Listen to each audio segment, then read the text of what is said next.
Chapter 482. The expressions of all the mercenaries on the field changed.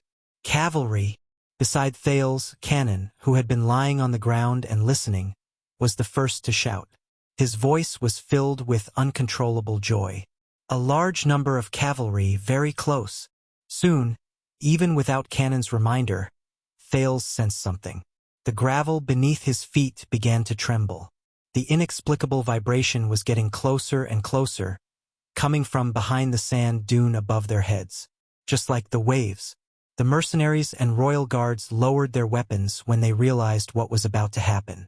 Looking at the cluster of sparks, listening to the horn, and feeling the tremors on the ground, Ricky stopped what he was doing. The madness and bloodlust in his mind stopped for a moment. That was, whoa! Thales narrowed his eyes amidst the light and the horn. He felt something. True enough. Behind Ricky, a shadow suddenly appeared at the top of the dune below Sparks. A white shadow, a speeding white shadow, and it was rapidly approaching the chaos under the sand dune. Whoa! Amidst the sound of the horn, the speed at which the white figure approached was comparable to that of a soaring eagle. In just 2 seconds, it was right in front of him. Hence, Thales quickly saw its appearance clearly. It was a white horse, a galloping white horse, pure white, flawless, graceful. It moved its 4 hooves at an astonishing speed. It was like a streak of ink-colored lightning. However, its movements were unhurried and extremely elegant. It was so loud that people even ignored the sound of hooves. Whoa! The horn continued. Everyone was stunned. That's... Barney Jr. stared at the white figure in a daze before Samuel pushed him away. Samuel panted as he wiped off the blood on his face caused by the chains. It's him. If you don't want to die, don't move. Thales also looked at the white figure in surprise, but when he saw the figure on the horse, he immediately realized that it was a knight. It was a knight with an equally elegant and calm posture, but his speed was so fast that he could not see his appearance clearly. Soon, the sound of galloping hooves became clearer and slower. Thales subconsciously raised his head. He suddenly discovered that, at some point in time, under the dim light that gradually appeared in the east, countless black shadows had already appeared on the surrounding sand dunes, looking down from above. Cavalry. That's right, they were cavalry. Countless cavalrymen. His footsteps rumbled as he crossed the hill. Just like the others, Thales turned his head to the left and right and stared at the top of his head in a daze. He watched as the cavaliers who suddenly appeared reined in their horses, and under the long but clear sound of the horn, they slowly urged their horses to descend the slope. They closed in on the little patch of sand. Like the waves of the sea over the reef, it was unstoppable. If Thales, who had been talking to the suzerains in Dragon Cloud City, still did not know what thousands of cavaliers meant, then he understood now. Several thousand cavalrymen. This meant that no matter how wide your field of vision was, the moment you opened your eyes and raised your head, all you could see was this group of black cavalry. There are no blanks. This meant that no matter how good one's hearing was, when they advanced in unison, the only thing that filled one's ears was the sound of their hooves galloping. No exceptions. This meant that no matter how mature and calm one's mind was, when thousands of warhorses weighing hundreds of pounds came over with a weight that made one's heart palpitate, the only thing that could remind oneself was that one's heart was beating faster and faster uncontrollably, to the point where it was about to jump out of one's chest. There was no room to breathe. Everyone was stunned, except for Zacriel. As the person who was the least affected and the most focused, the Knight of Judgment stared at Ricky, who held Yodel hostage. In the next second, he seized the opportunity when Yodel was absent-minded and suddenly moved. He appeared behind Ricky and strangled the latter's neck. Asterisk thud. Asterisk Ricky was forced to let go of Yodel. The battle began again. The sound of the horn changed. The cavaliers on the sand dune, whose faces could not be seen clearly, froze. They seemed to be hesitating about this strange battle. Only the white silhouette that appeared first was still rushing down. But under the sand dune, Ricky, who was threatened, roared in anger. His anger rose and he activated his great strength. With a roll, he threw Zacriel to the ground. "You're really annoying, Knight of Judgment." Ricky picked up his longsword. His terrifying voice rose again, and it made many people tremble again. But before Ricky could raise his sword, Yodel's figure and his strange gray short sword appeared again. The blade pierced through Ricky's chest. "Aya!" Ricky roared shrilly. He turned around and swung his sword. Yodel shuddered and rolled to avoid the attack. But he could not go any further, because in the next moment, the white figure that first appeared on the sand dune closed in on him. It went straight to the center of the battle between the three of them. It was like a gust of wind that blew away a lot of sand. Ricky only had time to dodge to the side and narrowly avoid the white horse's charge. But Thales saw in surprise. The white knight rose into the air and shook his arm. In the next second, a long spear that was completely white and even shone with a faint light magically appeared in the knight's hand. It swept through the air along with the white knight's movements. Asterisk thud. Asterisk the white spear hit Ricky's chest. With the momentum from the horse, Ricky flew out with a cry of pain. He landed on the sand slope behind him, and countless waves of sand were stirred up. The white knight in the air also trembled because of the recoil, but he easily adjusted his posture in the air. The long spear drew a trajectory on the sand, and he landed gracefully. Thales was shocked. He understood that this was an ally. But in the next moment, the white knight suddenly turned around. The tip of his spear turned like a snake and lashed at Yodel, who had just ambushed Ricky. Thales tensed up. Whose side is he on? The masked protector nimbly parried the spear, and with a nimble but slightly pathetic roll, he avoided the attack. But on the other side, Zacriel frowned deeply. He picked up Ricky's longsword and wanted to help Yodel out of the predicament. But the white knight seemed to have eyes on the back of his head. He withdrew his spear and turned around.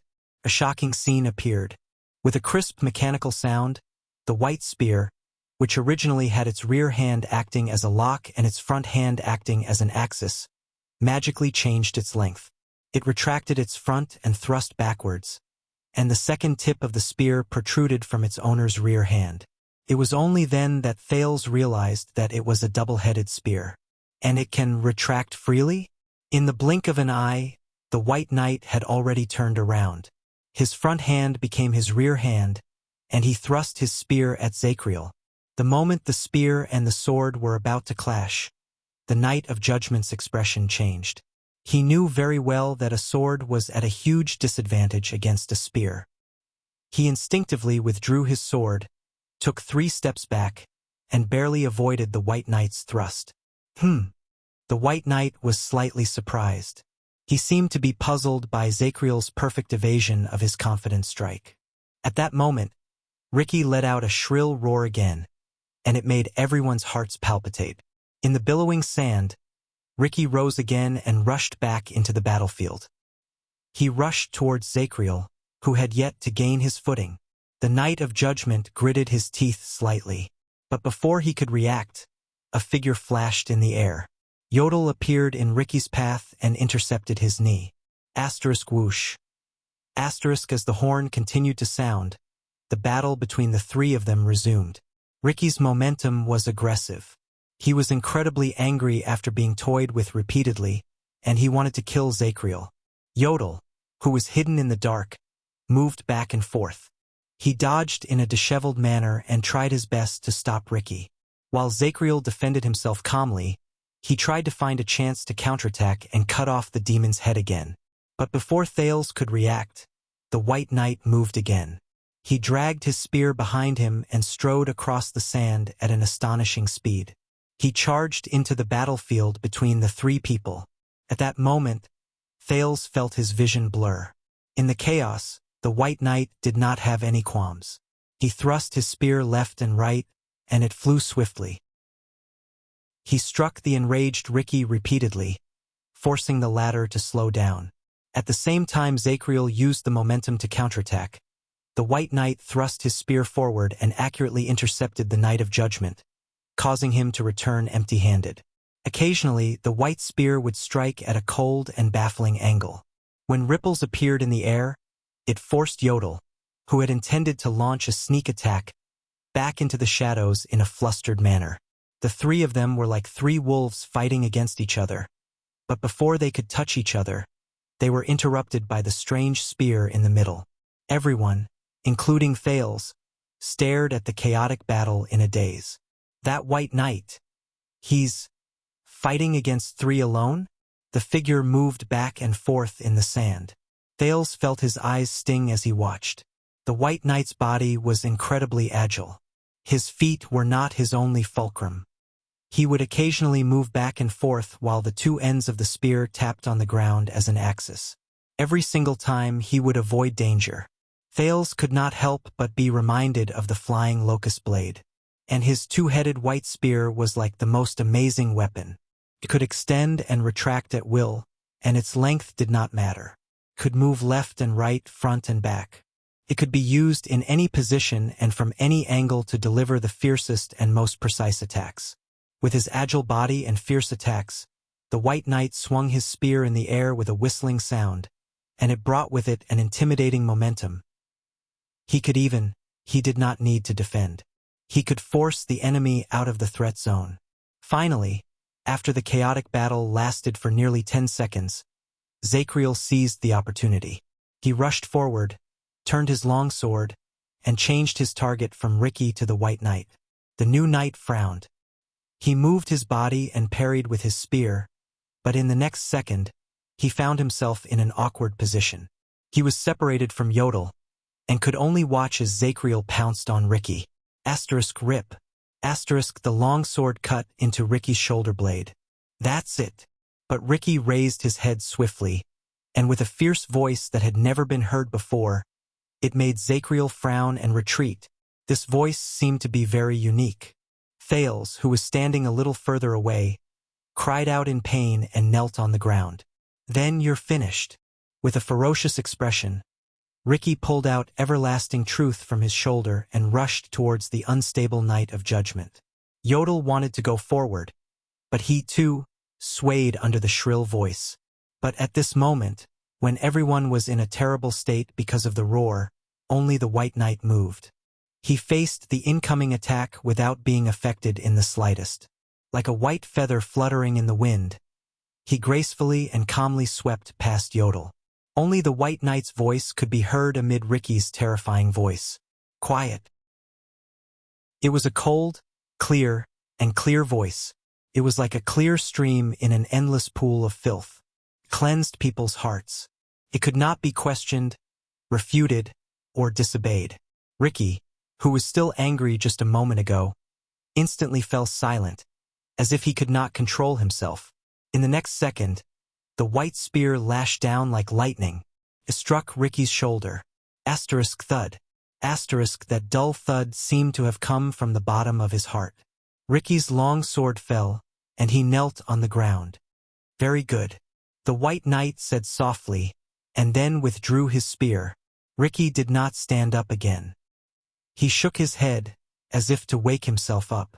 Soon, Ricky raised his head again and stared at the white knight before him in disbelief. The yellow light in his eyes slowly faded away, and the wounds on his face slowly healed. You, Ricky mumbled.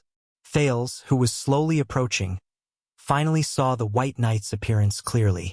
The knight was of average height and he was slender. He looked to be in his 30s. He was dressed in a white riding uniform, neat and clean. He walked with an upright posture, and he had a natural imposing manner, as if he could not be shaken by the chaotic battle just now. The only thing that stood out was the knight's left shoulder, where his pauldron should have been, was covered with a grayish-white, ugly and huge skull. It added a murderous air to him. The white knight seemed to have sensed Thales' gaze. He turned his head warily. The moment he turned his head, the teenager felt as if he had used a blade to cut through the waves. The sharp mark he left behind was fleeting, but it was unforgettable. Under the light of dawn, Thales was stunned, because Thales suddenly realized that the man who had descended from the white horse was really a little too handsome. He was so handsome that when his facial features turned to Thales, it was as if lightning had broken through the air. Even in broad daylight, he had the illusion of dispelling the darkness. His jet-black hair looked like the most ideal ink color for an oil painting.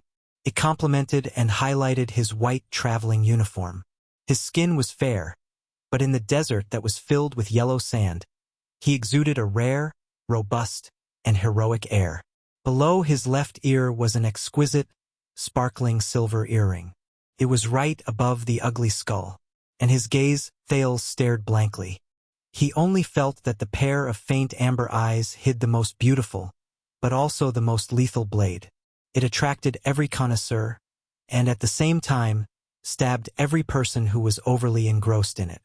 The White Knight glanced at Thales and turned his head back.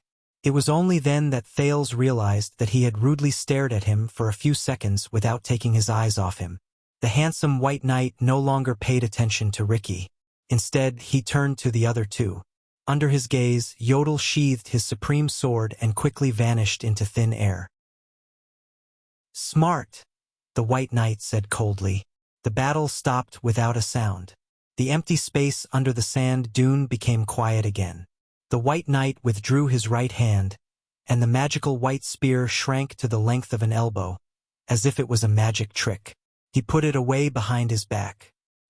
He glanced at the mercenaries and royal guards behind him as if nothing had happened.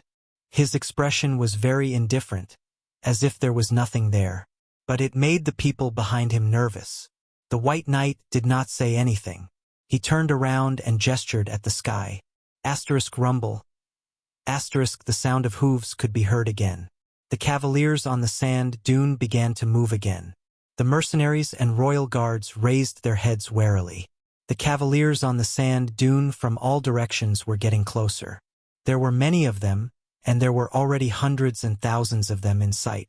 More cavaliers were still appearing from behind the sand dune, and they were slowly descending the slope. Coupled with the size of the horses, they looked like black ants that covered the entire mountain from afar. They came from every direction in a black mass, and it was incredibly oppressive. It was only then that Thales recognized them. The cavaliers in the front row all raised their bows and aimed at the crowd under the sand dune with hostility. It was as if they were going to fire 10,000 arrows at once with just one command. This made the people under the sand dune even more nervous. "Hey!" Barney Jr. was about to speak when he saw Hope, but he was held back by Samuel, who was behind him. "Don't speak carelessly," Samuel said in a low voice. At the same time, he swept his gaze over his former colleagues with a warning gaze. He gestured at the White Knight with his chin. "That bastard doesn't like people interrupting when he's doing things." Under the nervous and wary gazes of the crowd, the handsome White Knight walked to Zacriel. He lowered his head and looked at the warrior, who had a bloody nose, a swollen face, and wounds all over his body. He looked incredibly pathetic, but he still continued to fight. The handsome man's voice was cold and hollow. There was an inexplicable power in it, and it was like a cold current in the silent air. "I recognize your brand." The man raised his head. Like an eagle, he accurately captured the figures of Barney Jr. and the others in the crowd. "And all of you." The expressions of the royal guards darkened at the same time. Zacriel also stared at the White Knight in front of him. He narrowed his eyes, as if he remembered something. "Ah, I recognize you too." A few seconds later, the Knight of Judgment smiled. "Young man," Zacriel sighed, "you are this generation's prison guard." 8. Chapter 483. Prison Guard? Thales' heart clenched. He remembered something and quickly walked forward. Behind him, Quick Rope caught the crossbow he threw in a flurry and caught up with Cannon in a disheveled manner. "It's not easy to forget that face when you escorted us to prison." Zacriel's voice was a little dejected. Before him, the White Knight's expression did not change, but there was a hint of weariness in his exquisite and handsome features. "And you should be in prison," the handsome man said coldly. "Not here." Zacriel shook his head and said nothing. The cavaliers around them drew closer, and they almost dyed the yellow sand dunes in front of them black. They were piercing and oppressive. The man in white turned around. The skull on his left shoulder swayed slightly. He looked at Ricky, who sat on the ground. "Blood Whistle, Sword Peddler." This time, There was a shocking chill in the man's eyes. All of you shouldn't be here. All of you should be where you should be. There was a disturbing meaning in the handsome man's words. Many of the mercenaries could not help but gulp when their identities were called out. Ricky's appearance had returned to normal. He stared at the knight in front of him and answered respectfully, "I'm sorry, Your Grace. I'm sorry, sir. We're on a mission." Ricky shrugged. His expression was resigned and innocent. "But we ran into some accidents." The handsome man frowned slightly. "Your mission?" At that moment, Thales, who had already approached the knight and could no longer hold back, spoke loudly. "Don't believe him. I am the second prince." But in the next moment, the white knight suddenly moved. He turned his right arm, and the tip of a spear appeared out of thin air to attack Thales. The teenager, who was thinking about how to explain, did not even have the time to react before he felt his body sway. Asterisk clang. Asterisk the air became blurry. The moment Thales could see the scene in front of him clearly, he was already leaning against Yodel's chest, protected by the latter's left arm. In front of the masked protector, the gray supreme sword blocked the white tip of the spear. Cannon and Zacriel had already drawn their weapons without a sound. Their expressions were solemn, and they were ready to attack at any moment. "Interrupt me again." The white knight stared at Thales. His amber eyes shone with cold, murderous intent, causing others to forget about his handsome face. "I'll kill you." Thales stared blankly at the tip of the spear that was only a few inches away from him. He was momentarily speechless. "You can't." Yodel shook off the tip of the man's spear and pulled Thales up. "You don't know who he is." The white knight retracted his spear. The spear turned back into a short spear and was sheathed on his back. "I don't care," the handsome man said coldly. "The same goes for you, Anonymous, no matter what your relationship with the Secret Intelligence Department is." The earring on his left ear swayed gently, still as exquisite as before, as if he had not seen the tense scene just now. Cannon and Zacriel, who were the closest to them, sighed in relief. It was only then that Thales regained his breathing. He touched his heartbeat, which had started beating again, and stared at Yodel in astonishment. But the masked protector just shook his head without saying a word, as usual. The white knight turned to Ricky again. "Your mission?" Ricky smiled. "Ongoing." Crassus of the Disaster Swords looked at the increasingly dazzling red light in the east in resignation. "I believe that you will see the progress very soon." The white knight was silent for a while before he spoke again. "Your accident?" Ricky sighed. "Please allow me to introduce you." Ricky extended his hand and gestured at Thales. "This is Prince Thales Jadestar, one of our accidents tonight." Ricky's expression was resigned when he said this. Whispers immediately rose from the cavaliers who were closer to him. The white knight frowned, but it made his face, which looked like it came out of an oil painting, even more vivid and eye-catching. He turned his head and sized up Thales carefully. It was probably the first time in his life that he was stared at by such a handsome man. Thales felt that his clothes and appearance did not quite fit the standard of a prince. For some reason, he felt his face burn. The white knight turned his head and spoke to Ricky again. "I need an explanation." Thales was shocked. But Yodel immediately pressed down on his shoulder and stopped him from speaking. "Williams doesn't like to be interrupted." The masked protector bent down and whispered into the teenager's ear. "And he is serious." As Yodel spoke, he added another sentence in his heart. "It doesn't matter if you are a prince or not." "Williams?" Thales was surprised. "Oh, it's my fault for not introducing you. That caused the misunderstanding between you, respected Prince Thales." Just as Thales searched for the memory of this name, Ricky seemed to have just come to his senses. He gave Thales an apologetic smile. "The one standing before you now is the legend of the battlefield at the eastern border of the desert." The mercenary leader extended his hand to gesture at the ridiculously handsome knight before him. Adjectives flew out of his mouth as if they cost nothing. "The thunder wings on horseback. The ruthless killer who can travel 10,000 miles. The terrifying nightmare of the mixed breeds and barren breeds." Thales looked at the handsome knight before him and listened to the adjectives. He only felt his heart become a mess.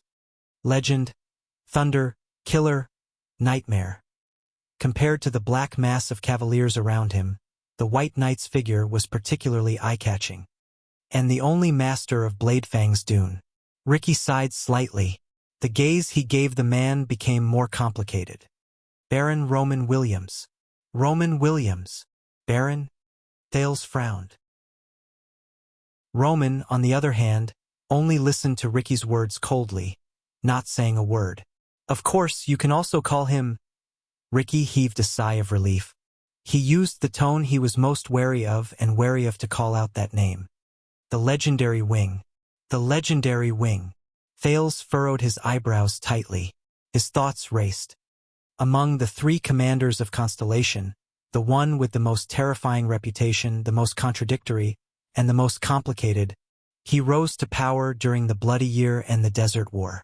He slaughtered countless people, and he even trapped and killed 6,000 orc captives alive. He once returned to Eternal Star City with a triumphant reputation. He brought his army along with the king and paraded around Eternal Star City. From then on, he was rumored to be the one who could conquer Western Desert with his face. The legendary wing? The legendary wing himself, the handsome and terrifying Roman Williams, who was rumored to be fierce and terrifying, stared at Thales indifferently. His expression did not change. At that moment, Thales' gaze was fixed on the hideous skull on the knight's left shoulder. He recognized it. It was an orc skull. However, at that moment, bang. A loud sound came faintly from afar. It was like thunder behind the clouds. The crowd burst into an uproar. The cavaliers stationed on the sand dune were also shocked. They comforted their anxious horses. Thales instinctively looked in the direction of the loud sound, and he was immediately shocked. It was Bladefang's camp. A puff of black smoke rose slowly from the direction of the camp. Everyone stared blankly at the unique situation in Bladefang's camp. Only Ricky, who sat on the ground, exhaled and smiled. Roman turned his head around. Anger could be seen in his eyes. He roared angrily at the cavaliers on the slope. Frank, however, even his roar was clear and penetrating, as if it had the power to cleanse people's hearts. Soon, a gray-haired middle-aged knight in full armor walked out of the crowd and looked at the camp in the distance, where black smoke rose. The eternal oil has exploded, sir. The old knight named Frank frowned and said, Those damn old soldiers. Those damn old soldiers. After we left, they didn't even know how to manage military supplies and logistics. But at that moment, a second puff of black smoke rose slowly from the other side of the camp. The legendary wing's expression became even worse. Wait, that is... Frank's gaze focused and his tone began to change. The second source of fire, in the direction of the shops. It's arson on purpose. His voice caused a commotion among the cavaliers. Many of them began to whisper anxiously, but with just a turn of Roman's head, everyone who was swept by his gaze subconsciously shut their mouths. The army returned to silence. But as if the heavens wanted to play a joke on this handsome knight who liked silence, a few seconds later, a horn that was hurried and made people panic came from the direction of the camp. Woo, 3 consecutive blasts. The sound spread throughout the wilderness. This time, the mercenaries and the cavaliers finally erupted in a shock and uproar that was difficult to suppress. The handsome Roman seemed to be unable to take it anymore. He did not bother to restrain his subordinates, but quickly turned his head around and shouted in the direction of another hill.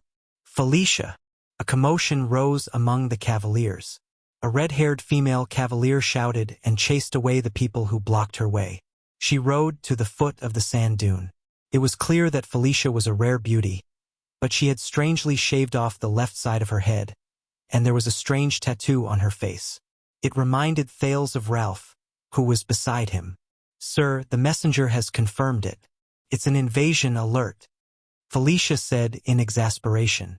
7th grade. As they watched the smoking camp in the distance and listened to the increasingly urgent horn blasts, The commotion in the army grew louder. In the midst of the commotion, the legendary Wing lowered his head and said nothing. Perhaps it was because of his attitude, or perhaps it was because of the strict military discipline, but soon the restless cavaliers calmed down. What left a deep impression on Thales was that when an astonishing number of cavaliers calmed down from the commotion, the soundless silence that instantly disappeared was also astonishing. In the terrifying silence, Roman slowly turned his head around and looked at Ricky, who was on the ground. "You?" Ricky exhaled softly and raised his head with a smile. He stared at the legendary Wing, who had an overwhelming advantage in terms of strength and numbers, without flinching. "Yes, Lord Baron. What you are seeing now is our mission." Whispers rose among the cavaliers. Thales frowned and looked at the crowd. Stake had been knocked unconscious during the chaotic battle just now, and he was still unconscious. Roman's expression was calm. There was not a hint of emotion on his handsome face. "How did you do it?" Ricky shrugged and spread his hands in resignation. "Oh, this is all thanks to my comrades from Shadow Shield." This time Roman interrupted him without hesitation. His tone was cold. "What happened?" Ricky was silent after he was interrupted.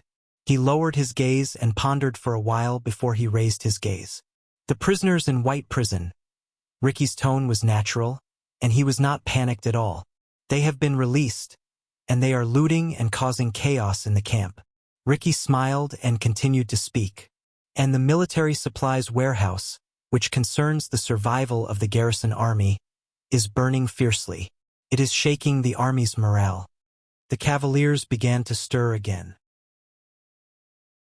Ricky looked in the direction of the camp and clicked his tongue. But now, the suzerains of Western Desert, the only ones who have the garrison army in the camp and have the strength to deal with them, are on the verge of internal strife and mutiny because of an assassination attempt by a feuding noble. As for the highest level of alert, Level 7. Ricky listened to the indistinct sound of the horn beside his ears and chuckled. The gray mixed breeds and barren breeds led by Shattered Stone Tribe and Shureran Tribe have sneaked back from outside the camp. They are preparing to use this opportunity to launch a surprise attack and invade Bladefang's camp while it is busy with its own affairs. They will plunder to their heart's content and wash away the humiliation they suffered during the Desert War 11 years ago. Shattered Stone Tribe? Thales was shocked. The army on the sand dunes around them finally burst into an uproar. The middle-aged knight, Frank, was first stunned before he roared in anger. F***CKU. But Roman suddenly raised his hand. Frankie's curse was stuck in his mouth. In the next moment, the army became quiet again. No one dared to whisper anymore. Roman raised his head and glanced at the camp where black smoke billowed out. "Indeed, they are selling swords," Roman said coldly. "You have exceeded my expectations." Ricky nodded. He looked rather sentimental. "Tonight is not an ordinary night. There are some small surprises." Both of them were silent for a few seconds. In the next moment, Roman suddenly spoke. "So, what do you want?" When he said this, the royal guards, Frank, and Felicia looked at the legendary Wing in surprise. Ricky smiled. "You do have sharp reflexes, Your Grace." He stood up and gestured to his subordinates before he bowed respectfully. "We, the friendly and kind Blood Whistle, are your mercenary companions. Baron?" Ricky hooked his finger. Klein immediately patted an unconscious captive awake and brought him forward. "We will offer you the highest person in charge of Shadow Shield in Northland, Stake." Ricky looked at the frightened expression on Stake's face when he woke up in front of the cavaliers. He smiled faintly. His appearance will make the assassins who have been causing trouble in the dark give up on their target and flee in all directions. The legendary Wing frowned and did not speak. "We will also return the only heir of Constellation, Prince Thales Jadestar." Ricky extended his arm to the nearby Thales, who could not help but grit his teeth. "His status is enough to suppress those wild and unruly suzerains of Western Desert in your camp." Ricky observed the other man's expression and seized the opportunity to smile humbly. "Of course, we will also offer you an opportunity." Ricky pointed at the camp in the distance, where black smoke billowed out. You do not have to waste those opportunities on us bumpkins who have hostages in our hands. You can use them to quell the chaos and turn the tide. This time, even Zachriel began to frown. He reevaluated the man who had been a crazy, ruthless, and belligerent demon just a moment ago, but had now become the level-headed and wise Crassus. The legendary wing still did not speak. We, Blood Whistle, will use all of the above to buy from you, your grace. Ricky nodded respectfully. Our lives, safety, and freedom. Chapter 484. The crimson hue in the east began to fade, and the sky became brighter. But the atmosphere on the sand became stranger. Under countless gazes, Roman, who was as handsome as a painting, stared coldly at Ricky, whose armor was damaged and covered in blood, but who was not injured at all. Thales sucked in a deep breath and turned to look at his surroundings. The cavaliers who were ready for battle, the nervous mercenaries, the royal guards who had complicated emotions, and the many and exquisite Bladefangs camp in the distance. He was deep in thought. Finally, the legendary wing turned to Stake, who was guarded by Klein. Shadow, shield? Roman looked into Stake's eyes, which were filled with indignation and pain. Stake stared at the handsome man in front of him and realized something. He no longer struggled pointlessly, but frowned and fell into deep thought. More. Ricky raised his arms with a smile on his face. He has a close relationship with all of you here, aside from the fact that he is the mastermind behind most of the chaos tonight. The leader of the Disaster Swords pointed at Bladefang's camp in the distance. His tone was mysterious. He is also the main culprit who colluded with the enemy to sneak into Bladefang's dune and assassinate Herman Jadestar during the bloody year 18 years ago. Thales sighed. Stake closed his eyes in indignation. At that moment, the sand became quiet. For a moment, only the howling of the wind could be heard. Even the intimidating gaze of the legendary wing froze. In the next second, the cavalier officers in the first row on the sand dune burst into an uproar. What? Frank frowned in disbelief. Are you talking about Ghost Prince Tower? And the fall of the camp? This person. For a moment, countless pairs of eyes were trained on Stake. Ricky nodded and looked at the scene he caused with satisfaction. A surprise gift, right? Zachriel, who was obviously exhausted, sat on the ground and stared at Stake with a profound gaze. Damn you, Samuel, that guy. Barney Jr. pushed Samuel hard, but perhaps because of the arrows around him, he did not continue to attack. Did you always know? Samuel only pursed his lips and did not speak. In the slightly chaotic scene, Thales looked at the person who had the most authority. The legendary wing did not say anything, and he did not restrain his subordinates, who were in an uproar. The White Knight only stared at Stake, who had his eyes closed. His attitude was unclear and he did not move. That's impossible. The female knight, Felicia, gritted her teeth. It was obvious that she had recalled some unpleasant memories. When I was young, I saw the scene of an execution. The king had already killed the assassins that night. But at this moment, the silent Roman finally raised his right hand. The uproar of discussions and whispers in the army were all put to a stop. It was as if that hand possessed supreme majesty. Soon enough, the mercenaries and royal guards quietened down. Everyone looked at Roman's actions with solemn but nervous expressions. However, the legendary wing only turned his head around slightly and looked at Ricky. Evidence. The corners of Ricky's mouth twitched. He reached into his bosom confidently. I have a letter. But halfway through his words, Ricky seemed to have remembered something. He put down his hand and looked at the prince in the distance with a strange expression. Our prince has a letter written by Prince Herman. On it is the signature and date of his death. It is the spoils of war that the leader of the assassins took away that year. Stake opened his eyes and stared at Ricky in disbelief.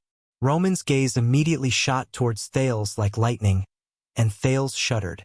Yodel's words rose in the air and crept into Thales' ears. Give it to him. Thales frowned and cast a glance at the legendary wing's perfect face. but he still obediently took out the letter and handed it over with trembling hands. Roman stared at the expensive letter. He was silent for 2 seconds before he slowly took it and opened it to read. Stake's expression became even more gloomy. Ricky only said nothing and waited quietly. Finally, under the gazes of hundreds and thousands of pairs of eyes, Roman put down the letter. Ricky exhaled. See, I didn't lie to you. So, the legendary wing did not speak. Only his amber eyes shone faintly, reflecting the boundless desert. Crassus, do you think that he will let you go just because you used the prince and me as a bargaining chip?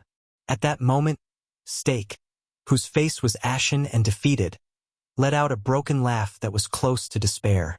He is the legendary wing. He is resolute, ruthless, and merciless. Under everyone's disgusted gazes, Stake coldly stared at Ricky, who betrayed him. He said viciously, "Let's not talk about whether he likes your threat or not. Obviously, it will be more beneficial for him to eat all of you." The mercenary's expressions instantly became very unpleasant. At that moment, a voice that was not very harmonious rose into the air. Ahem. About that. Everyone frowned and turned to the teenager who was ignored. Can I get it back? Thales ignored Yodel's anxious reminder from behind him. While he touched his head, he smiled foolishly and extended his hand to Roman. You know that it belongs to my uncle? Everyone stared at him in a daze. It was as if someone had popped a balloon, and the tense atmosphere instantly dissipated. Roman frowned for a few seconds, as if he wanted to reevaluate the teenager who dared to interrupt him again. And Thales could only brace himself and endure it. His smile froze. Fortunately, perhaps because he had confirmed his identity, the legendary wing did not threaten to kill him at every turn. Instead, he extended his hand in an abnormal manner and returned the letter to Thales. Asterisk tick, tick. Asterisk by the side. Ricky narrowed his eyes and imitated the sound of the clock. Time is passing, Your Grace. He pointed at the smoking Bladefang's camp in the distance. Roman did not answer him. Instead, he turned to the third dune. Duro. On the third dune, a sturdy knight rode out from a group of cavaliers who were dressed very casually and arrived in front of the legendary wing. Thales and Quick Rope both moved. They recognized him. It was Duro. He was the psionic warrior they met on their way back. He was the boss of the freak squad in the Stardust unit. The lads are ready, Your Grace. Duro, whose left arm was thicker than his right, answered respectfully. Any time. Roman stared at the camp in the distance and nodded. Of course, if you want, we can snatch the prince back right now. Duro looked at Thales. It was obvious that he did not recognize the teenager, who was even more disheveled than he was during their journey in the desert. He then glanced at the mercenaries in disdain. Then we only need one charge. We don't even need to use Karl's rotating troops, and we can crush all of them. Duro's gaze was filled with hostility and murderous intent, just like the other cavaliers' gazes. His words made the mercenaries and the royal guards nervous. Only Ricky sighed unhurriedly. I have another piece of news for you, Your Grace. Crassus, the current leader of the Disaster Swords, narrowed his eyes. One of your deputies seems to be called Duro. In the next second, Ricky pointed at Duro, then at Stake. He has been selling information to Shadow Shield for a long time. Thales frowned. He first remembered Duro's act of accumulating wealth. Then he remembered the conversation between the three parties in the tavern. Duro, who was named, was first stunned. Then his expression changed. He urged his horse to charge at Ricky. He was furious. F***CK your mothers. At that moment, Klein and Joseph instinctively moved closer to protect Ricky, who was still smiling. The cavaliers in the first few rows also aimed their bows and drew their swords. Even Thales' arm was grabbed by Yodel, who was hiding in the dark. The scene instantly became chaotic. At that moment, asterisk whoosh, asterisk white light flashed. The white long spear instantly appeared in the legendary wing's hand, and he stabbed it into the sand with one hand. At that moment, Thales felt as if the air around him had been replaced by water. All the noisy sounds stopped, Roman spoke softly, but he sounded as if he was talking in his sleep beside everyone's ears. Silence. Thales shuddered. This sentence seemed to have some sort of power that forced the chaotic crowd to stop their hands and mouths. They also subconsciously stopped moving. 1 second, 2 seconds. No one spoke, no one moved. The scene instantly became quiet again. Only the rustling of the wind could be heard. The legendary Wing then pulled out his long spear and put it back on his back. The people in the area looked as if they had just woken up from a dream. They seemed to have remembered how to breathe. "Sir." Duro's steed raised its front hooves. It stood up like a human and stopped moving. Duro pointed at Ricky angrily. He was so angry that his lips trembled, and he spoke incoherently. This son of AB*TCH. He's so bad, so bad. But the legendary Wing only glanced at him. His words. Is it true? When he saw his superior's face, Duro's words instantly froze. But he immediately reacted. How is that possible? I don't know this so-called assassin at all. However, Ricky gently pushed Joseph away, who was shielding him behind him. He chuckled and said, "But he told me that your wife and daughter are seriously ill, right?" Duro was stunned. "Maybe you'll do something unusual for them?" Duro gritted his teeth. He glanced at the cavaliers around him and said angrily, "Don't you King slander me?" At that moment, the legendary Wing spoke softly again. "I hate arguing." It was just 3 short words, but they were like holy words from a religion. They instantly made Duro and Ricky shut their mouths. Roman raised his head slightly. His eyes were like lightning as he stared straight at Duro. "You only need to say yes or no." Duro panicked. "Of course not. I was promoted by you and I have always been loyal to you." But he was interrupted by his superior again. "But you don't sound so sure." The legendary Wing's voice was still steady and hollow. It sounded as if it came from the horizon. Duro instantly froze. He stared into his superior's eyes and instinctively lowered his head. He seemed to be hesitating. My wife and daughter are indeed not in good health, Your Grace." Duro's tone was a little soft. He rubbed the reins with his hands, and he spoke with great difficulty. "I can't pay for my labor. Sometimes I will think of ways to earn some money with some merchants." The legendary Wing frowned. Felicia, who was by the side, saw Duro's embarrassment. She could not hold it in anymore. "Your Grace, we should deal with these things in the future, but the camp." But before she finished speaking, Frank, who had urged his horse to her side, pressed down on her shoulder. The middle-aged knight shook his head at the puzzled Felicia. As a bystander, Thales frowned slightly. "Earn money? With information." Ricky snorted softly and looked at Stake. "Your wife and daughter are not sick. They are just periodically poisoned by these assassins." At this moment, Duro's expression finally changed drastically. He turned to Stake, who seemed to be unafraid of death. "What?" Ricky said sarcastically. "You don't have to thank me, but this is the cause." On the other side, Stake, who was subdued, laughed so hard that he bent over. The legendary Wing looked at Duro quietly. "So, you are indeed selling information?" Duro's face was livid. He looked around at his colleagues and was extremely flustered. "It's just some unimportant information. Bladefang's camp does not have a police station. The merchants are always worried about security and want to get some insider information." His colleague, Frank, sighed softly, but Roman interrupted Duro. "For example, this time, the so-called information about the various armies gathering in Bladefang's camp, and the main regular army mobilizing on a large scale?" Duro's words died in his throat. He was terrified, and the successive blows made him unable to react to them. "But I don't know, Your Grace. I really don't know about those merchants." The legendary Wing still responded coldly.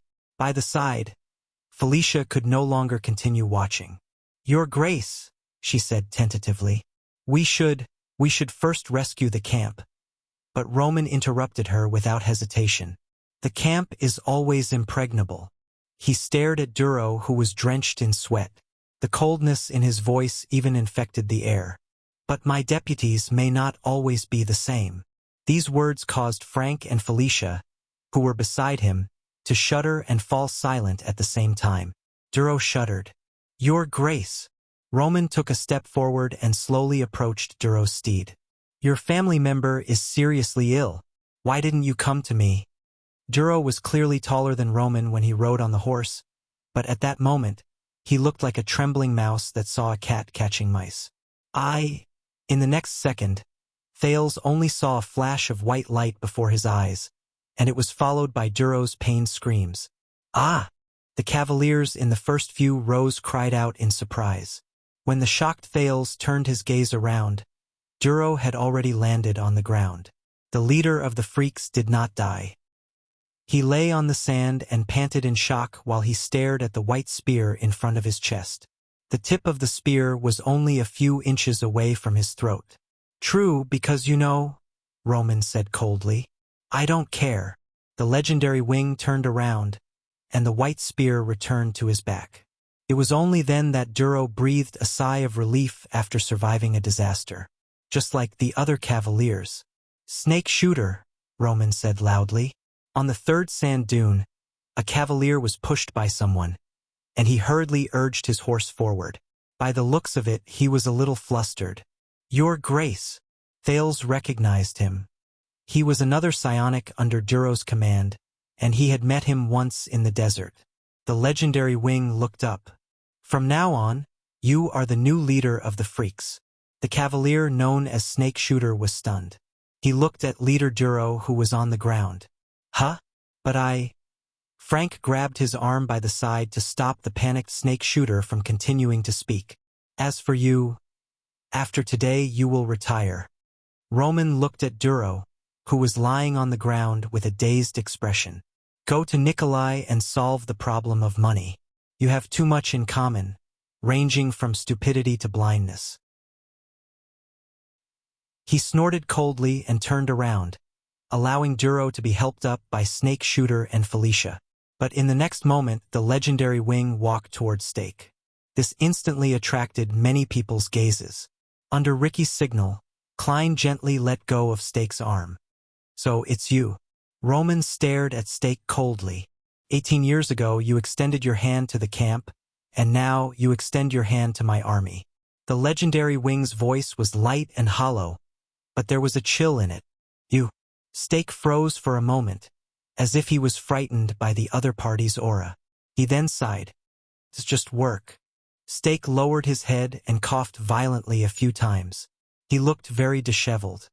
Just like you, Your Grace, I only obey orders from a higher authority.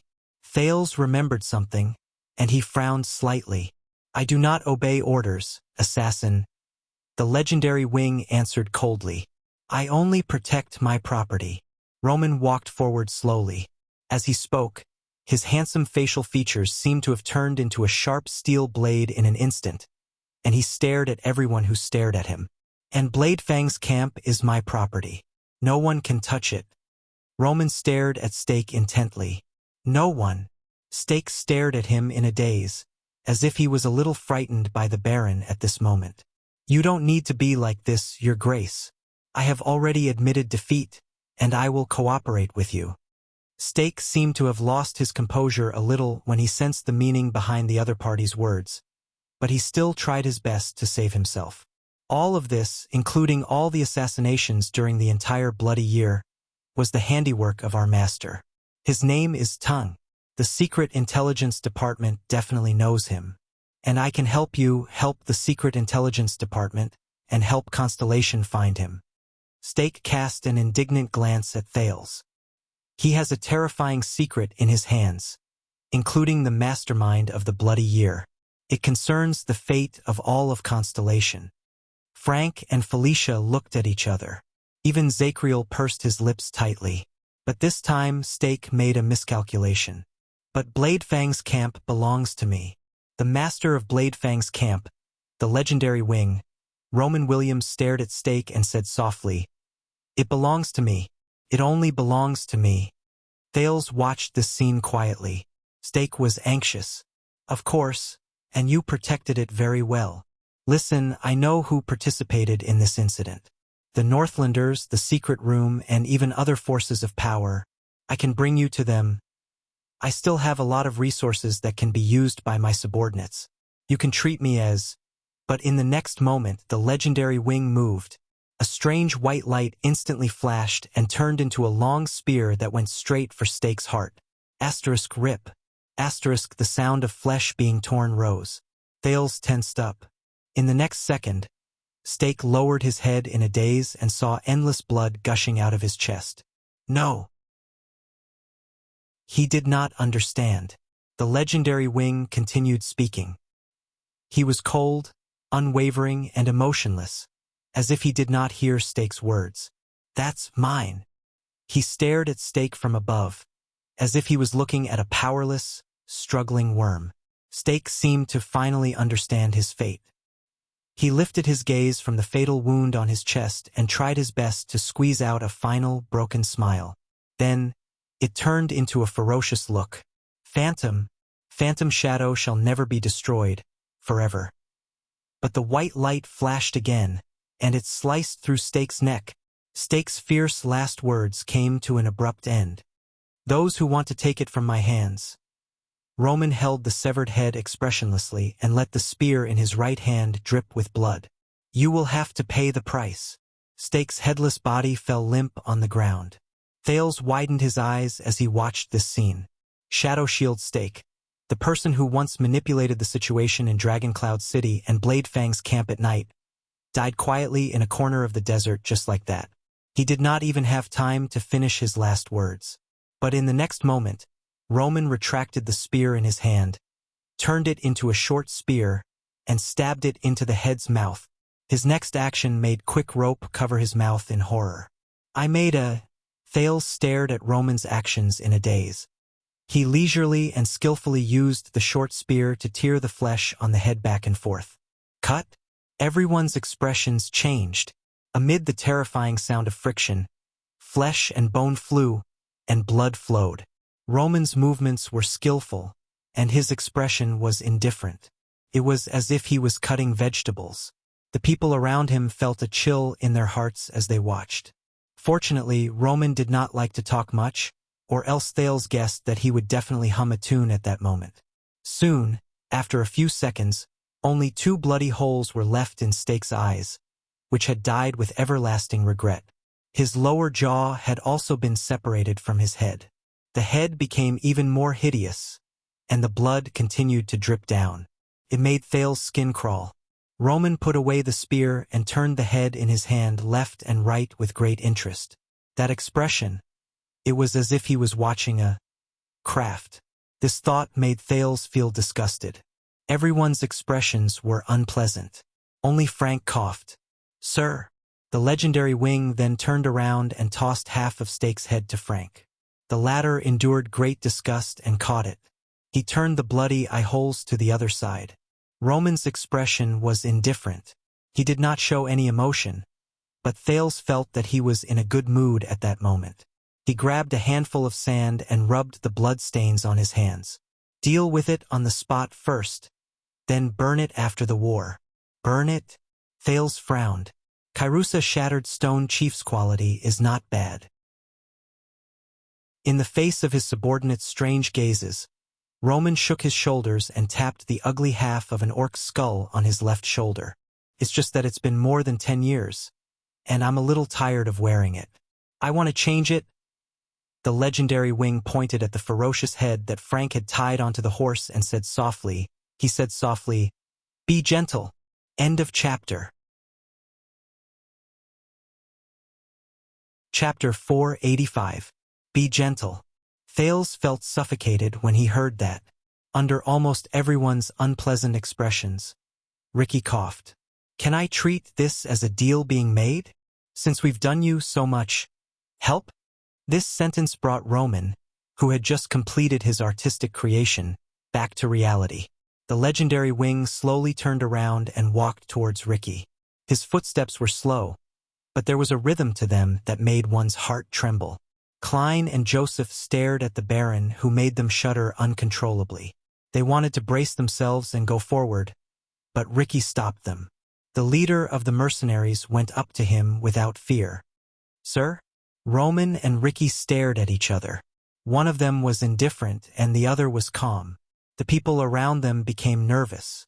Many of the mercenaries and cavaliers tightened their grip on their weapons. The royal guards instinctively stood together and drew closer to Thales. But Thales lowered his gaze and sank into deep thought. Finally, after a few suffocating seconds, the legendary wing snorted softly. "Take your men and get lost. Blade Fang's dune no longer welcomes you." Once he said that, many people breathed a sigh of relief. "And if you dare come back..." Roman did not continue. Ricky smiled and nodded. "Very good. Very fair. Then good luck. And happy working with you?" Ricky extended his palm. But the legendary wing, with an indifferent expression, did not even look at him. He walked past him and walked towards his subordinates. Ricky raised his eyebrows and retracted his palm in resignation. The cavaliers in the first few rows put away their weapons when Frank and the others signaled them to. "That's great," Quick Rope whispered gratefully behind Thales. "No need to fight anymore." On the other side, Roman led his white horse back and loudly gave orders to the people around him. "Felicia!" At that moment, Roman's previous bloodthirst and abnormality were gone. He became agile and straightforward, and he had his own awe-inspiring presence. "Send out the flying wing cavaliers. Occupy the lookout points around us and observe the enemy. Don't be in a hurry to engage in battle. If the Baron and mixed breeds really come, I want to know each and every one of their positions." The female cavalier shouted in response to the Baron's orders. Under her lead, hundreds of cavaliers on one of the sand dunes turned around in an orderly manner and disappeared into the rolling sand. The legendary wing turned his head around. "Frank, Poe, equip the Edgebreaker cavalry and feed them the last of their rations, including those who have only been here for a month. Especially Poe, your new recruits who came from the inland. I will come later. Remember, we all have 4 legs. Try to fight outside on flat ground." Poe, another knight beside Frank, seemed to be a little puzzled. "Shouldn't we first light the beacon and ask for help?" Roman answered without hesitation. "Who are you pointing at? Ruins or Brave Soul's castle? You must know that the men of the Western Desert are shivering in their camps, waiting for us to save them." Frank and Poe nodded in response, then led their respective subordinates to ride away. Thales quietly watched Roman deploy his troops. His frown deepened. Just like that, half of the cavalrymen left in a grandiose manner. The scene was no less imposing than when they had first arrived. Snake Hand, the new leader of the freak squad, was stunned for a few seconds before he hurriedly replied, "My lord." Roman glanced at him. "Prepare the guards, especially the freaks. Once we deal with the outside, there will only be thugs and rebels left in the camp. It won't be very difficult, but it will be very troublesome." Snake Hand hurriedly responded to him and led his new subordinates away in a rather unpracticed manner. There were immediately only 200 to 300 cavaliers left on the sand dunes around them. By the looks of it, they were Roman's most trusted personal guards. Before Thales' eyes, the mercenaries began to count their luggage and number of people under Klein and the others' orders. Roman finally turned around and ordered the remaining cavaliers, "Carl, you and my personal guards will bring the prince to the first supply outpost in the east." Thales instinctively raised his head. The legendary wing lowered his head and stared at Zacriel, who sat on the ground. "Also, keep an eye on the prisoners in the prison of bones. Send them back after the war." Roman said coldly, "They do not belong to the sunlight." The expressions of the royal guards darkened at the same time. Roman walked to his white horse. The cavaliers surged forward and stared at the prisoners with hostile gazes. Thales sucked in a deep breath and refused a cavalier officer's attempt to help him up the horse. "They helped me a lot in the prison of bones. They even saved my life." The prince walked forward and attracted many people's gazes. "Can you let them go?" Barney Jr. and Belden's eyes sparkled. But the legendary wing only shook his head coldly. They are prisoners. Roman did not even look at Thales. He just packed his luggage and minded his own business. And I am the prison warden. Move faster. We still have a mess to clean up. Thales clenched his fists tightly. On the other side, 3 cavaliers roughly pushed Bruley, who seemed to be the biggest among them, to the ground. The latter struggled continuously. "Hey!" Barney Jr. protested, but he was immediately pushed down by countless cavaliers and tied up. Thales took a deep breath. "It's nothing. Don't resist." Zachriel calmly waited for the cavaliers to drag him up from the ground and tie his hands. At the same time, he tried to persuade the others. "We are just returning to the place where we belong." His tone was very normal, as if this was just a stroll. Very soon, Tardin, Cannon, and Belden were all escorted away. Barney Jr. gave him a sarcastic and resigned smile. Zachriel gave him the most profound expression. Thales stood where he was and watched everything quietly. "Cheer up, everyone. At least we saw real sunlight, and not those damned flames." Tardin was forced to walk, but he still straightened his neck and looked in the direction of the sunrise. He smiled with tears in his eyes. It was as if he could not bear to part with the last ray of sunlight. Thales watched expressionlessly as the cavaliers took away the prisoners from the royal guards and tied the ropes from their hands to their mounts. Belden, who was the last to be escorted past him, sighed at Thales. "Take care, Your Highness. We can only escort you up to here. At least you are safe." Thales nodded bitterly. He had a lot on his mind, but he did not speak. "Hey, I'm not committing a crime." The prince turned his head and found that Quick Rope was also escorted away. The pitiful man struggled, and he was so excited that he shouted with a Camian and Northland accent. "Why, Thales, I'm not. I'm the prince's favorite attendant. My father is new, that something Casso." But the cavaliers ignored his protests and continued to escort him to the row of prisoners. Thales shut his eyes tightly while he struggled and shouted. Then he opened them abruptly. "Baron Williams." For the 3rd time, the prince rejected a cavalier's invitation to get on his horse. He walked resolutely towards the legendary wing and said loudly, "Let them go." Under Roman's surprised gaze, Thales gritted his teeth. "Anyway, the prison of bones has already been broken. If you are worried about your responsibility as a prison guard to guard the prison of bones, then..." He raised his head. "I will bear the responsibility. In the name of the heir to the kingdom, Thales Jadestar." His voice attracted a lot of attention.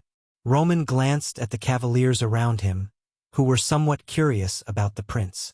They lowered their heads and went about their own tasks. The legendary wing turned his head around and strode forward until he was a few inches away from Thales. He lowered his head and looked down at him. "Before you tell me what to do, tell me, Prince," Roman said coldly. His handsome face had a different kind of sharpness at this moment. "Do I look like your father?" Thales pursed his lips and gritted his teeth. Roman did not intend to wait for his answer. He snorted coldly. "Then don't cry to me." The legendary wing lowered his body and whispered into Thales' ear, "That's right, because I don't care whose son you are or which kingdom you are going to inherit." Thales' face immediately turned livid with rage. "But you are a baron of the kingdom. You are stationed in Constellation's territory, and you control the regular army of the royal family."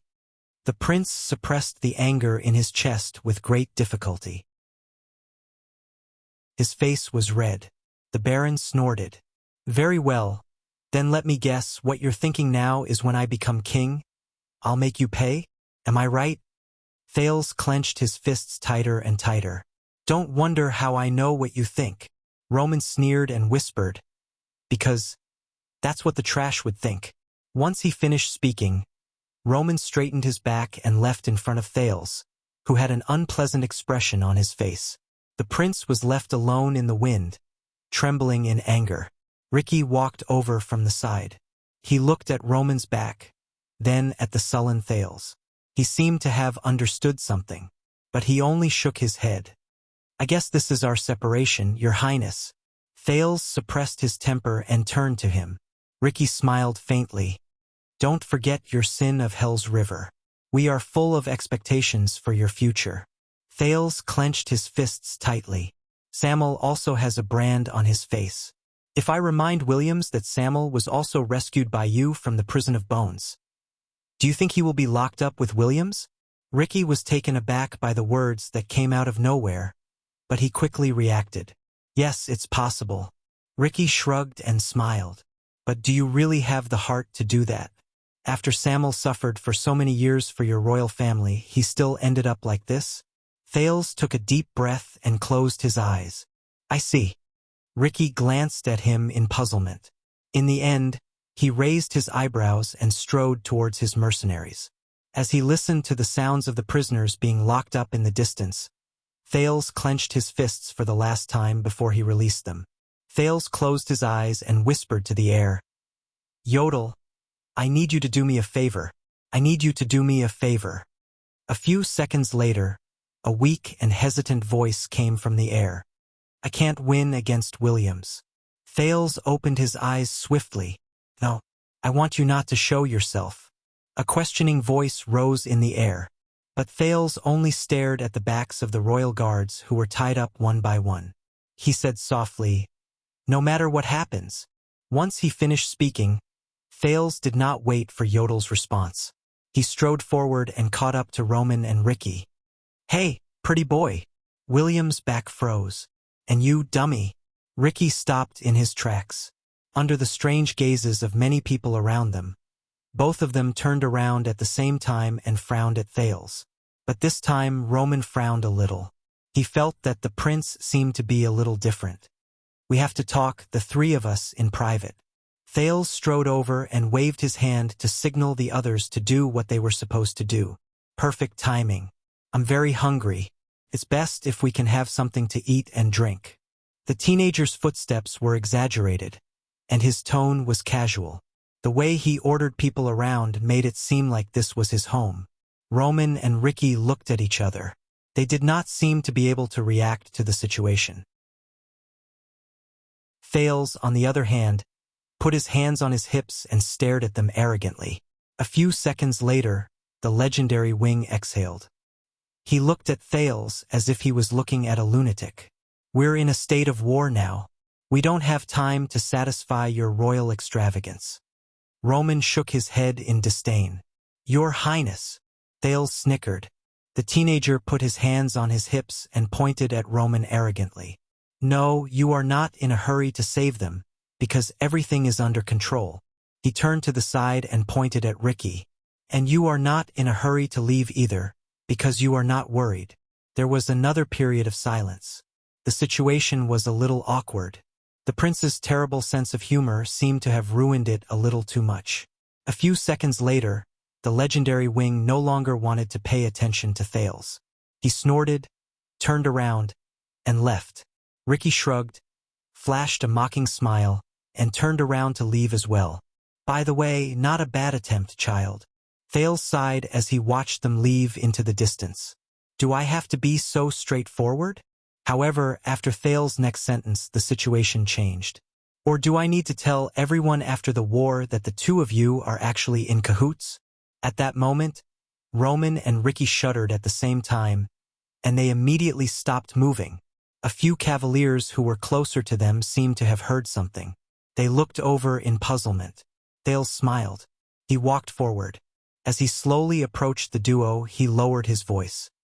"And the legendary wing himself is the culprit and mastermind behind the disaster in Bladefang's camp from last night until today?"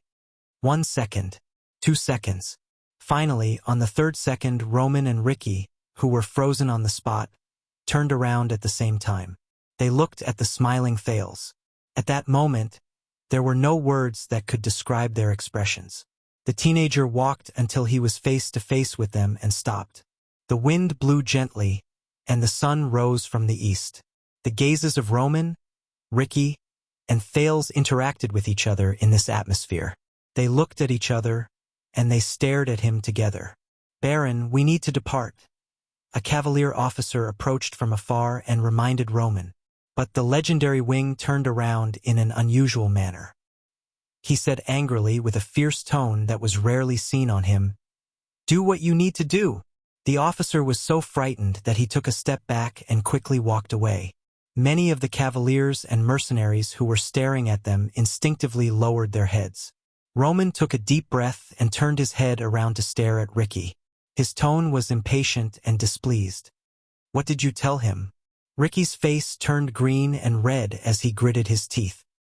He gritted his teeth and said, "Nothing," but at the same time, Thales quickly blurted out, "I told him everything. I told him everything." Ricky turned his head around and stared at Thales in disbelief and resentment. "What?"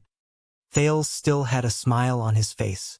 He gave the mercenary leader a thumbs up. "By the way, not a bad attempt, Ricky." Roman's expression was unpleasant. He looked at Ricky, then at Thales. The legendary wing took a deep breath. He felt that he had nowhere to vent the power in his arms. Then, in front of the two adults, who were almost petrified, the dirty teenager sat down cross-legged. "Now, can we talk?" Thales puffed out his chest. With his bruised face, he said to the two people in front of him with strange expressions, "Then I want food and drink." "What?" At that moment, Roman's handsome face was filled with anger. His expression said, "How dare you?" And Ricky's eyes practically popped out of their sockets. Thales suddenly remembered something.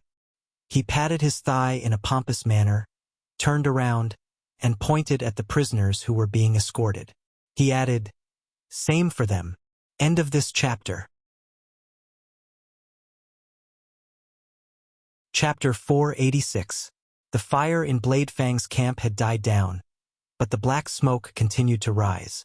The legendary wing's subordinates stood in formation and watched the prisoners wolfing down their food in puzzlement. The mercenaries stood further away cautiously. What happened? Tardin stuffed a piece of dry food into his mouth.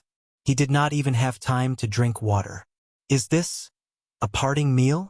As he ate, he cast a glance at the sand dune in the distance. There were 3 figures, 2 big and 1 small. The first 2 were standing very stiffly, while the small figure sat cross-legged on the ground and also wolfed down his food. Beside him, Tardin shook his head and continued to bury his head in his food. "What does it matter?" Barney Jr. grabbed a piece of hard bread. There was a thoughtful look in his eyes. "I can't think of anything worse than today." Zachriel sat a little further away from them. He chewed on the jerky in his mouth and stared at the 3 people in the distance.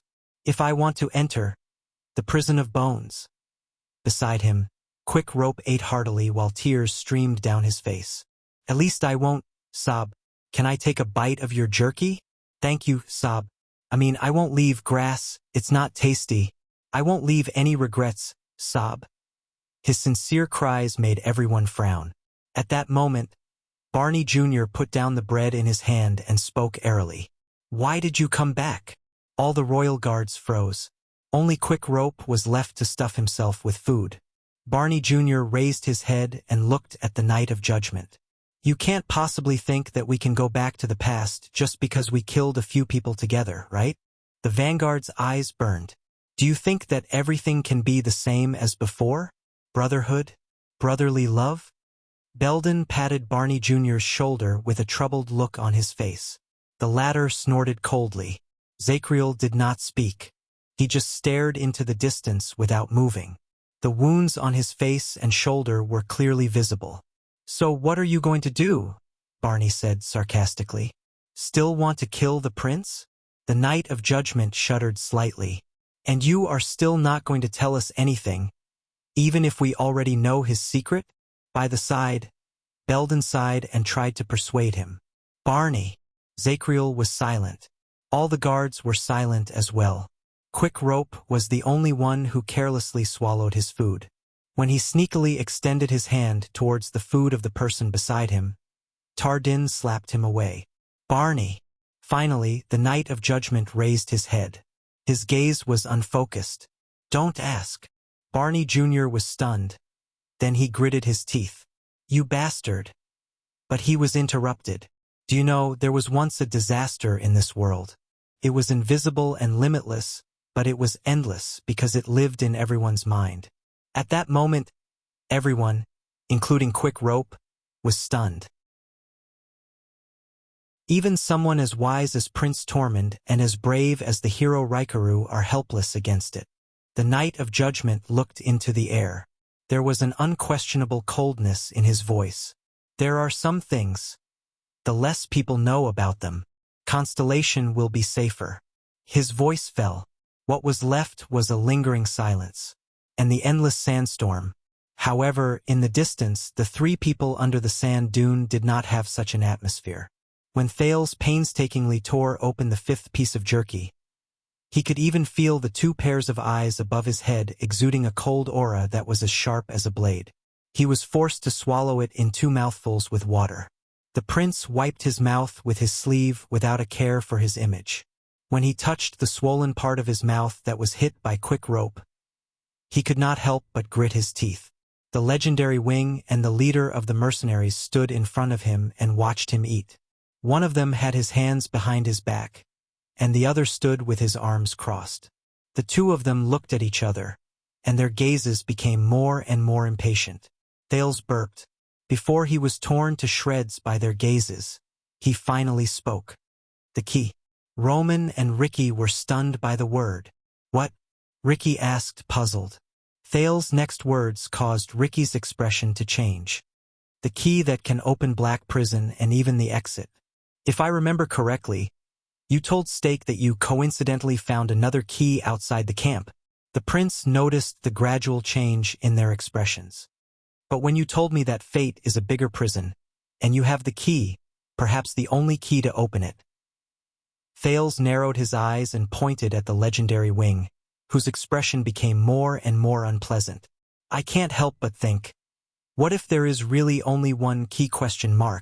At that moment, it was as if someone had struck the air with a heavy hammer. Ricky furrowed his eyebrows. The legendary Wing stood dumbfounded and did not move. Thales burped again. I ate too much. Sorry. Then, I followed this clue and retraced everything that happened.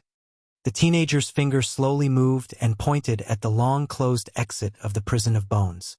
Thales' eyes lit up. Guess what? I connected all the strange clues one by one. The prince smiled. His tone was a little relaxed and dramatic, but it was obvious that the other two did not have a sense of humor. They only stared at Thales coldly. It was obvious that they were in a bad mood. Thales looked around him and awkwardly put away his smile, which showed that no one was supporting him. He chuckled dryly. Ricky, after you walked out of the prison, you were not in a hurry to escape. Instead, you were leisurely waiting for the so-called opportunity?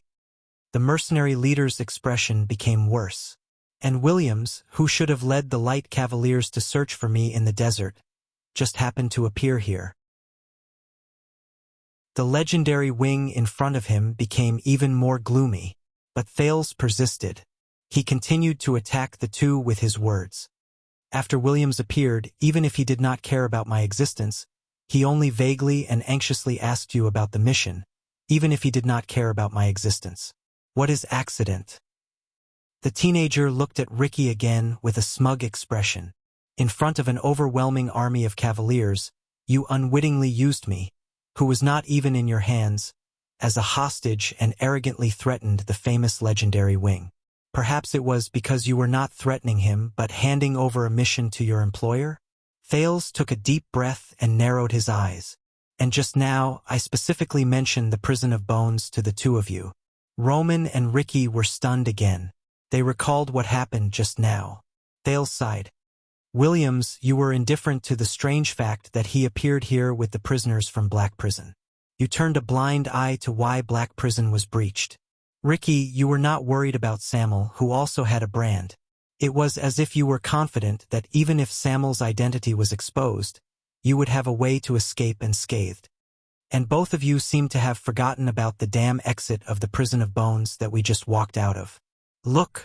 Thales waved the jerky in his hand and bit into it.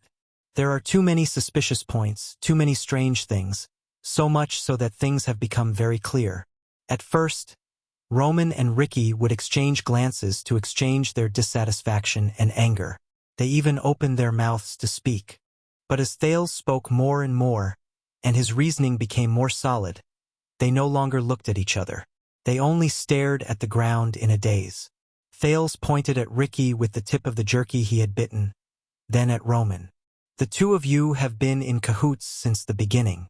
From the moment you obtained the key to Black Prison without any obstacles, to the moment he stood here and watched Bladefang's camp burn. Thales said a long string of things and looked at the two people's almost petrified expressions. He finally nodded in satisfaction, grabbed his water skin, and drank a mouthful. Both of them were silent. It was as if a few centuries had passed. Finally, the legendary Wing closed his eyes and let out a long sigh. He extended his hand to Ricky and flattened his palm. On the other side, the leader of the Disaster Swords stared at the teenager indignantly, with an expression as if he had eaten **T. He brought out the rectangular crystal green strip that Thales was all too familiar with from his bosom. The key. Thales smiled, as expected of someone from Renaissance Palace. Roman coldly took the key to Black Prison from Ricky's hand. You were born cunning. Thales raised his eyebrows and bit the last bit of jerky into his mouth. No, this is just a simple observation and deduction, he said vaguely. I think that any normal person would be able to tell. His words made Roman's expression turn even more unpleasant. Ricky let out a long sigh. Key. He laughed in resignation, snorted, and shook his head. Ha ha ha ha. Just because of a damn key. Ricky's laughter stopped. He gritted his teeth and exhaled. He stared at Roman indignantly and discontentedly. That's why I told you that you can't ignore this just because there are few people who know the truth about Black Prison. At the very least, you should put on a show of a theft. But that damn pride of yours. Roman snorted coldly in response. And you brought a large group of tourists in for a free tour, and you even flaunted the key in front of everyone for 5 minutes? Thales watched the two argue through the corner of his eyes. They are more familiar with each other than I thought. As his thoughts wandered, the legendary Wing turned his head to look at Thales. So, Prince, Baron Williams said coldly, we were the ones who destroyed Bladefang's camp. At that moment, Thales felt a chill run down his spine when he was stared at by Williams' sharp and deep eyes. The legendary Wing raised his head and looked around. He gestured to his subordinates, who were waiting anxiously for him, to hold their horses. Then, how dare you expose our scheme so brazenly? Roman lowered his head and observed his surroundings. At the same time, his tone was threatening. Do you really think that the Nameless can protect you? Ricky stood beside him and flashed a similarly malicious smile at the youth. Thales' heart froze. He gulped. No, but I thought that what you want can help me. The legendary Wing snorted coldly. Then what do I want? Thales met his gaze and raised his finger with great difficulty. Roman and Ricky turned their heads and looked in the direction of Thales' finger. Then they immediately frowned. The prince pointed at the cluster of fortresses in the distance, which had smoke rising from them. He said softly, Bladefang's camp. Roman and Ricky fell silent again. Thales sucked in a deep breath. My past experience told me that if a series of events happen one after another, they must be connected. There must be an invisible clue that connects everything. In the beginning, I thought that I was that clue, because the Secret Intelligence Department wanted my return, Shadow Shield wanted my secrets, and the Northlanders wanted the value of my identity. Thales raised his head and looked straight at Ricky. But gradually all of you appeared. You got involved in the situation out of nowhere and mixed everything together. I couldn't sort everything out, so I thought that it was a coincidence that connected us together. The leader of the Disaster Swords seemed to be deep in thought. But what if it's not a coincidence? Thales changed the topic. There was wariness in his eyes. What if all of you appeared because of me? Roman and Ricky looked at each other. The teenager's lips curled up. Then I remembered that the Disaster Swords know Blood Whistle is first and foremost a group of mercenaries, and second, a loser's support group. Ricky was instantly stunned. He immediately protested in dissatisfaction. "Hey!" But Thales did not pay attention to him and continued to speak. He continued, "Yes, all of you are selling swords." With a serious expression, he punched his palm. "What if your goal tonight was to fulfill your employer's wishes first? Then, the sin of Hell's River, Black Sword, the secret in the prison of bones, and Zachriel?" Thales looked up, and his expression became extremely serious. "Then, who is the most likely to hire a 100-man group like you, which is strong enough to fight a series of battles, and can even cause chaos in Bladefang's camp?" Ricky pursed his lips. The teenager was a little thirsty from talking. He picked up the water skin, but found that it was empty. He could not help but frown a little. But unexpectedly, in the next second, a heavy water skin was thrown into his arms. Thales looked up and saw that the legendary wing had retracted his arm. "Continue." The teenager raised an eyebrow. He gulped down a mouthful of water and said eagerly, "Ricky, tell Zachriel that more than 100 years ago, your leader made a deal with the Red King of Constellation, and the disaster swords were able to operate as mercenaries in the Western Desert. You also told the tavern owner, Campa, that you know the background of my home. You know that it is the place where Queen Erica, the conqueror of the North, and her remaining followers, who were ousted by the Red King more than 100 years ago, went into exile. You said it as if you saw it with your own eyes." Ricky's expression changed slightly. Thales sighed. "I guess it's not a coincidence, right?" Ricky's expression as he looked at Thales became more and more solemn. Thales took a deep breath and sensed that his senses and balance had recovered slightly. He stood up again. He looked at Ricky seriously. "So, I guess that more than 100 years ago, the disaster swords came to the Western Desert for no other reason than to accept the Red King's employment to destroy the remaining followers of the conqueror of the North?" No one spoke. The wind stirred the sand slightly. The horses in the distance neighed uneasily. Ricky suddenly spoke. "It's even simpler." Thales was puzzled. "What?" Ricky raised his head and looked at the rising sun in the sky above the desert. He felt the wind and sand wash over him. He said with a sigh, "The Red King is a person who does not like complicated matters. He sent Hilcrassus to the Western Desert to bring back his own sister, Queen Erica's." The mercenary's gaze became fierce, the head on her neck. Thales immediately felt a chill run down his spine. Bring back his own sister's head. The old saber by King Chapman's side appeared before his eyes again. Thales could not help but start thinking about the origin of the Red King's title. He also remembered what Gilbert had said to him when he was young. The history of Constellation has never lacked bloodshed. Roman's gaze was cold. He did not say a word. Thales resisted the urge to look at the skull on his shoulder and asked tentatively, "Yes?" He asked tentatively, "Then Crassus. Did he succeed?" Ricky only gave him a mysterious smile. This made Thales feel uncomfortable. Thales coughed and tried hard to get rid of other thoughts. He returned to the topic at hand. In short, from the day Blood Whistle was established, it was closely related to Constellation, or more accurately, to the interests of the kingdom's central government in the borders of the Western Desert. Under the duo's increasingly solemn gazes, the teenager turned to Roman. "And another veteran who sold swords told me that ever since the Desert War and the Bloody Year, Bladefang's camp has been under the direct command of the Baron of Bladefang's camp, which is under the jurisdiction of the royal family." Thales stared at the legendary wing with a burning gaze. "Over the past decade or so, with the support of the royal family and the threat at the borders, your regular soldiers have truly turned this place into your private land. The legendary wings, Bladefang's camp." Thales looked at Roman, who did not bat an eyelid. "It is also a sharp knife that the kingdom's central government has inserted into the vital parts of the Western Desert to control the suzerains in the West, be it in terms of military affairs, politics, or commerce." The legendary wing did not say a word.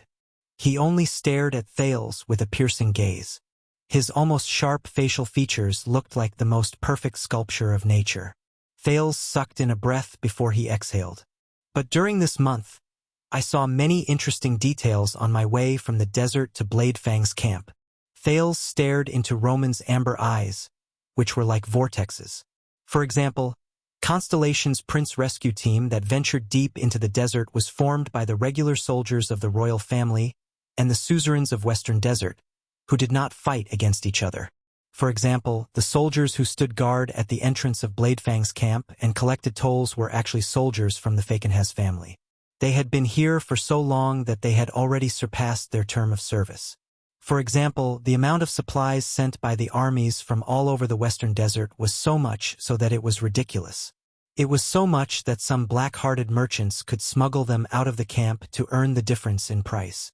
For example, the soldiers who started patrolling the camp and were in charge of capturing people and sending them to White Prison were recruited soldiers who had not set foot in Bladefang's dune for many years. They did not even know the severity of the law enforcement. Every word the prince said caused Ricky and Roman's expressions to become even more profound. Roman sucked in a deep breath. "You are very observant, and you are very detailed." "So?" Thales smiled. He lowered his head and recalled the bad old man who smoked a pipe. "When I was still a hostage in Dragon Cloud City, one of my subordinates once told me that my father had already negotiated with the suzerains of Western Desert, led by the 3 great clans, so that I could safely return from Extet through the desert. They were absolutely trustworthy." Roman furrowed his eyebrows tightly. Ricky, on the other hand, breathed softly. He seemed to be slightly surprised. Thales exhaled. He said that Renaissance Palace paid a huge price to make the nobles of Western Desert completely stand on our side and welcome my return. Thales turned his head, and his eyes shone with a sharp glare. "Bladefang's camp, right?" At that moment Roman did not speak, but the legendary wing's eyes shone with a complicated light that had never been seen before. This made Thales even more certain. He observed the other party's expression and slowly said, "King Kessel completely or partially handed over the royal family's control over Bladefang's camp. He gave up the initiative in the Western front lines in exchange for the support of the suzerains of Western Desert." Thales thought absent-mindedly about everything he had experienced since the day of the state affairs hearing in Dragon Cloud City. In exchange, he obtained the largest mobilization of military forces and logistics from the great clans of Western Desert after the war. In exchange, he obtained the Western Desert and the royal family to join forces, enter deep into the desert, press against the Alliance of Freedom, and intimidate Extet. In exchange, he obtained the chaotic eastern part of the desert. For 2 to 3 months it was uninhabited, and not a single blade of grass grew there. Thales' heart sank. In exchange for my return. The teenager no longer thought about other things. He raised his head. "But you." Thales' gaze was fixed on the legendary wing. "Roman Williams. You were not happy, especially when the deal behind the scenes had been completed, and the suzerains of Western Desert entered Bladefang's camp in a mighty wave." His tone was very certain. Roman looked back at him slowly. His gaze was cold. "Because you have long regarded Bladefang's dune as your exclusive property." Thales shifted his gaze to the orc skull on Roman's left shoulder. He repeated what the latter had once said to Stake. "And anyone who wants to take it from your hands will have to pay the price. They all have to pay the price." Chapter 487. My lord, Felicia and Frank's men are already in place. Poe's troops are also on standby. In the distance, a cavalier who looked like a messenger arrived not too far away from them and reported to Roman in a loud voice. "They are waiting for your orders." The legendary wing did not turn around. He continued to stare at Thales, who had a solemn expression on his face. The exquisite earring on his left ear and the ugly skull on his left shoulder formed a stark contrast. "Tell them to continue waiting." The messenger did not hesitate in the slightest at the strange order and quickly left. The 3 of them still stood facing each other. In this case, everything is clear. Thales watched the cavaliers leave into the distance and solemnly said to Roman, "You couldn't do it yourself. You couldn't let your subordinates suspect anything. You couldn't let the camp see through the truth. You couldn't let the cunning nobles be on guard. So you bribed Blood Whistle, maybe your old friends, After all, they're war mercenaries. They even worked with the government before. The legendary wing was silent. Ricky, on the other hand, shook his head helplessly and gave Roman a funny expression that said, "See, I told you." Thales stared at the legendary wing without blinking. You asked them to create chaos and conflict in Bladefang's camp, which no longer belongs to you, such as releasing the prisoners from White Prison, disrupting the logistics in garrison, or something else. Thales looked at the royal guards in the distance. And the reward you gave them was the key to the mysterious Black Prison.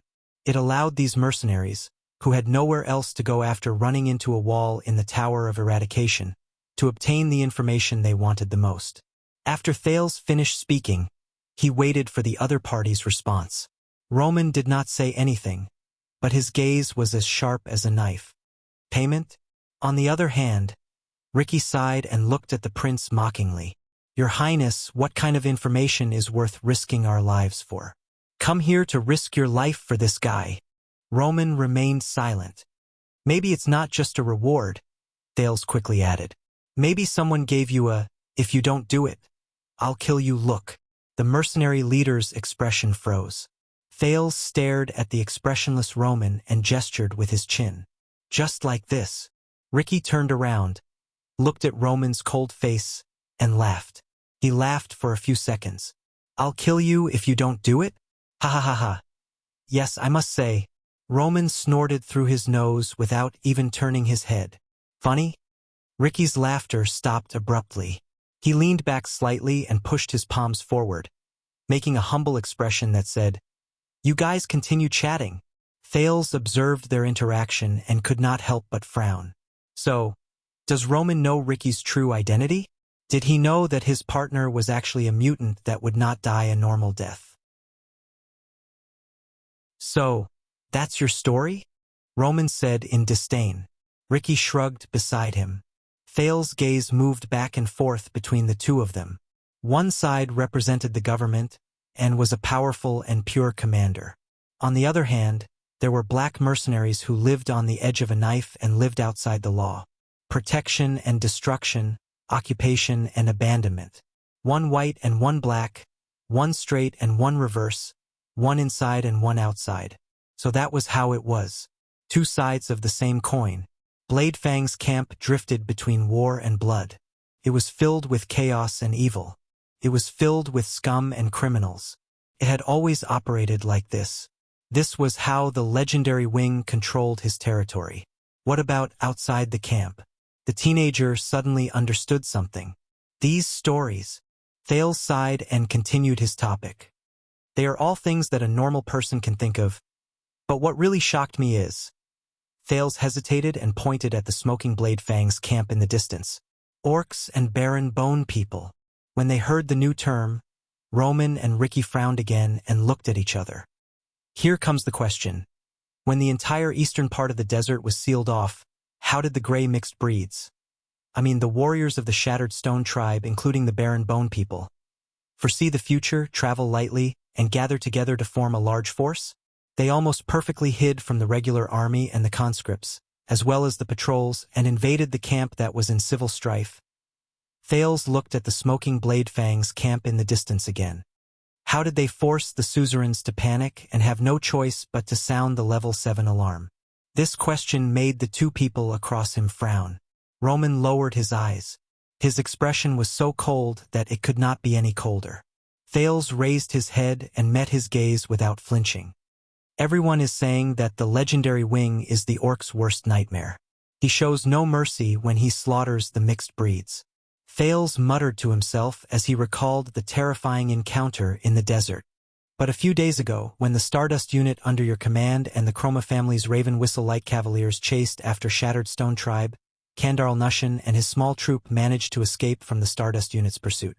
Because of this, Duro, the leader of the army, almost fell out with the nobles who recruited the soldiers on the spot. When he heard that name, Roman's gaze on Thales became even more unfriendly. Thales frowned. Tell me, Roman, did you purposely expel Duro and make him leave the camp because you were dissatisfied with him selling the information? This made Ricky frown as well. Roman had unknowingly clenched his fists. Thales said softly, And that orc leader really did tell me a lot of things. At this moment, Thales's tone was deep and serious. Quite a lot. At this moment, a crack finally appeared on Roman's almost perfect facial features. It was as if his mask was starting to shatter inch by inch. The fiery red of the sun faded away and turned golden. The atmosphere became tense at this moment. Tell me, Baron, as an isolated and helpless glacial orc from the north in the xenophobic and dangerous desert for 20 years, Thales sucked in a deep breath. How did Nushin gain power step by step, slowly become stronger, and finally become the war chief of Shattered Stone Tribe? He stared at the skull on the legendary wing's left shoulder. What about you, who also stayed in the desert for 20 years, and even the handsome orc bone on your left shoulder, which has the same surname as Shattered Stone? Does it matter? This sentence seemed to make the air freeze. Just like how Roman pursed his lips tightly, in that second, he seemed to have truly turned into a statue. The silence lasted for a long time. Even Ricky lowered his head and did not move. Finally, when Thales could not help but speak again, the legendary wing snorted. Kandarl Nushin.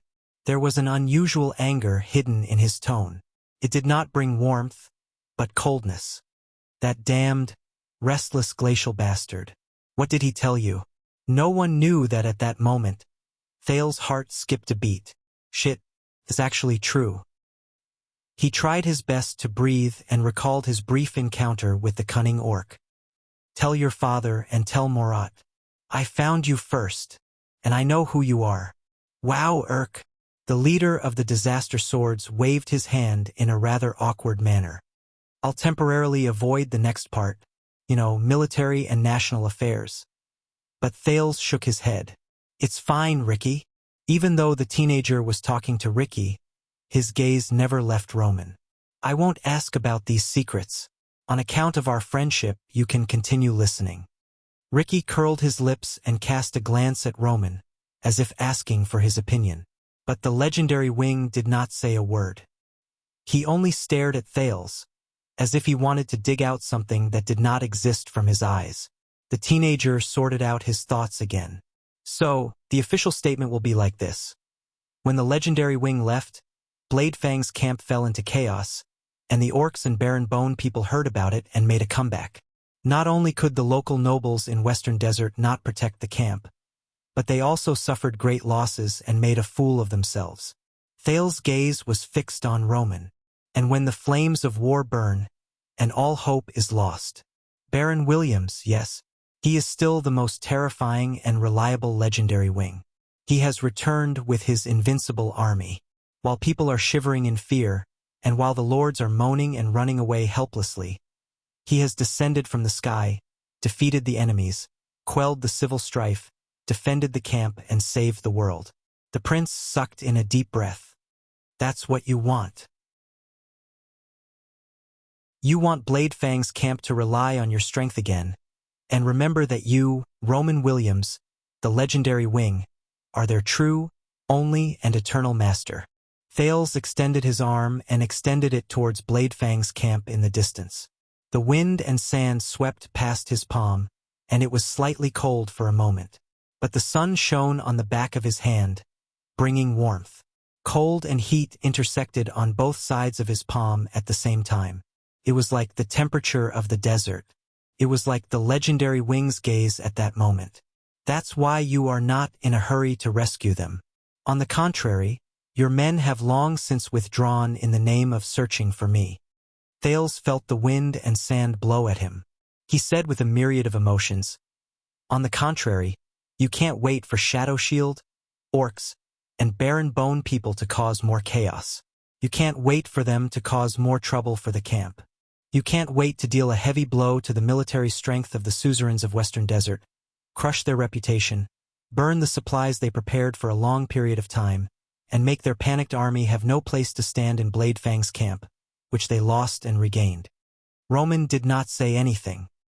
His handsome face was also blown by the wind and sand, but it did not seem to affect him at all. Thales sighed softly. You want to shatter their dreams and destroy their hopes. You want them to be utterly humiliated and lose all their prestige. You want them to suffer heavy casualties and retreat in dejection. You want them to lose everything from their bargaining chips to their morale, so that they will never be able to rise again.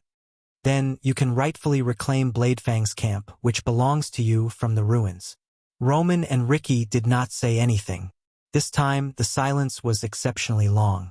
In the next second, Thales's gaze focused, and his pupils gradually focused. Of course, what you did not expect was... He stared coldly at Roman and Ricky. I appeared. Yes, the cause of all this is the prince hostage who caused you to lose Bladefang's camp. Thales Jadestar, who was supposed to meet up with the army in the desert, has mysteriously entered Bladefang's dune.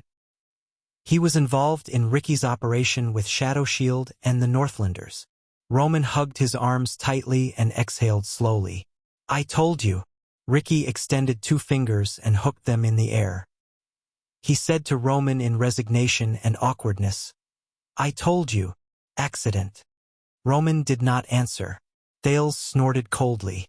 I understand that you do not like me. Because of me, you lost Bladefang's camp, and perhaps you also lost your army and power. And you want to take all of this back. Thales stared straight at the legendary wing. I can help you, as long as you promise me a few things. At that moment, Roman slowly raised his head. The handsome knight stared at the horizon in the distance. His gaze was profound. What makes you think that you can come up with a few pleasant stories? His voice was as calm and clear as ever. Do you have the right to negotiate with me? Thales sucked in a deep breath. Because if you don't agree... Thales mustered his courage and tried his best to make his voice sound confident and calm. Then the entire camp, the entire Western front lines, and even your subordinates who respect you greatly will know that the beautiful and alluring legendary wing is actually a hypocrite who colluded with the orcs and framed the camp. He is their true enemy. Roman's gaze shifted. And the suzerains of Western Desert, such as the famous Duke Fakenhaz, will also know that you put in so much effort to chase them away dejectedly and occupy Bladefang's camp for yourself. Thales gritted his teeth and said, And I promise you, when that happens, Bladefang's camp will never be yours. The legendary wing lowered his head swiftly. It gave Thales quite a shock. When you threatened me, did you know that you had no bargaining chips in your hands? At that moment, Roman's murderous aura surged. Even if you knew this, what could you do? Thales' heart tensed. He stared at the legendary wing with a dark expression. Roman snorted coldly. He turned his body to reveal the royal guards in the distance. The latter were anxiously waiting for the results of the battle under the watch of the cavaliers. On the contrary, look at my bargaining chips. Your prisoners have had their fill. The legendary wing took a step forward, and there was a faint, oppressive air about him. Listen, Prince. Threaten me one more time. Roman's handsome face, which was originally eye-catching, seemed to have become aggressive at that moment. I'll kill one of them, until I kill them all. Thales clenched his fists in secret. Ricky noticed that the atmosphere was becoming more and more off. He frowned and instinctively took a step back. I can even knock you out right now and send you back to the capital. The legendary wing's words were as sharp as a knife. For the sake of your and their lives, you had better not resort to foolish actions. Roman slowly lowered his body until his amber eyes were at the same level as Thales. A warning look flashed in his eyes. Because you are so weak. Aside from a useless title, you have no bargaining chips or power. Thales instinctively gulped. He felt a heavy weight on his chest, and there was a bitter taste in his mouth. Damn it! Damn it! Roman stared at the trembling teenager who was so angry that he could not speak. He snorted softly and straightened his back. Follow the cavaliers back to the capital. Bladefang's camp is not prepared to entertain you. He turned around and was ready to leave. Ricky spread his arms by the side and put on an expression that said, Do you understand now? Thales breathed deeply. Damn it! He only has a good appearance. Bastard military ruffian. I've had enough. Thales sucked in a deep breath for the last time before he opened his eyes swiftly. Ricky. The prince's sudden words caused the two to stop in their tracks. This time, Thale's tone was calm and indifferent. If one of my subordinates who are prisoners loses even a single strand of hair, Ricky turned his head around in puzzlement. Or I will be knocked out and sent away by this pretty boy. Roman narrowed his eyes in displeasure. Then, after you leave this place, spread the fact that you were hired by the legendary wing, including the truth you just heard. Spread it to Bladefang's camp, the entire kingdom, and especially to the ears of the nobles in the western desert. Tell them everything. Ricky was instantly stunned. The legendary wing frowned. You sure are humorous, Your Highness. The mercenary then laughed involuntarily. Why should I? Thales suddenly raised his voice and interrupted him. Because I promise you in the name of Jadestar, just like what the Red King promised the first Crassus. Thales' eyes were burning. He glared at Crassus of the Disaster Swords. As long as you complete my request, you will forever have Thales Jadestar's friendship, and you will also have a place in Constellation. Ricky froze for a moment. Roman's expression slowly changed. But Thales still gritted his teeth and continued speaking resolutely. And I will tell you Black Sword's hiding place, the details about Black Sword, and Black Sword's power of eradication. I will even tell you the whereabouts of the Dragonbreaker and how to use it. By the way, the name of that weapon is the Blade of Purification. It is indeed a legendary anti-mystic equipment. It once sealed a calamity in Dragoncloud's city 6 years ago. The information contained in this sentence was too much and too heavy, so much so that the two could not react for a moment. They were stunned on the spot. Then Ricky shuddered slightly. What? Purify? Thales raised his head swiftly. This promise is valid forever. You can fulfill it at any time. Ricky was stunned. But Thales' next sentence made the expressions of the two people in front of him change at the same time. Now, Your Grace, if you want to touch my people, then you better kill Ricky as well, Thales said fiercely. Unless you believe that in the future, in the face of benefits, this sword seller will uphold his conscience and loyalty, reject my temptation, and keep your secret. At that moment, Ricky's expression could not tell right from wrong, and it was incredibly interesting. He stared at Thales in a daze. The legendary wing's expression changed as well. It changed from indifference to shock and anger, but Thales continued speaking anxiously. But you cannot be certain how much Ricky has told his subordinates. So, the safest thing is to kill all of them. At that moment, Thales' gaze was incredibly cold. Leave no one alive. Ricky's expression instantly fell. Your Highness, this. His gaze moved back and forth between Thales and Roman, as if he could not understand how the situation had changed so suddenly. Thales snorted coldly at Ricky. His gaze never left the legendary wing, who was extremely shocked and furious. What? Did you really think that I called you over to listen in because we are good friends? Ricky's gaze changed. He glanced at Roman and said fiercely to Thales, F*CKU. F*CKU. Thales snorted softly. You're welcome. Ricky sighed and turned to the legendary wing. Baron, you know me very well. It's impossible for me to, this Jadestar brat. Roman did not even look at him. He only nodded slowly. I know. Ricky seemed to want to say something, but in the end, he turned his head around in embarrassment. They stared at the prince with dark and displeased expressions. But Thales could feel that their gazes were meeting less and less. You! Roman took a step forward coldly.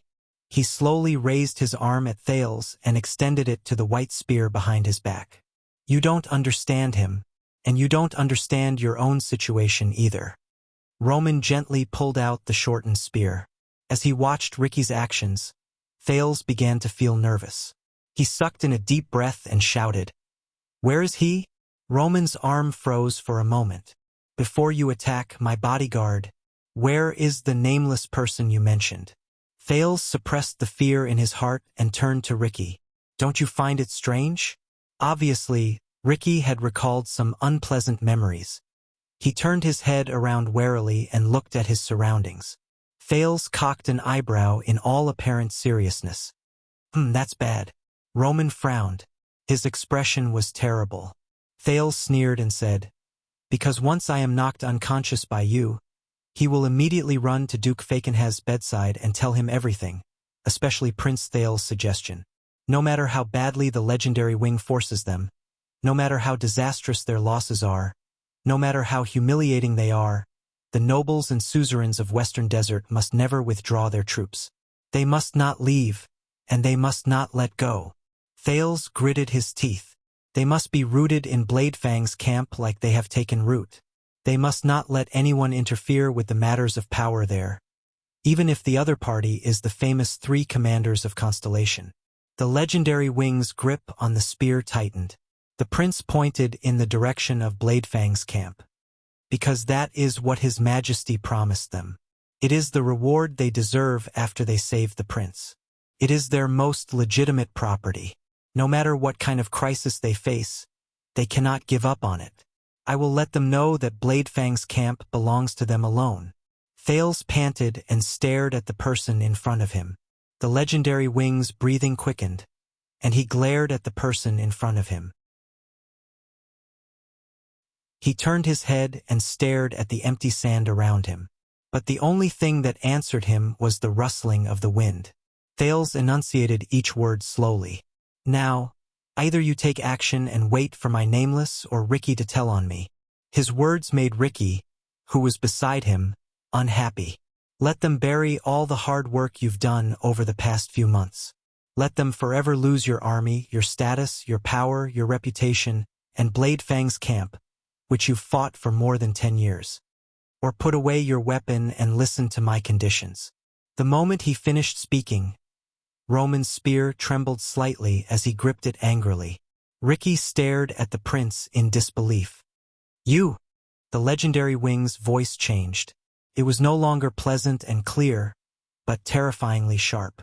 "Do you believe that if I throw caution to the wind—" But Thales interrupted him fiercely. "Do you believe that you will kill me now?" Thales sucked in a deep breath and looked at the incredibly handsome but terrifying legendary wing. "Of course." He gritted his teeth and said, "Because in this world all the good-for-nothings who only know how to respect power will think so." Roman's gaze changed. It changed from disgust and disdain to anger and hatred. There was also an ominous glint in his eyes. "Because they are so poor that they only worship power." Thales frowned. "And this way of thinking determines that even if they have power, they will only be good-for-nothings." He suddenly remembered Black Sword. He remembered Black Sword's figure when he charged into the sea of flesh and blood without hesitation. He remembered what Black Sword told him about the truly powerful. For some reason, when that scene appeared in his mind, Thales felt much more at ease. It was as if his fear and anxiety had been flattened. "Good-for-nothings? How dare you say that?" Roman's words came out through gritted teeth, and they were filled with hatred. Thales sucked in a deep breath and said airily, "You know, Roman, many of my enemies are just like you right now. They either only care about my identity and status, or they only care about the talents of my subordinates. They think that the young prince has no bargaining chips or power aside from that. He is just a weakling who cannot lift a sword and is worthless. But all of you have made the same mistake." Roman narrowed his eyes slightly, but the anger in them did not subside. In the next moment, with a whoosh, the short spear in his hand instantly elongated, revealing a ferocious and sharp tip. Thales instinctively shrank back. "Steady, Thales. Steady. He only wants to knock me unconscious?" And before that, Thales clenched his fists and forced himself to speak. "The bargaining chips and power you speak of are only important. They are only important in the hands of those who know how to use them." The fear in his heart slowly dissipated, and the trembling of his body disappeared from his senses. "Because what is important is not the bargaining chips and power," the prince said softly, "but the people who use them." At that moment, Ricky's gaze when he looked at him was different. Thales raised his head, and his gaze was bright. It went straight for the legendary wing, who was extremely enraged and mighty. "Please allow me to reintroduce myself, Your Grace." In the face of the handsome man with an imposing aura, the teenager smiled. Thales Jadestar, I do not need to become a king. I can also make you look bad. Time seemed to have stopped at that moment. The anger in the legendary wing's eyes was at its peak. All sounds disappeared. Only Thales' heartbeat became incredibly piercing to the ears. 1 second, 2 seconds, the third second. The tip of the spear trembled before Thales' eyes. For a moment, the teenager's hair stood on end. The lifeless sin of Hell's River surged uncontrollably. He almost thought that the legendary wing was about to stab him with the spear with a terrifying expression. But a few seconds later, the tip of the spear was still moving slowly and pathetically. It drooped down. Finally, the legendary wing lowered his arm. He seemed to have used his entire life's worth of strength to complete this action. A few seconds later, all sounds returned to the teenager's ears as his blood returned to normal. Thales then closed his eyes and exhaled slowly. He felt like he had escaped a disaster. You! Roman suppressed his anger with a smile, as if he was so angry that he nodded slowly. You're really not afraid of death. Roman slowly put the spear back on his back. Ricky also breathed a sigh of relief. No, it's not that I'm not afraid of death. As he watched the tip of the spear return to its original position, Thales relaxed his shoulders. He also smiled. But I believe that the legendary wing, who has roamed the desert alone for 20 years, and even when faced with the threat of the desert and the ostracism of the nobles, he still managed to slaughter his way out and make a name for himself. You're much smarter than trash. Roman quirked an eyebrow. Thales stared at him intently. So, the deal is complete? Roman ignored him. He stared at Thales for a long time. Then, the corners of his lips curled up slightly. Thales looked at him in puzzlement. Surprisingly, the legendary wing turned around and slapped Ricky's shoulder hard. You're not really going to tell on me, are you? Ricky sighed by the side and flung the man's hand away in resignation. I like my head very much, especially when it's still on my shoulder. Roman sneered. Thales stared at them in a daze. He did not understand what was going on. A few seconds later, the legendary wing turned around. Child, how dare you threaten me with the ownership of Bladefang's camp? But do you think that everything that is happening here, is it really just my will? Thales' expression froze a little. There are less than 2,000 regular soldiers stationed in Bladefang's camp, and there are less than 500 cavaliers. Roman snorted coldly. But this time, all the regular soldiers stationed in other places from Western Desert to Central Territory have been called over as reinforcements. There are even quite a number of rotational soldiers from Broken Dragon Fortress who are on standby duty. There are more than 2,000 cavaliers among them, all for the sake of being able to match the local forces in Western Desert.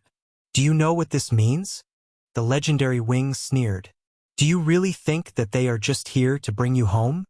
Thales' expression darkened. I know. The teenager seemed to have suffered a blow.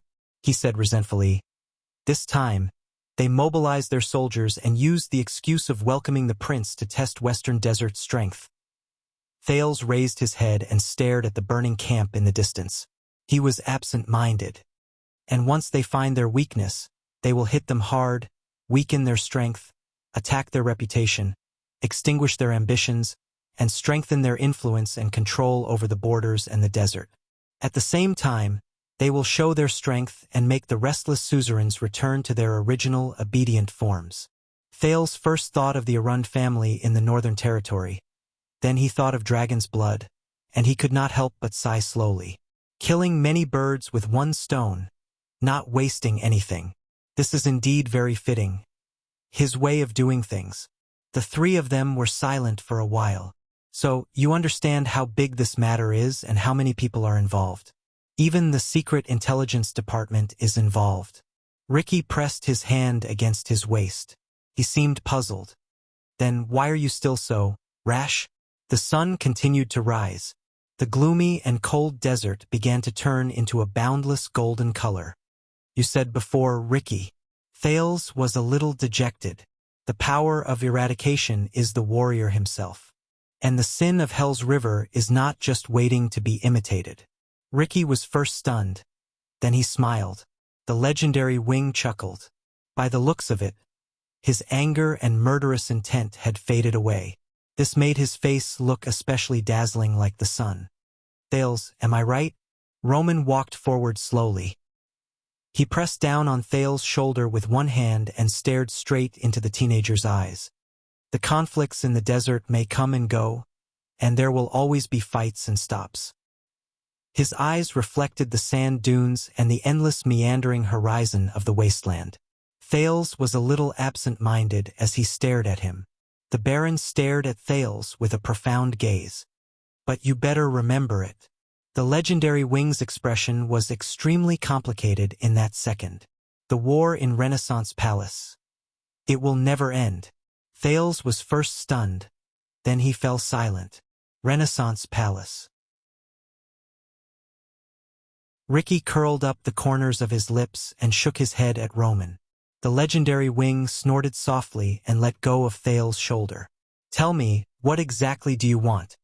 So that you will no longer be naughty and ruin your father's plans? At that moment, the stone in Thales' heart was finally lifted. He took a deep breath and expelled the unnecessary thoughts from his mind. The teenager looked into the distance, at the group of people who were watching them anxiously and expectantly. Roman and Ricky also turned their gazes. Those prisoners in the Black Dungeon, they are all former royal guards. Barney Jr., Belden, Tardin, Cannon, Bruley, and Zacriel. At that moment, hesitation flashed in Thales' eyes. I know, a group of stubborn old men who won't die. Roman stared at the night of judgment from afar, frowned, and nodded. Thales closed his eyes gently. You want me, the jailer, to turn a blind eye and let them go? The legendary Wing asked softly behind him. In the next second, the prince opened his eyes resolutely. No. He frowned, and his gaze was cold. I want you to, Thales said coldly. Kill them.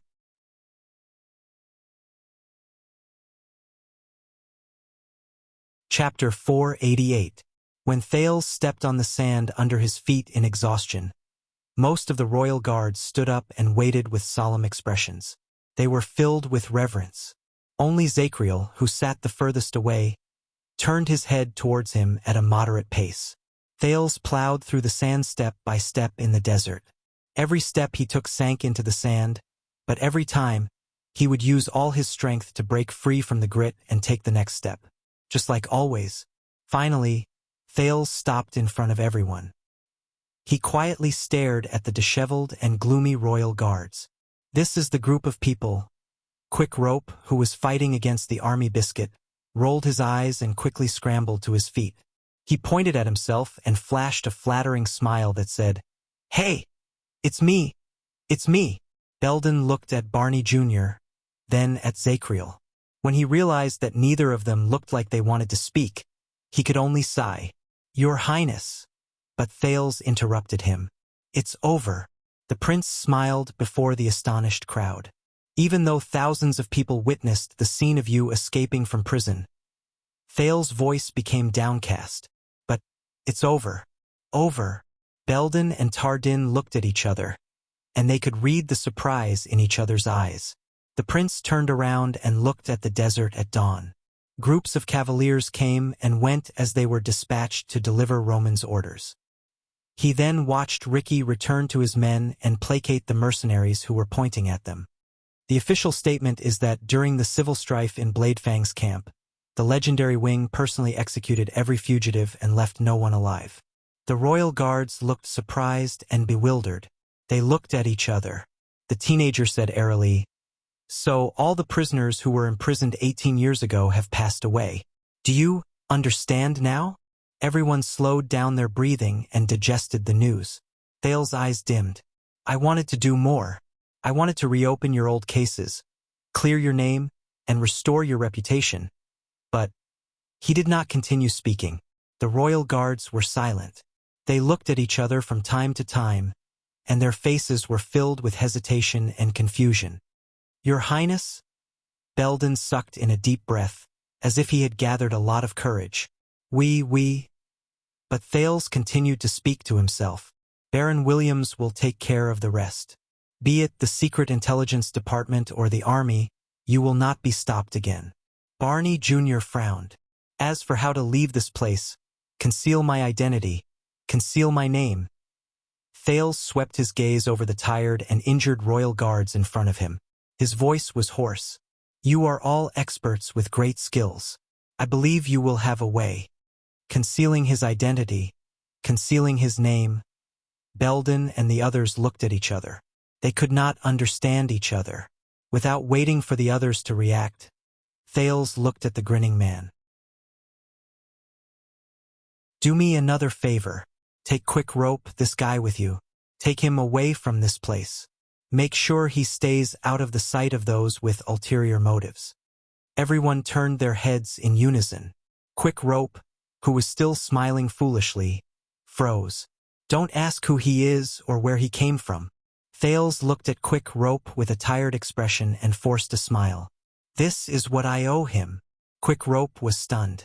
After saying this, Thales sighed and stepped on the soft, cold, and lifeless gravel under his feet. Now, he raised his head and looked at the rising sun in the east. All of you are free. Free. The moment he said this word, all the royal guards were stunned, including Zacriel. Free? At that moment, confusion and perplexity filled the air. Bruley and Cannon followed his gaze and looked to the east in puzzlement. They seemed to be slightly shaken. Barney Jr. stared at the sand under his feet and sank into deep thought. Belden and Tardin stared at everyone in a daze. They did not know what to say. Quick Rope's eyes darted around, as if he knew that this was not a good time to speak. Only Zacriel stared at Thales without moving. Enjoy it. Thales cast them a few deep glances, flashed a gratified smile and turned around. He staggered towards Roman, who stood with his white horse at the foot of the sand dune. He looked as handsome as a man from a painting. Your Highness. At that moment, Belden finally could not help but speak. What about you? His words dragged the people who were immersed in their thoughts out of the indescribable atmosphere. Thales stopped moving, but he did not turn his head around. I am a prince, remember? Thales exhaled and looked at Roman, who was in the distance. I will go back with them to Bladefang's camp first. Then I will return to Eternal Star City. Return to my starting point. To face my fate. Thales clenched his fists. My future. Your Highness.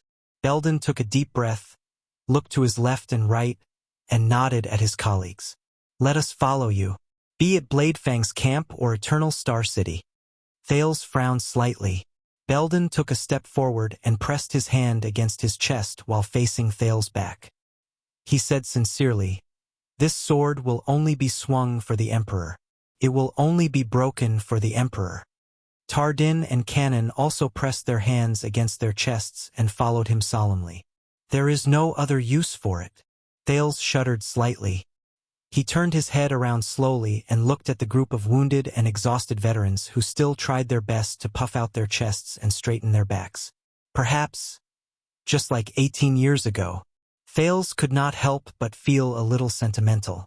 At that moment, the desert was silent. Quick Rope, who did not even dare to breathe loudly, looked around. He was so embarrassed that he managed to suppress his urge to ask if he could leave first. A few seconds later, Thales chuckled softly. First of all, I am not the Emperor. The prince sighed. There have been no emperors in this world for a long time. The guards lowered their arms. They were slightly surprised.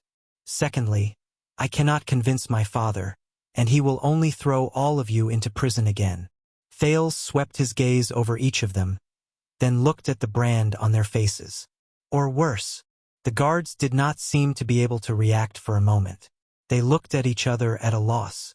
Thales smiled, shook his head, and silently rejected the offer before he left.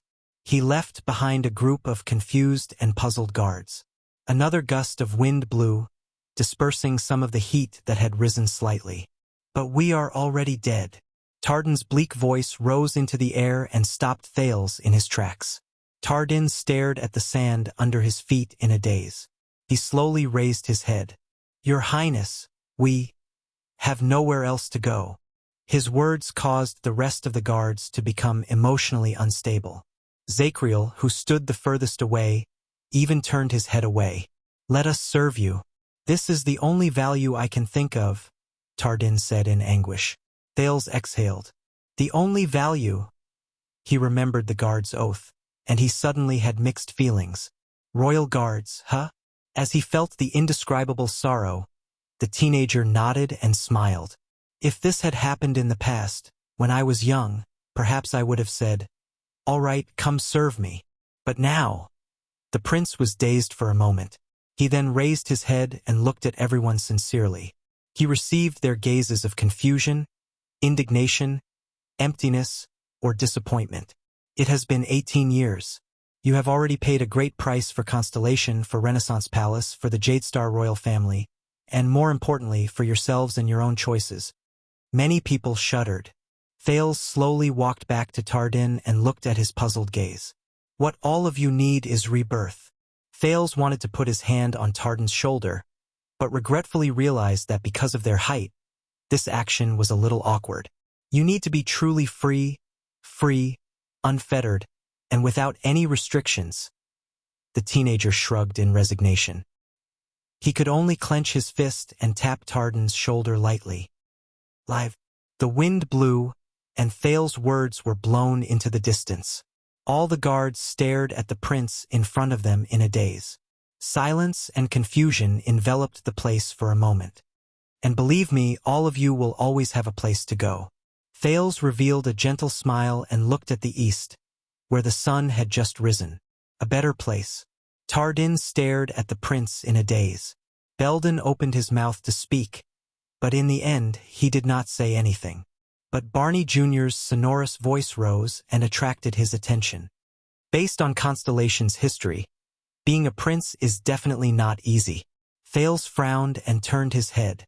He watched Barney Jr. pass through the crowd and arrive in front of him.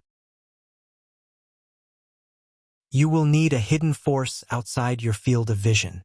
We are very suitable to be your swords outside Renaissance Palace." Barney Jr. stood in front of the crowd and stared at Thales with a burning gaze. Thales was stunned for a second.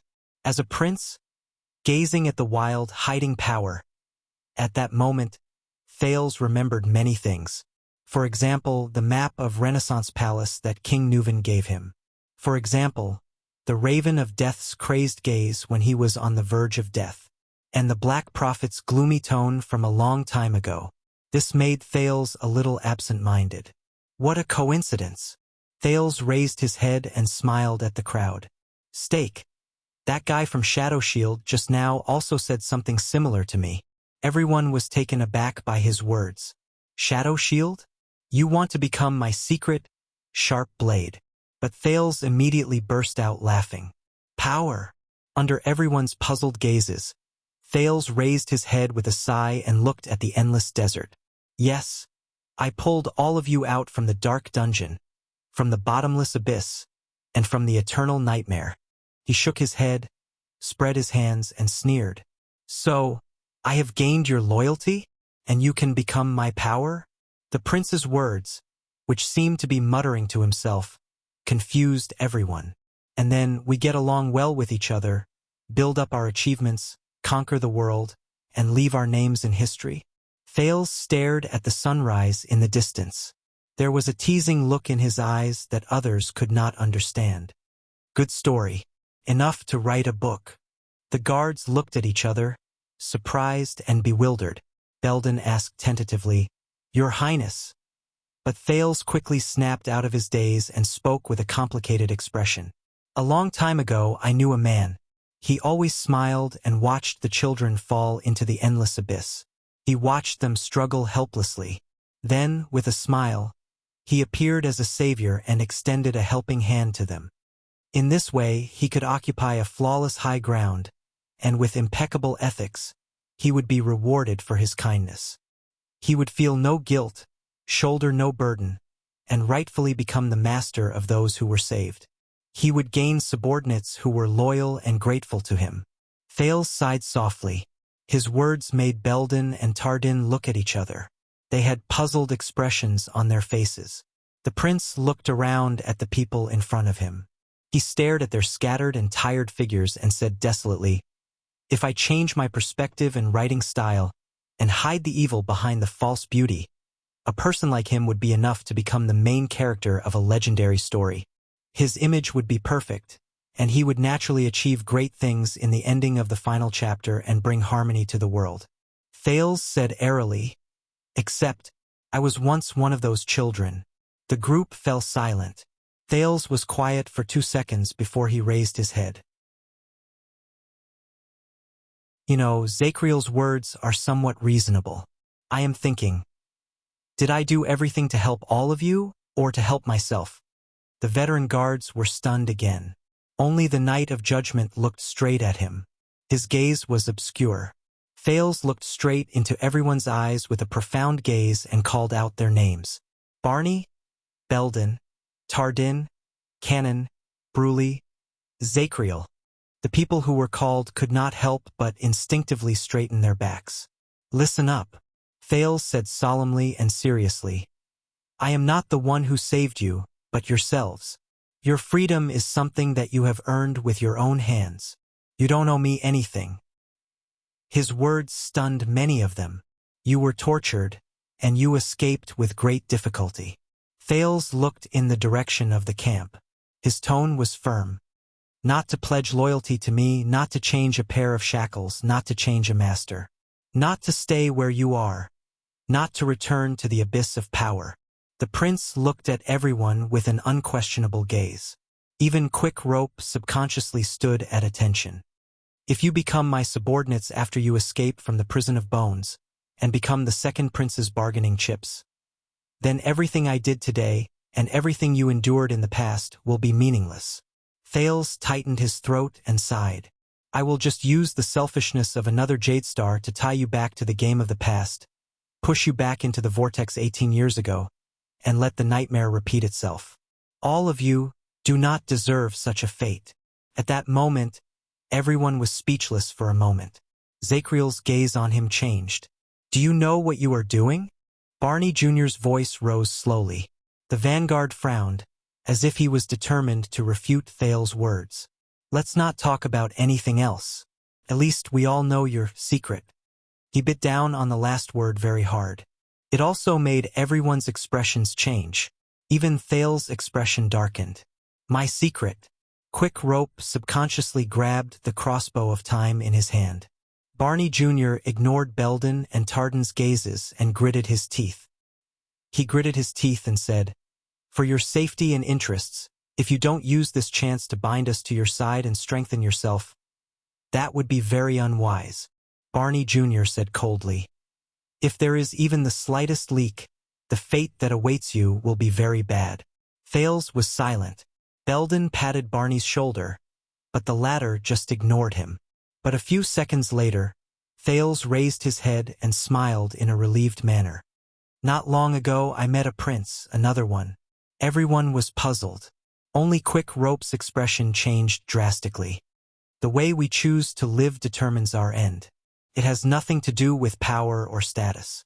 If I always seek personal gain, live in fear, and even try to curry favor with others, and care about power and interests." Thales looked at Quick Rope in the crowd, seemingly unintentionally, and sighed. "Then I will never be able to break free from the shackles of fate." His words made everyone fall silent. Thales looked at each of them. "Just like all of you right now. Your choice will determine whether you will obtain another set of chains with a different name or—" Thales took a deep breath and slowly exhaled. "True freedom." Everyone's expressions changed slightly. Even Barney Jr. lowered his head slightly. While many people began to contemplate, a voice that had not been heard for a long time pierced through the sandstorm. "You are not like your father." Everyone turned their heads, and to their surprise, they found that the person who spoke was Zachriel, who stood at the periphery. "Father." Thales recalled the scene of his first father-son meeting in Mindy's hall. He thought of the Northern Territory, Dragon's Blood, and Bladefang's camp. He thought of the crown and scepter on the throne. Father. But Thales was only slightly absent-minded before he smiled. Because I am not him, he said with certainty, and I will never be. Zacriel stared at him, then suddenly snorted softly. Not necessarily. This made Thales' smile fade a little. However, Zacriel said his next words. Your mother is already dead. Thales was instantly shocked. The Knight of Judgment said faintly, Don't look for her anymore. In an instant, everyone's gazes turned to Zacriel. Already passed away? What do you mean? Thales asked in surprise after he registered what he meant. You know my mother? There in Jirana? But Zacriel only shook his head. His expression became indifferent again. No, remember what I said. This time, Thales stared at him for a long time. What he said, passed away. Then, in the end, the prince could only sigh helplessly in the face of Zacriel, who was as silent as an ice cube. Forget it, I guess you won't tell me anyway. Zacriel did not answer. He only stared at him coldly. But Thales immediately snorted softly. She is already dead. Don't look for her anymore. Do you know what's the most interesting part about languages? Zacriel? Zacriel frowned. The prince narrowed his eyes. People always like to put the important points at the end. These words made Zacriel stunned. Thales smiled. The neighing of war horses rose in the distance. The prince sucked in a breath and gave up on asking more questions. He turned his head to look at the rising sun. Royal guards, this is the last time I, as Thales Jadestar, order, no, tell you. The royal guards were instantly filled with respect. The prince said faintly, The nightmare is gone. The darkness is no more. He swept his gaze over everyone seriously. Barney had a stubborn expression. Belden had a worried expression. Tardin had a gloomy expression. Cannon had a cowering expression. And Bruley had an indignant heart. The silent Zacriel. And the dumbfounded Quick Rope. From now on, you are truly free. He flashed a smile. Live. Once he finished speaking, Thales did not care about the others' reactions. He turned around resolutely and walked towards the sand dune in the distance. Roman was waiting for him there. Thales dragged his tired body and walked through the sand, just like how he came. He walked towards his destination. The morning sun shone on his back, and it reflected a golden light. It's over. Compared to these, everything in the dungeon flashed before his eyes. He was filled with emotion. What a pity, Your Highness. Belden's faint, choked voice came from behind him, but Thales only shook his head and continued walking. Stop, royal guards. A faint, muffled sound came from behind him. Thales did not turn around while he was in a daze. But in the next second, more muffled sounds came one after another. The cavaliers and mercenaries in the distance seemed to have seen something. There was a slight commotion, and they cast their gazes in his direction. Thales stopped walking because his thoughts were interrupted. Roman frowned in the distance. Ricky also stopped talking to his subordinates. They all looked in his direction. Thales turned around in puzzlement when he was reminded by these abnormalities. He was immediately stunned. This is... The morning sun shone on the endless yellow sand. 6 stubborn figures stood on the horizon of the desert like they were cast from iron. They leaned forward slightly. The light and shadows were blurry, but they formed neat and uniform figures. They were washed by the morning sun and the wind. This is... Thales stared at the scene before him in a daze. Zacriel, Barney Jr., Belden. They were the royal guards. The wind blew gently. At some point in time, all the royal guards had knelt down on one knee on the sand. They did not say a word and did not move. Their faces could not be seen clearly, and their expressions could not be discerned. They only placed their right palms on their chests and swung their left arms back in the prince's direction. They bowed their heads deeply. It was as if they were paying their final respects. At that moment, Thales looked at the 6 kneeling figures, and he suddenly felt his chest sink. He pursed his lips, but Thales did not say anything in the end. He raised his right fist with the ghost of a smile on his face and tapped his chest gently. Then he turned around resolutely. Behind him, the 6 figures lowered their heads even more. The legendary Wing frowned as he watched the scene before him from afar. In the distance, among the golden sand dunes, 6 men covered in wounds knelt firmly on the ground. They lowered their heads and saluted in the same direction. Near them, under the slightly white sky, the thin and weak teenager walked over slowly. His footsteps were arduous, but firm. His expression was anguished and gratified. He looked like an oil painting. "Jade Star," Roman mumbled and snorted coldly. Joseph stared at the 6 figures in annoyance from the Disaster Swords team. He said in disdain to Samuel, who was staring at them with a slightly dazed expression, "If you want to, you can join them. You won't be able to forget them anyway." Samuel's expression darkened. He then turned to Joseph. "I thought you would know better than me." Joseph was stunned. "Know what?" Samuel snorted softly and looked at the horizon. "Will you forget your wife and children, Joseph?" "Wife and children," Joseph froze. He subconsciously tightened his grip on his sword hilt and gritted his teeth. When he saw Joseph's expression, Samuel sighed. "Yes, I know. But once some things are lost," Samuel said in a melancholic tone, as he watched the 6 figures slowly stand up from the ground on one knee, "then there is no turning back." In the next moment, determination returned to Samuel's dazed gaze. "Aside from the future, we have nowhere else to go. We have nothing." Samuel turned around and left on his own. He left Joseph behind with a complicated expression. Joseph looked at the 6 figures, then at Samuel's back. Klein walked over and asked curiously, "What's wrong?" Joseph shook his head. "It's nothing. TSK, you self-righteous bastard from the Empire." He grumbled indignantly and turned around to pack his luggage. In the distance, Thales suppressed his desire to turn around and walked forward step by step. Then Quick Rope's voice rose from behind him. "Hey!" Thales turned around in shock and subconsciously caught the package in his arms. "Your luggage." Quick Rope stood behind him. His tone was a little dejected. "And your crossbow." Quick Rope tossed the crossbow of time to him again, forcing Thales to be flustered. Quick Rope sighed and looked at the royal guards who slowly got up and gradually walked into the distance. "Are you sure you don't want them?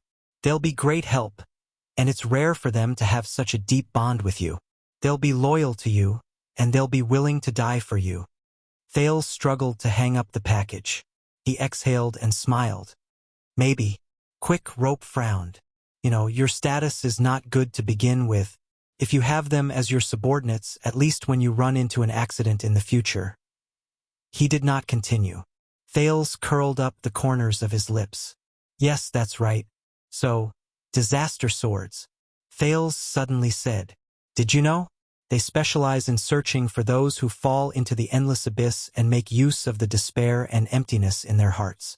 They make empty promises, capture their spirits, and take advantage of their perilous state to use them when they have nowhere else to go. Even if the person who pushes them into the abyss is not Ricky." Thales looked at the puzzled Quick Rope and said seriously, "And I hate that feeling." Quick Rope narrowed his eyes to show his puzzlement. Thales sighed and averted his gaze from the back of the royal guards to look at the sky. "It's as if there's an invisible hand in fate, torturing these pitiful people until they're riddled with scars, crazy and desperate, just for today, when I stand here, to make them willingly become my chess pieces and be used by me until I complete the predestined ending." Quick Rope was stunned. Thales said airily, "But I can't do it. But I can't do it.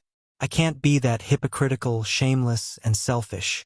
They're not my chess pieces, just like how I'm not a chess piece of fate." Both of them were silent for a few seconds. Quick Rope sighed. "If my father were here, he would definitely scold you for being stupid." "King Nuvan?" "Yes, maybe." Thales smiled. "Did you know that Ricky said that my power of eradication has been drifting with the flow, swaying left and right, and has no direction. I think he's right, Yi Zichen said. So I made my choice. Thales stared at Quick Rope. Just like how you also made your choice. That's all. This sentence made Quick Rope's expression fade, and he looked like he was deep in thought. A few seconds later, Quick Rope suddenly spoke. You're different. Thales was stunned. What's different? Quick Rope shook his head. I can't say, but... Quick Rope frowned and sized up Thales. I can feel it. Compared to the Thales in the desert. Quick Rope put on a serious expression. His expression was solemn and serious. You seem to have gained something but also lost something. Both of them faced each other and were silent for a few seconds. Thales raised his eyebrows and smiled helplessly. Maybe I've grown up. Quick Rope raised his eyebrows. I've learned a lot during this trip. Thales sighed slightly and looked to the northwest, in the direction where he came from. He was a little dazed. It's even more than the total of the previous 6 years. Quick Rope looked at him and sighed. So this is your farewell. You're going back to be a prince, right? Thales snapped out of his daze. I guess so. With a barely discernible sadness, he teased him in resignation. Back to the chains of power. The chains of power. Quick Rope was silent for a few seconds. As a prince, Thales, what do you think of my father? Quick Rope asked abruptly. As a king? Thales was stunned. King Nuven? When he thought of this name, Thales recalled many things from the past, and he could not help but frown. Extet's Wrath the Seventh. As a king? As he looked at Quick Rope's sad and indignant expression, Thales sighed softly. He was a well-deserved hegemon of his generation. He had great foresight, outstanding skills, wise and cold. But he's not very lucky. Thales lowered his head dejectedly. Yes. Quick Rope seemed to have recalled something. He nodded absent-mindedly. How do you think you are compared to him? Me? Compared to King Nuven? Thales was stunned again. In just a few seconds, he recalled how resolute he was when he challenged Pofret, how ruthlessly he poisoned Arikos, how dignified he was when he ordered the archdukes, how resolute he was when he delivered his triumphant return, how courageous he was when he personally went to war against the calamities, and how he hid behind the scenes and schemed against him and Lampard. Thales could not help but laugh. No, even if I spend the rest of my life, I'm not as good as him. Quick Rope was silent. His expression was unpleasant, as if he had recalled some unpleasant memories. Listen, Thales. A few seconds later, Quick Rope sighed. I don't know how wise extension kings like the Dragon Knight King, the Frost King, Steelbreaker, and the Whisperer can lead thousands of troops and rule the land. I also don't know how constellation kings like the King of Renaissance, the Oathkeeper, and the Virtuous King can prosper the country and bring about great rule. When he mentioned so many people's names, his tone was not as relaxed and humorous as usual. It was rather serious. Thales was not used to it. In that second, Quick Rope's face was full of seriousness, and it made Thales subconsciously straighten his back. It was as if the person before him had become Mariah Walton again. But after today, I know at least one thing. Mariah stared at the teenager. Thales, be it my father or my elder brothers. He shook his head slowly, but his tone was firm. They can't even compare to your little finger. They can't even compare to you. There was silence. There was a long silence. As he stared at Mariah's resolute and unquestionable gaze, Thales was completely stunned. He said, What? Mariah, you... Thales, who finally managed to react, instinctively opened his mouth, but Mariah interrupted him. Thales. King Nuven's second son approached Thales slowly and placed a hand on his shoulder. Become a king, a good king. At that moment, Prince Mariah Walton's eyes shone with a sparkle that was rarely seen. Because after today, I believe that you will be better than them and the other kings.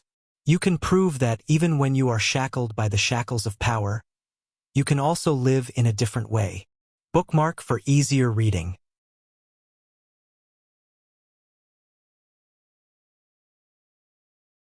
Chapter 489. Under the sunlight, Thales stared at the smiling Mariah in a daze. He pondered over his shocking words. A few seconds later, the Prince of Constellation exhaled and smiled. When did you learn how to flatter people? Flatter people? Mariah snorted softly. Faint nostalgia appeared in his eyes. 6 years ago. Mariah looked at the sky and sighed with emotion. When I was beaten up by a few street thugs and Valir gang and was on the verge of death, I trembled and crawled to the roadside to beg for food from passers-by. I learned it. Thales' smile faded away. Is that so? He stared at Mariah, who was disheveled and covered in wounds, but still smiled. He imagined the man's past. So, in the past 6 years, when I faced the watchful gazes of Leespan and the Star Killer in Heroic Spirit Palace. This man. Thales suddenly remembered what Mariah said. You have to smile, Thales, because life is heavy enough. You have to smile to make it lighter. When he thought of this, the way Thales looked at Mariah was no longer the same. He took a deep breath and tried to make his farewell sound more relaxed. Then why can't you sell your business of getting people to save money? Mariah's expression immediately froze.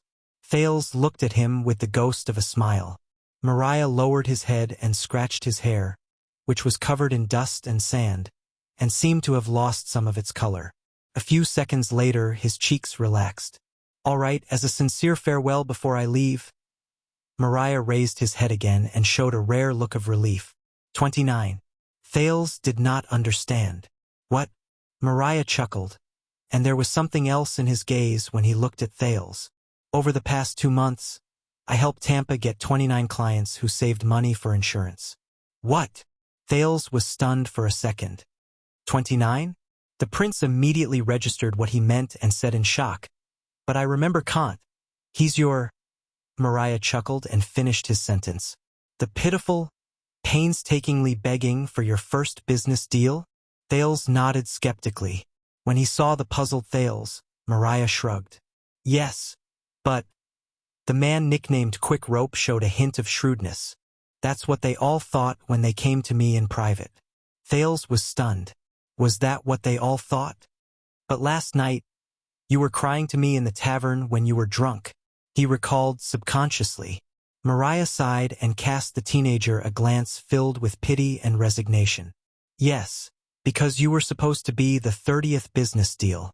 A young noble who is compassionate and has some money can make up for Kant's loss, be it eating him raw or skinning him, exporting him or selling him. Thales stared blankly at the young man in front of him. What did he say? The 30th deal, eat it raw, skin it, export, sell, Mariah reacted. He looked away apologetically and scratched his chin. Sorry, it's an insider's term. But Tampa said that you're a friend of his old acquaintance, and your identity is obviously not ordinary, so we let you go. We want to observe you a little longer and make sure that you don't continue with your act, whether it's drugs, trickery, or something else. Thales was stunned. He suddenly remembered the tavern owner Tampa's first lesson and his Western Desert old beer. An insider, tricks, drugs, trickery. Wait, this guy. As he slowly figured it out, Thales stared at Mariah with an even stranger gaze. So, when Quick Rope knocked out Dean and needed to get rid of the evidence, the first person he thought of was Tampa. Because they were together to begin with, they swindled and deceived a gang? Thales' expression instantly became extremely unpleasant. He stared at Mariah, who looked innocent in disbelief. But Dante's greatsword, they won't let you do that. Mariah coughed. Captain Louisa, do you remember? Thales was stunned again. He then remembered the female warrior who led the mercenary group. Louisa Dante. Mariah showed an awkward smile. According to the rules, if a sword seller picks up a white pig in the desert and eats it raw and exports it, such as to Blood Bottle Gang or White Prison, then Louisa can get 20% of the profit from Tampa. What? Thales froze again. Picked up. White pig. Share? If she cooperates with Tampa's act and skinning and selling it in the camp, she gets 20.5. She can even sell it directly to Mickey's Baron Bone tribe. They have a way to the west, but it's much more complicated. My level is not high enough.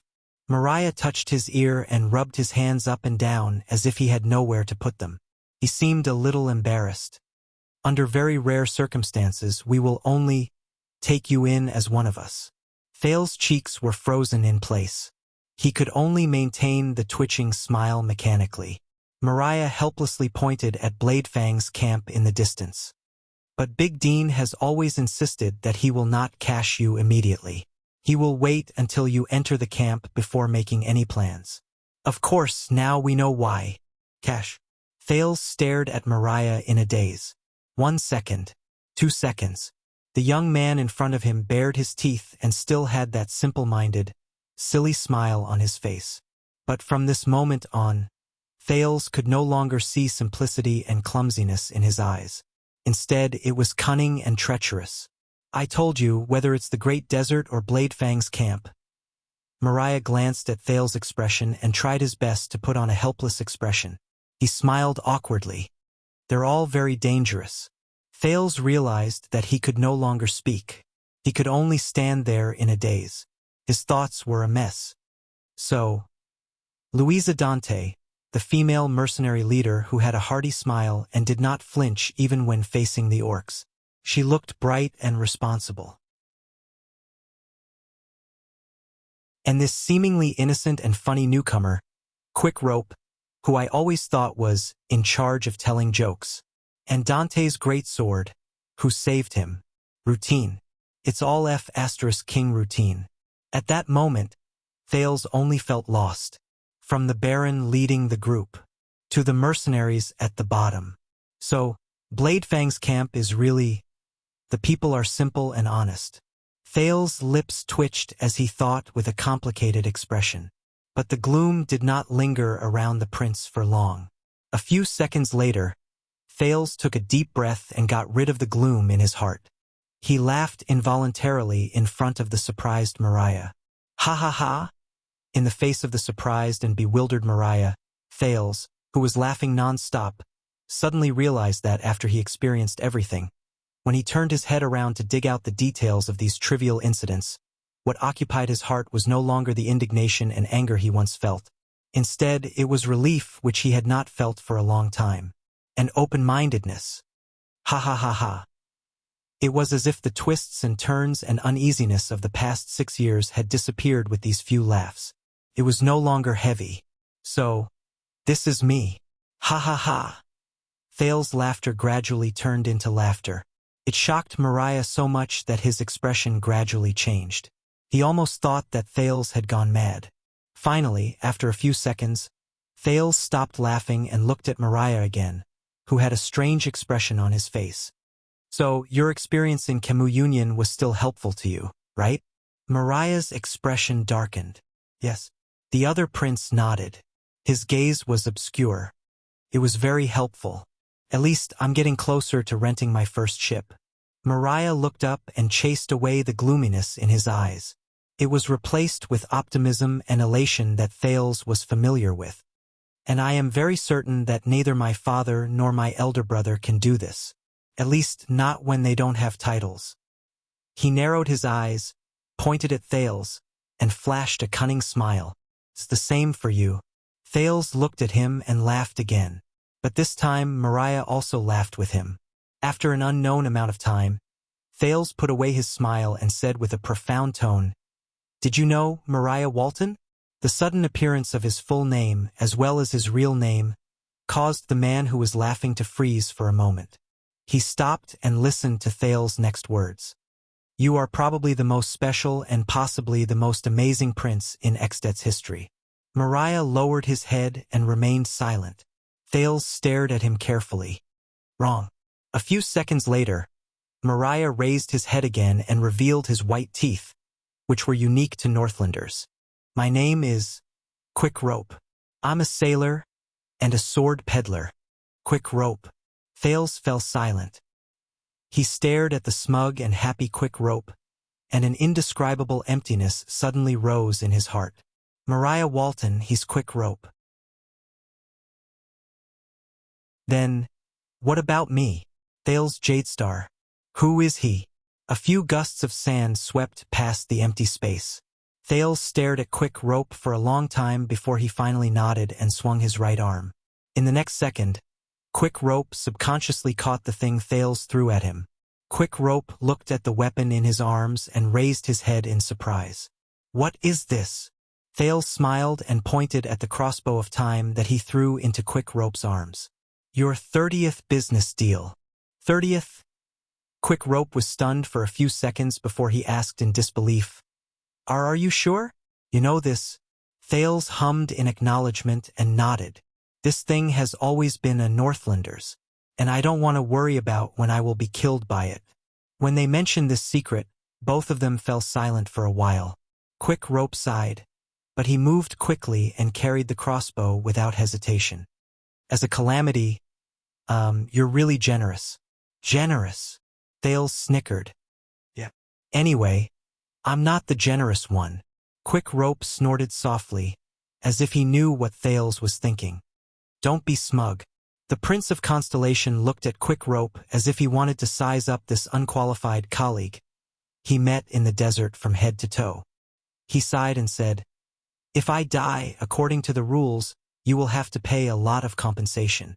Quick Rope put away his smile and looked back at him quietly. "Pay a lot of compensation. Is that so?" "Then," Quick Rope said faintly, "don't die. Don't die." The two of them stood quietly and remained silent for a while. A few seconds later, Thales said softly, "All right."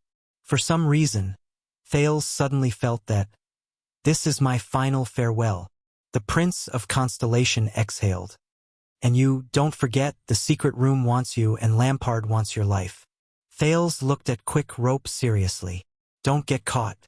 This time, Quick Rope was also silent for a while. He looked at the bruises on Thales' face and answered slowly, "All right." There was a breeze. "So we have no more problems?" Thales asked faintly. Quick Rope looked at him with a profound gaze and nodded. "Yes." But just when Thales and Quick Rope were speechless and the sentimental atmosphere of parting was about to overflow, thud. An arm suddenly wrapped itself around Quick Rope from behind. "Don't bother His Highness, we still have a long way to go." Tardin of the Royal Guards appeared out of nowhere, and under Thales' astonishment and Quick Rope's struggle, he forcefully dragged Quick Rope away without giving him any chance to say anything. "Don't worry, Your Highness. We will take good care of him."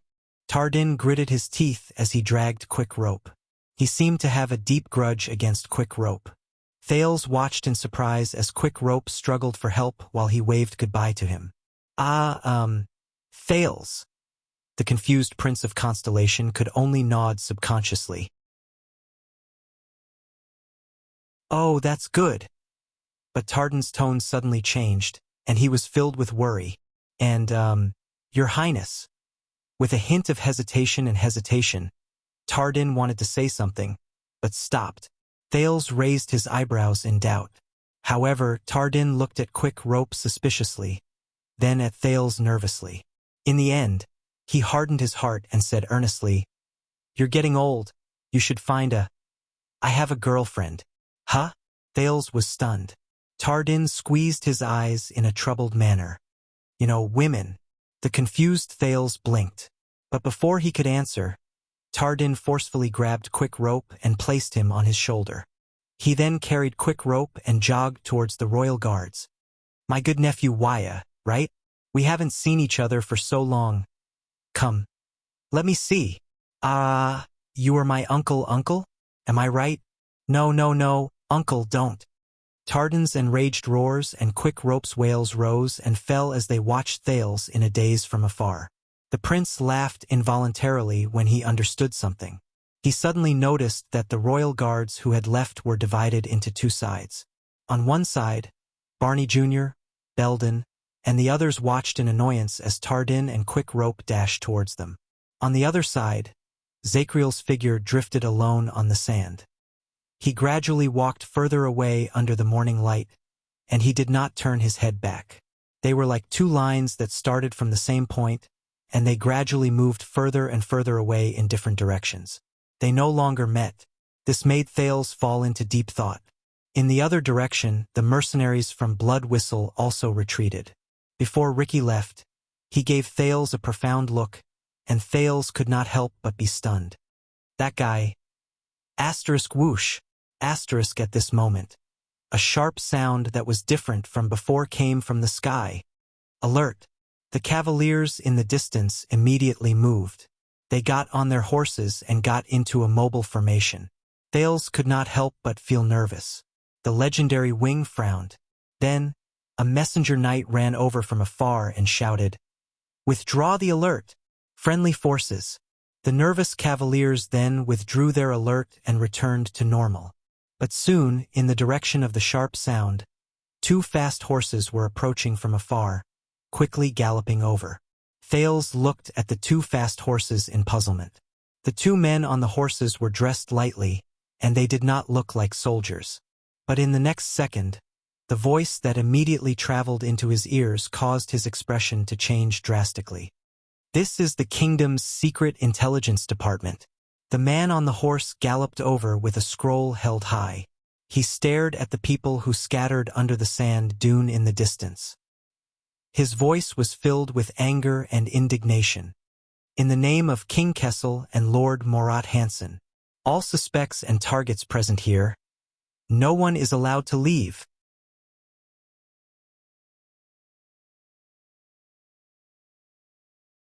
Chapter 490. *T. King Kessel and Lord Hansen. The Secret Intelligence Department? Thales subconsciously clenched his fists and glanced at the royal guards, who were getting smaller and smaller. Perhaps it was because the king's name was shocking, or the Secret Intelligence Department's reputation was terrifying. But as the knight's voice spread, the hundreds of cavaliers under Roman's command, from the sentinels at the periphery to the awaitings inside, instantly burst into an uproar. The two members of the Secret Intelligence Department were getting closer. No, it was not just two people. Behind them, there were more than a dozen cavaliers charging over. Once Thales registered what was going on, he turned to Roman with a pale face. "Hey, young Williams!" He shouted loudly, and his tone was full of anxiety. "Maybe I can use my identity to delay." But Roman's reaction was faster than his. "What are you panicking for?" The legendary Wing rode on his white horse. His earrings swayed in the wind, and he looked very heroic.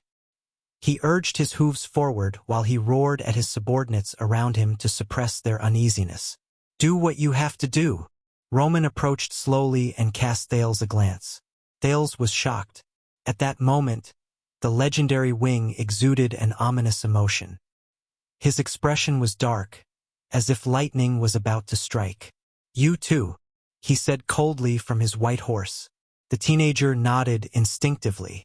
Roman then raised his head and looked at the dozen cavaliers who were getting closer. More than 10 seconds later, the dozen members of the Secret Intelligence Department finally arrived in front of Thales and got off their horses in a familiar manner. The person in the lead with the scroll in his hand looked slightly plump. From afar, he looked rather cheerful. He wore thin clothes and a headscarf commonly seen in Western Desert, and he panted. The second person who followed him had a burning gaze. His face was tough and his movements on the horse were calm. But for some reason, Thales felt that his upper lip and the left side of his jaw were slightly red, as if he had been stained with some sort of lipstick. The cavaliers behind them all looked different, but they all wore different clothes. Merchants, mercenaries, farmers, and herdsmen. They were all different.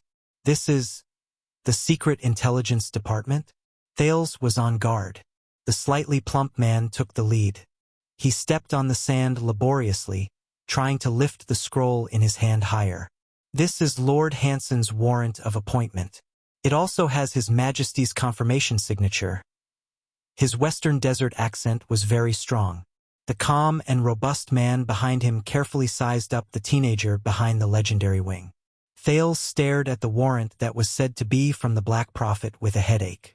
He hoped that the former royal guards could run faster.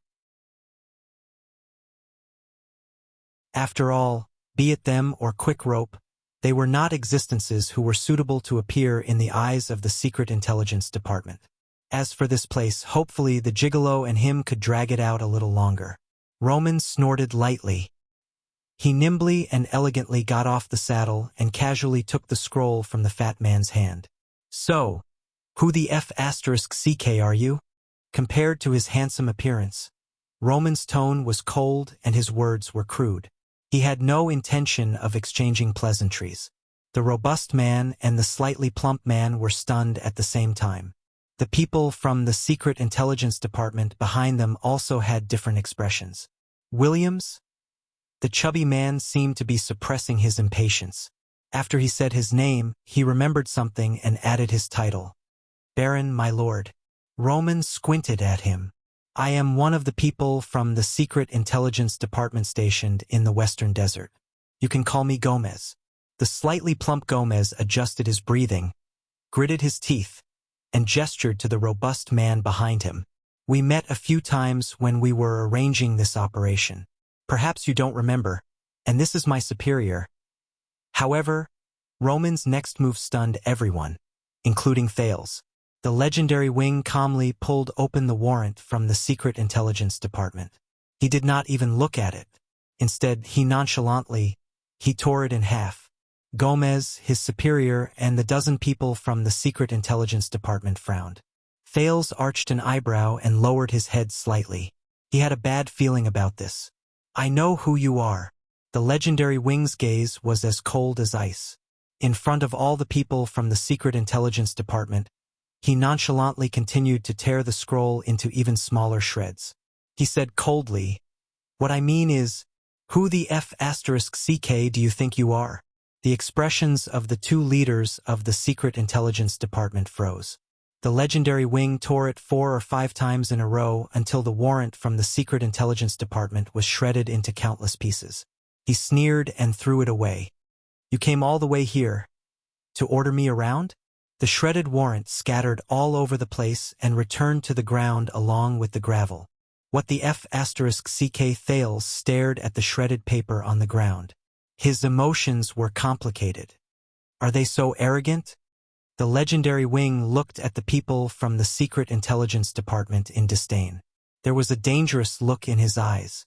The people from the Secret Intelligence Department stared at the shredded paper on the ground. Their gazes at Roman were filled with hostility. There's His Majesty's signature on it. Gomez's breathing quickened when he saw the other party's disrespectful behavior. He clenched his fists, and his face trembled in anger. But just as Gomez was about to flare up, his superior pressed down on his shoulder from behind. I believe that this is Prince Thales? Thales' gaze flickered when his name was called. The man with a tough face was half a head taller than Gomez. He had a machete that was commonly seen in the desert hanging from his waist.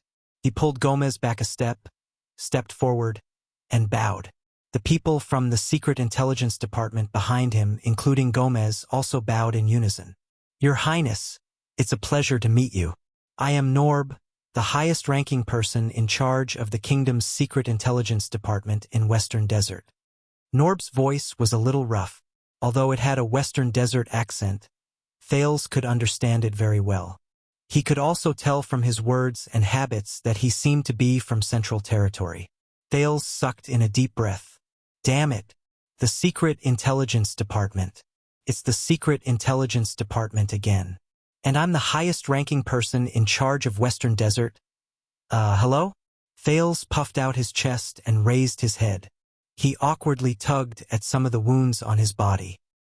He twisted the bruises on his face to a spot with his back to the light, and tried hard to maintain the dignity of a prince.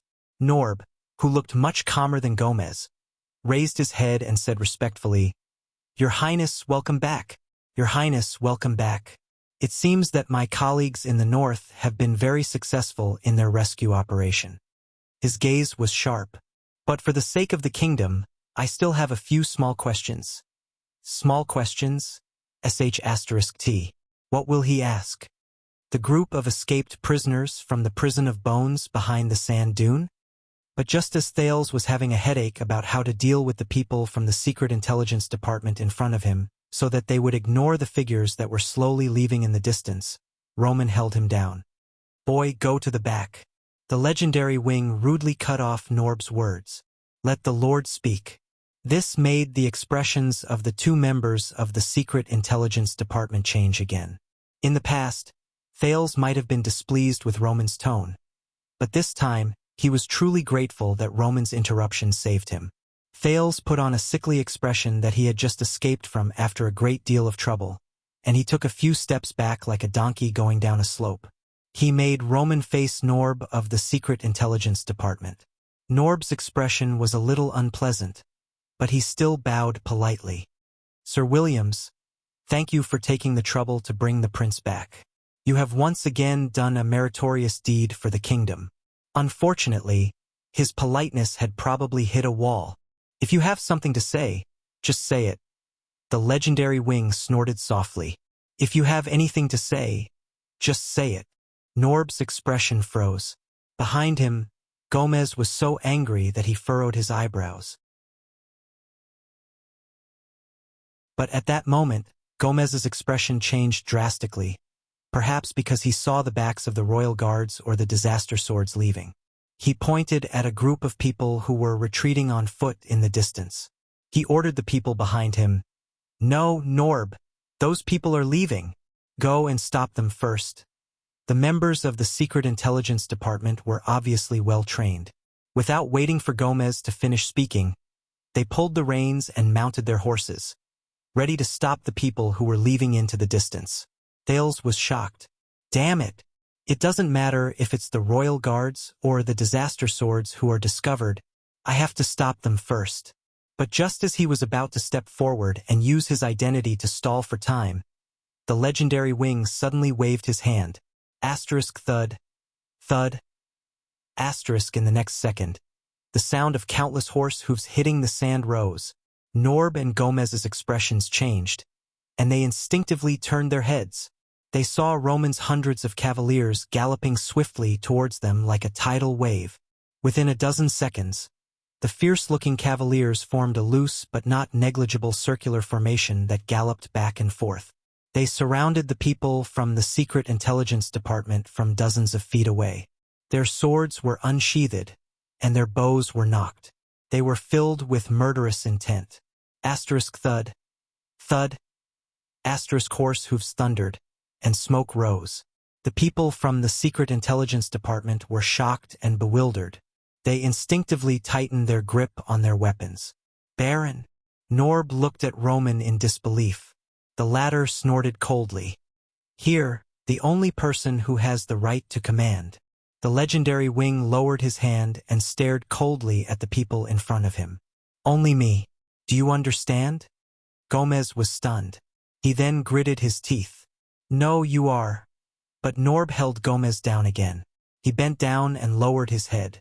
Sir, we have no intention of offending you, nor do we intend to interfere with your right to command. It's just about tonight's joint operation. Norb seemed to have realized something. His tone was very polite. The kingdom's Secret Intelligence Department has a few questions to ask. Roman glanced at him gently and turned to the smoking camp in the distance. Questions? So, you want to interrogate me? He asked softly. Norb forced himself to smile. No, it's just a discussion. As if he was afraid that Gomez would not believe him, Norb immediately turned around and ordered his subordinates. Everyone, get off your horses and step back. Under the hesitant and nervous gazes of his subordinates from the Secret Intelligence Department, Norb smiled and said, We just need some space and time to have a private chat with you, Your Grace. Aside from Gomez, the people from the Secret Intelligence Department looked at each other. In the end, they got off their horses, held the reins, and retreated to a safe distance. The legendary wing's cavaliers immediately changed their formation. Dozens of them split up and stuck close to them, almost as if they were monitoring them. They waited for them to lead their horses into the distance. Norb turned his head around to look at Roman. His gaze was serious. It was as if he was waiting for something. The legendary wing snorted. He then raised his right arm and made a gesture.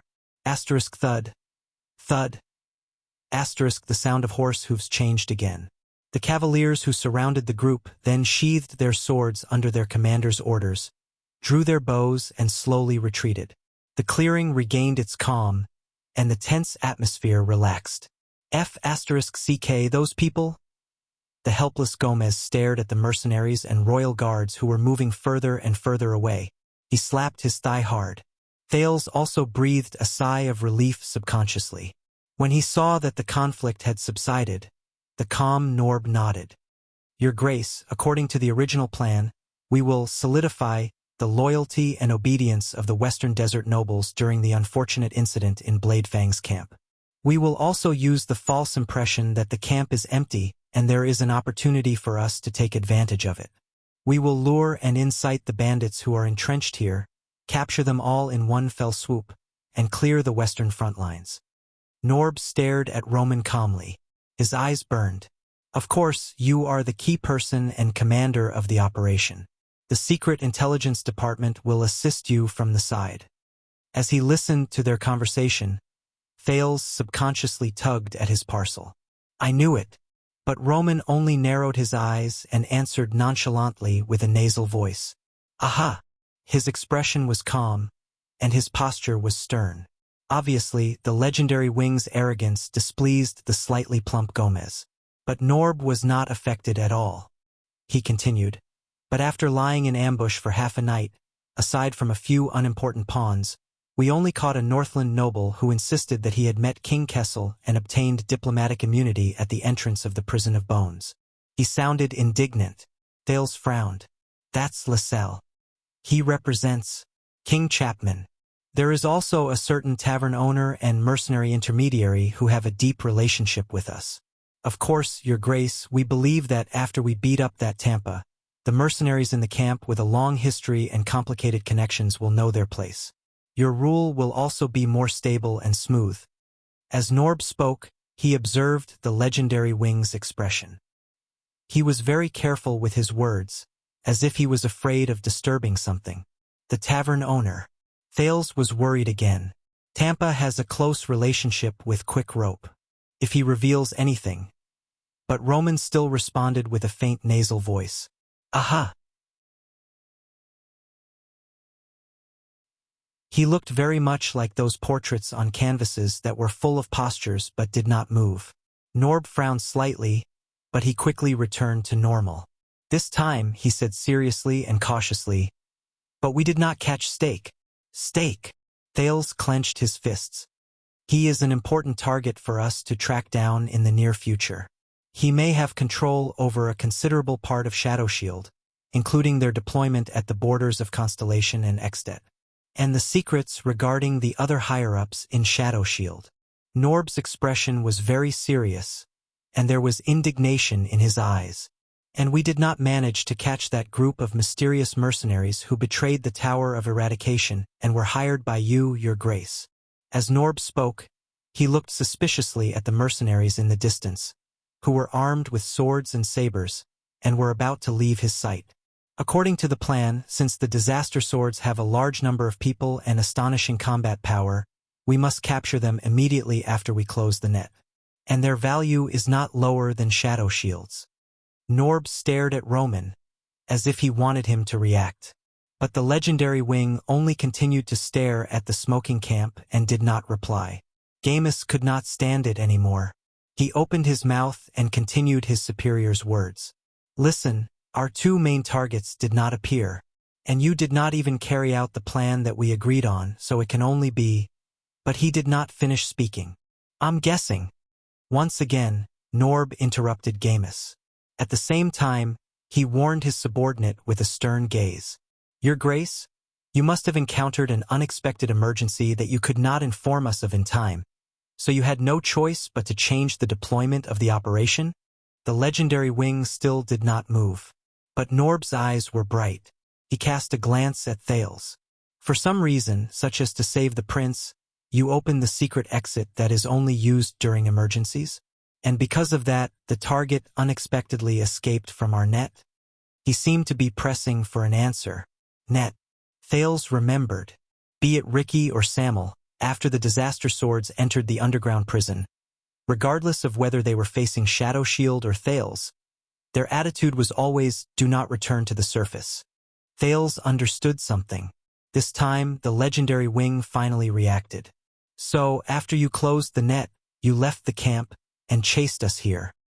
He turned his head around and glanced at the solemn Norb and the angry Gamus. You're not too stupid. Norb exhaled through his nose, as if he was suppressing a wave of emotions.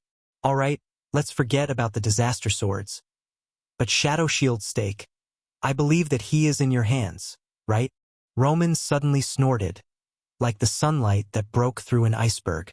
Don't worry, I've taken care of him. Norb's pupils shrank. Taken care of? The legendary wing turned around and tapped the huge skull on his left shoulder. The exquisite earring on his left ear swayed along with his movements. I coincidentally discovered that your stake was the mastermind behind the assassination of Prince Herman and the torment of Bladefang's camp during the Bloody Year.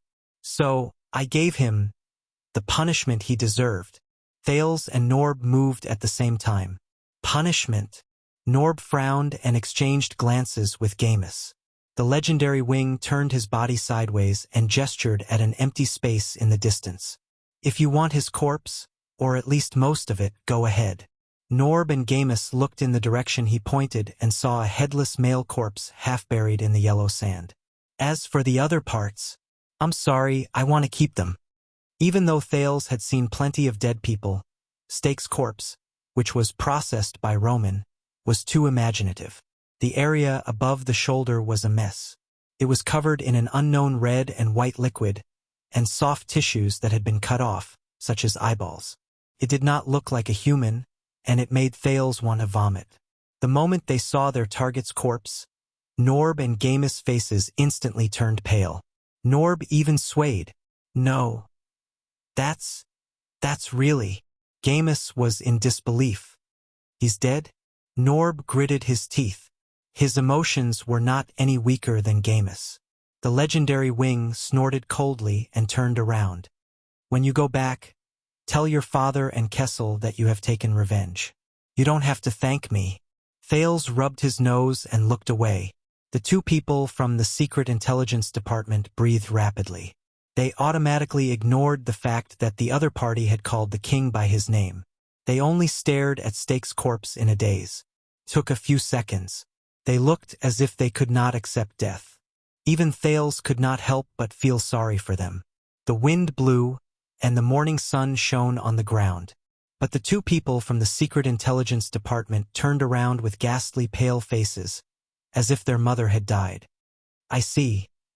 Thales could tell that Norb was suppressing the displeasure and anger in his heart. Then, Your Grace, as for those sword peddlers and the people you hired to do the dirty work, were they also dealt with? The legendary wing cast Thales a mocking glance. They have the prince in their hands. So yes, I can only let them go. Thales could only play along with Roman and put on a silly quick rope smile at the skeptical Norb. The prince? Let them go. Norb clenched his fists tightly. He was indignant, but Gamus, who was behind him, could not help but shout, Impossible! Impossible, you clearly have an overwhelming number of troops. But Nob held Gomez down again very quickly. Gamus shut his mouth in anger, but he did not hide the disgust in his eyes. Your Grace! Norb forced out the words through gritted teeth with difficulty.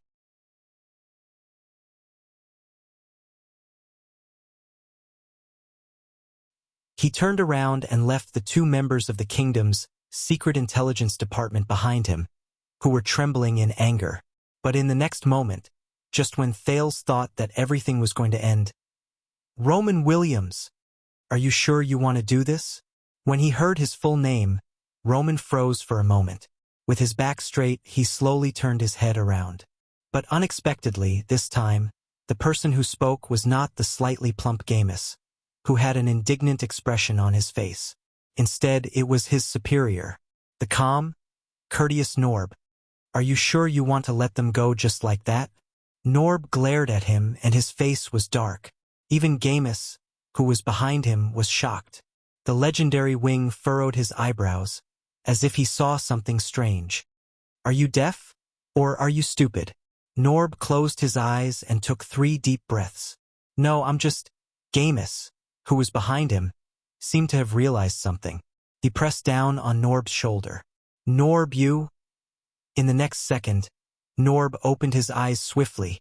"I've just had enough." Thales noticed that the previously calm person in charge of the western desert of the kingdom's secret intelligence department, Norb, was gone. In his place was an angry man who was trembling and gritting his teeth. "The legendary wing, one of the 3 marshals of Constellation? Are you really worthy of it? Just because you like to kill, like blood, and like to carve human skulls as accessories?" Thales frowned when he heard this. The legendary wing seemed to be shocked by this sentence as well. He was silent for a second before he spoke slowly. The legendary wing seemed to be mulling over this sentence. "What do you mean?" Norb took a step forward and stared at Roman, who had an otherworldly appearance. He spoke in a resolute tone. He said firmly, "What I mean is, ever since the bloody year, I've been in Western Desert for more than 10 years. Roman Williams, you're such a sissy. Aside from relying on His Majesty's leniency and negligence, you do whatever you want in Bladefang's camp, act in a domineering manner, give up your territory, disregard orders, throw your weight around, and abuse your power." Norb's eyes seemed to be burning with anger. "Have you ever done anything good?" When he said this, the others in the area were shocked. "Do whatever you want, act in a domineering manner, give up your territory, disregard orders, throw your weight around, throw your weight around, throw your weight around, throw your weight around." This series of descriptions, or rather accusations, widened Thales' horizons. He suppressed the shock in his heart, frowned, and looked at the motionless legendary wing. He recalled his impression of him. It seems like there's nothing wrong with it." Gamus seemed to be terrified by his superior behind Norb. He wrapped his arms around Norb's chest and tried to drag him back. "Norb, you're crazy. Stop talking." But the legendary wing waved his hand to stop him. There was a rarely seen interest in his eyes. No, let him talk." Roman stared at Norb, whose face was filled with anger. He walked back slowly. "I like to listen to different opinions. They are beneficial. It makes me more." The legendary wing licked his lips, coupled with his handsome face. He looked even more mysterious and delicate. Excited. At that moment, Thales sensed that something bad was about to happen.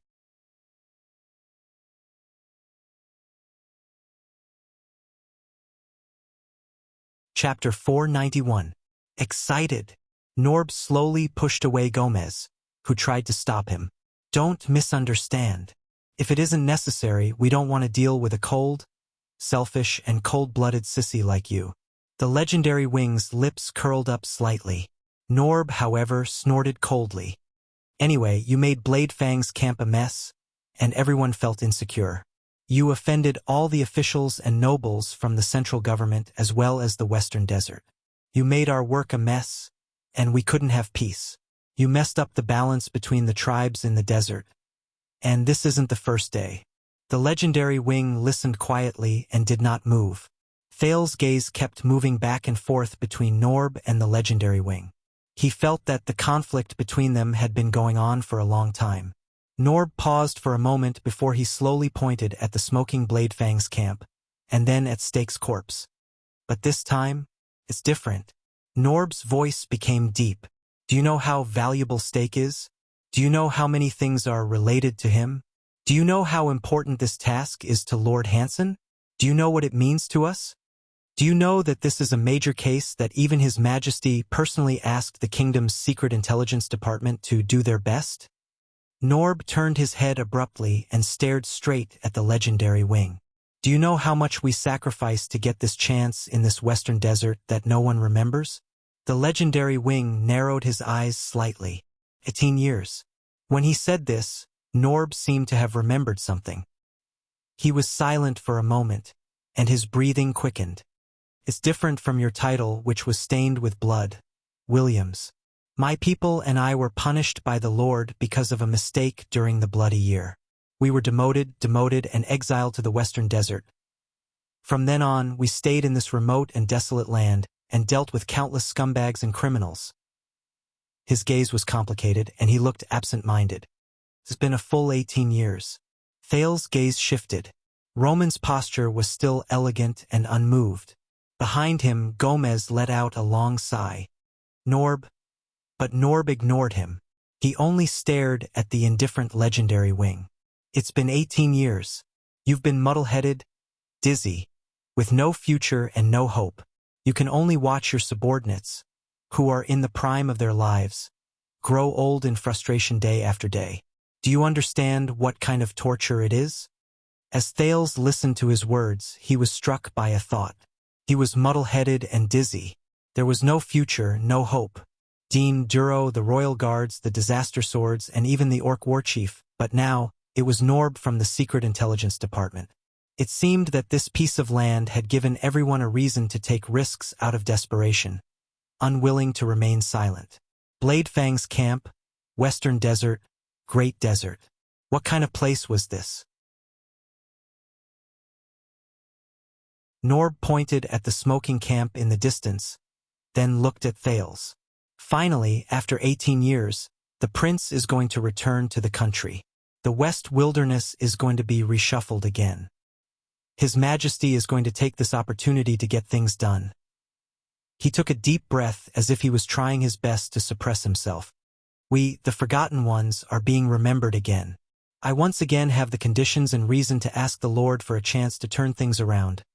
Dig out Stake, dig out Shadow Shield, dig out Tang and his lackeys. Norb looked at the headless corpse. Do you know how important this operation, which is our only hope for more than 10 years, is to us, who are far away from the center of the kingdom, far away from the Lord and His Majesty's line of sight, and how important it is for us, who are unknown and no one cares about us? Norb's face was livid. He pointed at Stake's corpse, as if he could not find any other suitable words. It's been 18 years, and you dealt with him just like that? Dealt with our only chance to turn things around in 18 years? Norb gritted his teeth. This is unacceptable. Roman only glanced sideways at Norb. He seemed to be interested. So, Norb took a step forward. So, chase them back, Williams. Norb stared at the figure in the distance, who was getting further and further away. If we chase after those people we let go, be it the Disaster Swords or anyone else, we might be able to find some clues and save ourselves from this failure. Make a contribution and reverse the situation. Reverse our future. Thales's heart sank. Norb seems to have made up his mind to chase after those who escaped. Otherwise, the legendary wing sneered. Norb's eyes were red, and his chest was heaving. Otherwise, legendary wing. He looked at Roman, and his tone became even more sinister. Don't forget, everything you have, your title, your army, your territory, everything you have was given to you by His Majesty and the kingdom. The legendary wing frowned slightly. Gamus, who was behind Norb, widened his eyes. Norb said coldly, the regular soldiers of the royal family under your command, the so-called Stardust unit that traverses the desert, their supplies, equipment, warhorses, military resources, personnel, and even the Bladefang's camp where they are stationed belong to His Majesty. But he can take it back at any time and turn you back into the worthless soldier from the western desert who has nothing. Thales, who had a premonition about something, suddenly felt that something was wrong. Oh no, But it was already too late for him to do anything. Norb gritted his teeth and spoke firmly. And do you know how this can be achieved? At that moment, the legendary wing's gaze changed. Norb! Gamus interrupted his superior, sucked in a deep breath, and was prepared to stop him with all his might. Norb, that's enough. Let's go back first. But the legendary wing spoke again. I said, let him speak. Roman stared at Gamus coldly. The meaning contained in his gaze terrified the latter so much that he froze. Is there a phrase you don't understand? His words seemed to have ignited a barrel of oil. Norb's gaze turned cold, and he flung Gamus' hand away.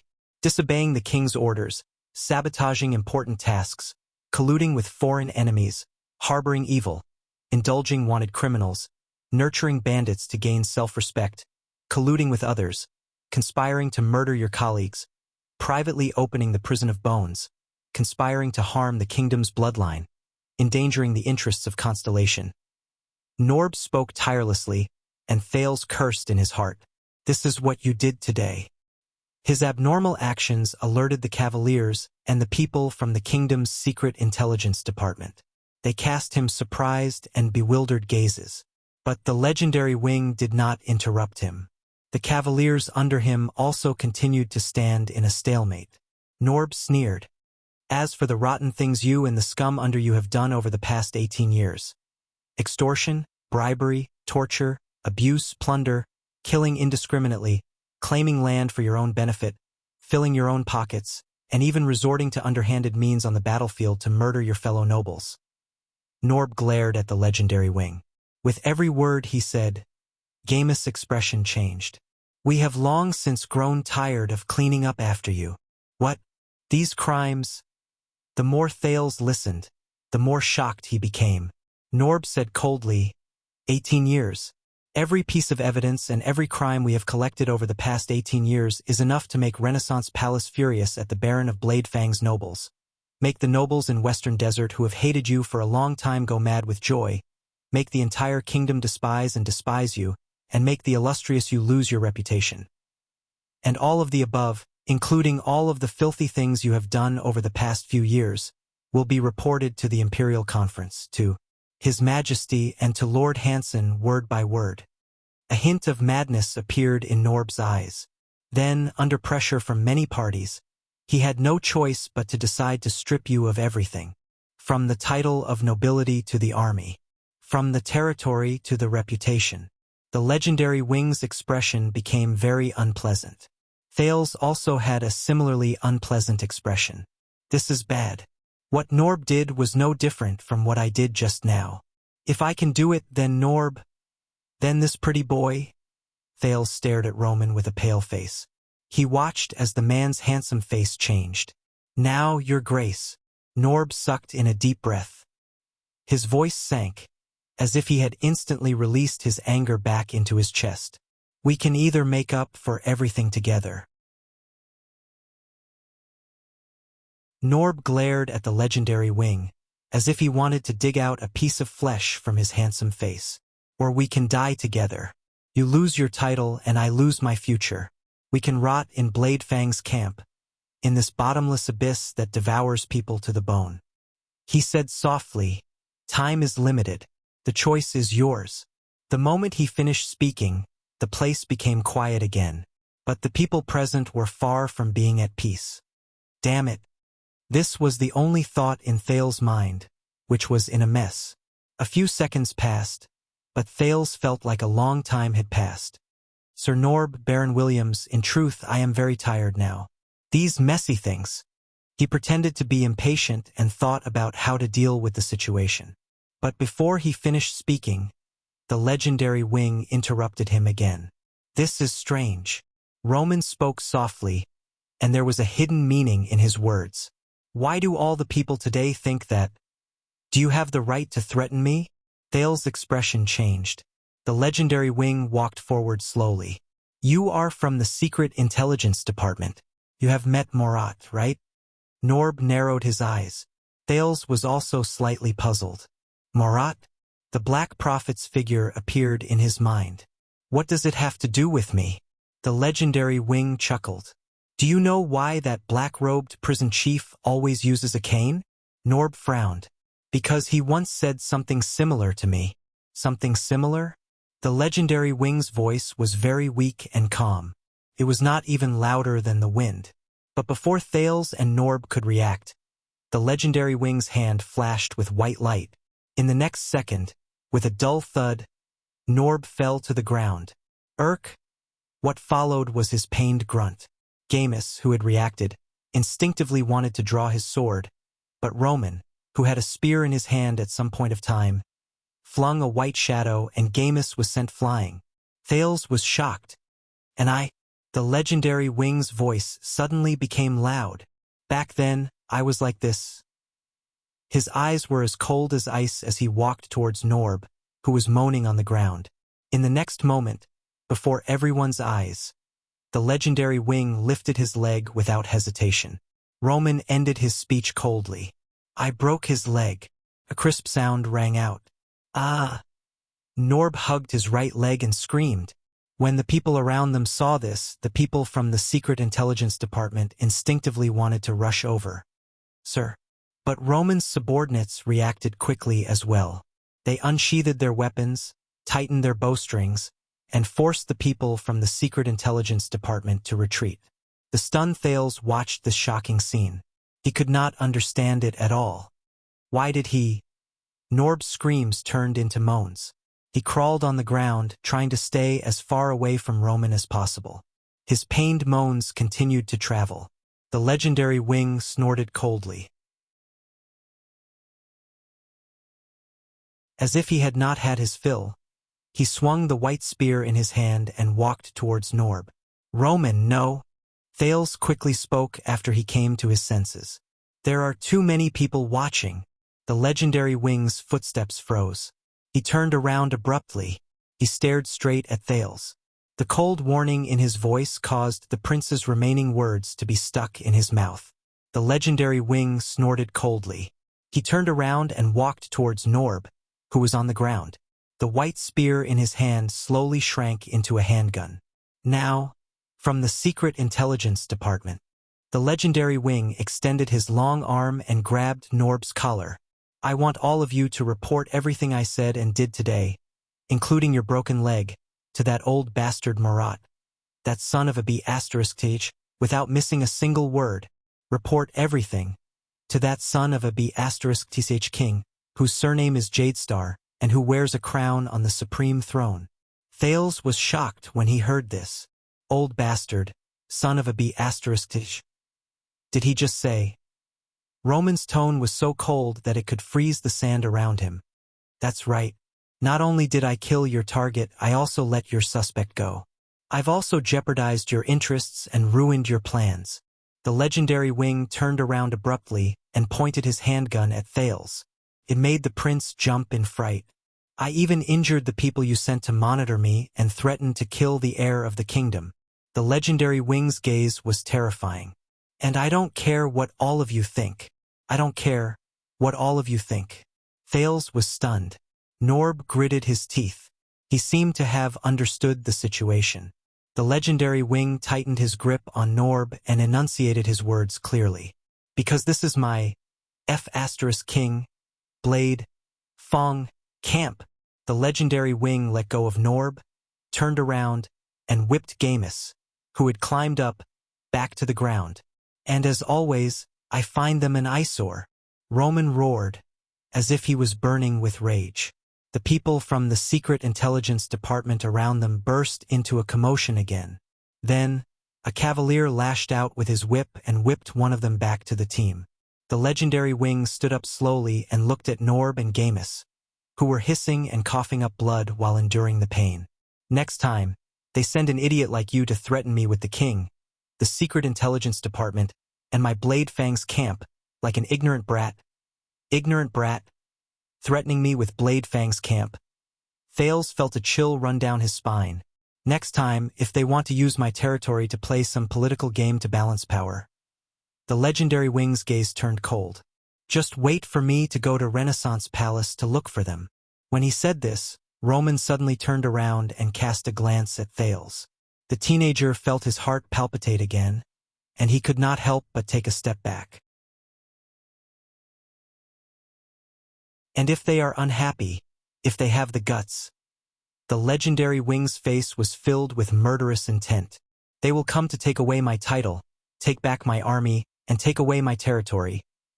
With that **T Jadestar's **T warrant. They will come and kill me. The legendary wing roared. Jadestar.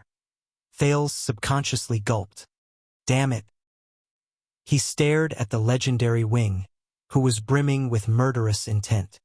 He is really a vassal directly under the royal family? Roman turned around and stared at Norb, who was panting on the ground.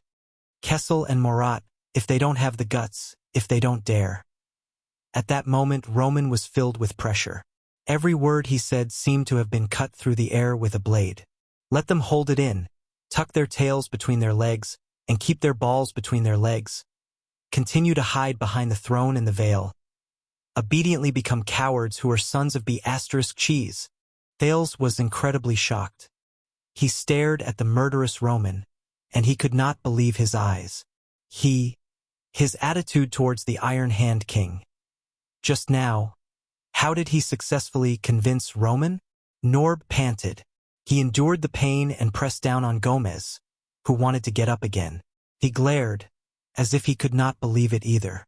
Listen up, Secret Intelligence Department. The legendary Wing snorted coldly and sheathed the white spear behind his back. If you leak even a single word, 2 words. Roman's tone was no longer cold, but his words were still sharp. I will personally go to the capital and break Murat's remaining leg. Together. Once he finished speaking, he did not wait for the person on the ground to respond. He turned around and faced his subordinates. Everyone, get into position. Prepare to leave. Hundreds of cavaliers responded in a manner that sounded like an avalanche. The legendary Wing got on his horse and roared his orders. These people's horses are now ours. Thank you, Kingdom's Secret Intelligence Department, for supporting us. Norb and Gomez expressions changed again.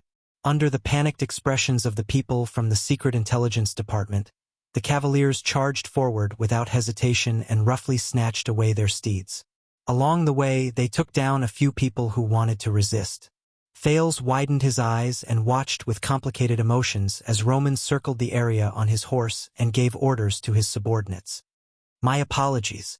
The teenager approached him slowly and flashed a friendly smile at the disheveled Norb. The Baron is probably in a bad mood today. When he said this, Thales' heart sank again. Norb gasped painfully and leaned hard against Gomez's shoulder. Thank you for speaking up, Your Highness. It's just, I'm sorry that you had to see this. Norb endured the pain and stared at the legendary Wing from afar. Even in the country, the royal family's rule is not always smooth sailing. Thales forced himself to smile. But before he could respond, the sound of galloping horses came from behind him. Norb's expression changed. Your Highness. Thales instinctively turned his head around and saw a flash of white light. In the next second, the prince's legs left the ground. He disappeared before Norb and Gomez. Norb watched the prince leave into the distance with a contemplative look on his face. At some point in time, all the cavaliers moved, and the sound of galloping horses could be heard. Gomez looked at the galloping horses in shock before he turned his head around. You know William's temper, Norb. The slightly plump man supported Norb. He was a little exasperated. Why did you have to do this in front of him? Why? Norb snorted softly while he frowned and inspected his leg injury. Because, Norb hissed in pain, because I didn't do it in front of him. Gomez was stunned. What? Then who did you do it in front of? Norb did not answer him. He only narrowed his eyes and watched Thales gradually disappear from his sight. Can you feel it, Gomez? He raised his head and looked at the sky. The direction of the wind has changed. Gomez stared at the desert, which was as barren as ever. He was baffled. Wind direction. While Gomez was confused, Norb's eyes shone brightly. The chance for us to leave this place and return to the capital. It has truly arrived. In the distance, Thales felt the tremors under his butt in a daze. Just now, he was so surprised that he almost summoned the sin of Hell's River, until he realized. His line of sight had left the ground, and the scenery on both sides kept retreating. He's on a horse, and I'm hugging. This is. Thales raised his head. Don't move. Hold on tight. This time, when he heard his voice, Thales instinctively moved back, but he was jolted by the galloping white horse, and he almost let go. But another hand came from the side and steadied him. In the sound of the wind, the legendary Wing held the reins and said loudly above his head, Why are you trembling? Don't you know how to ride a horse?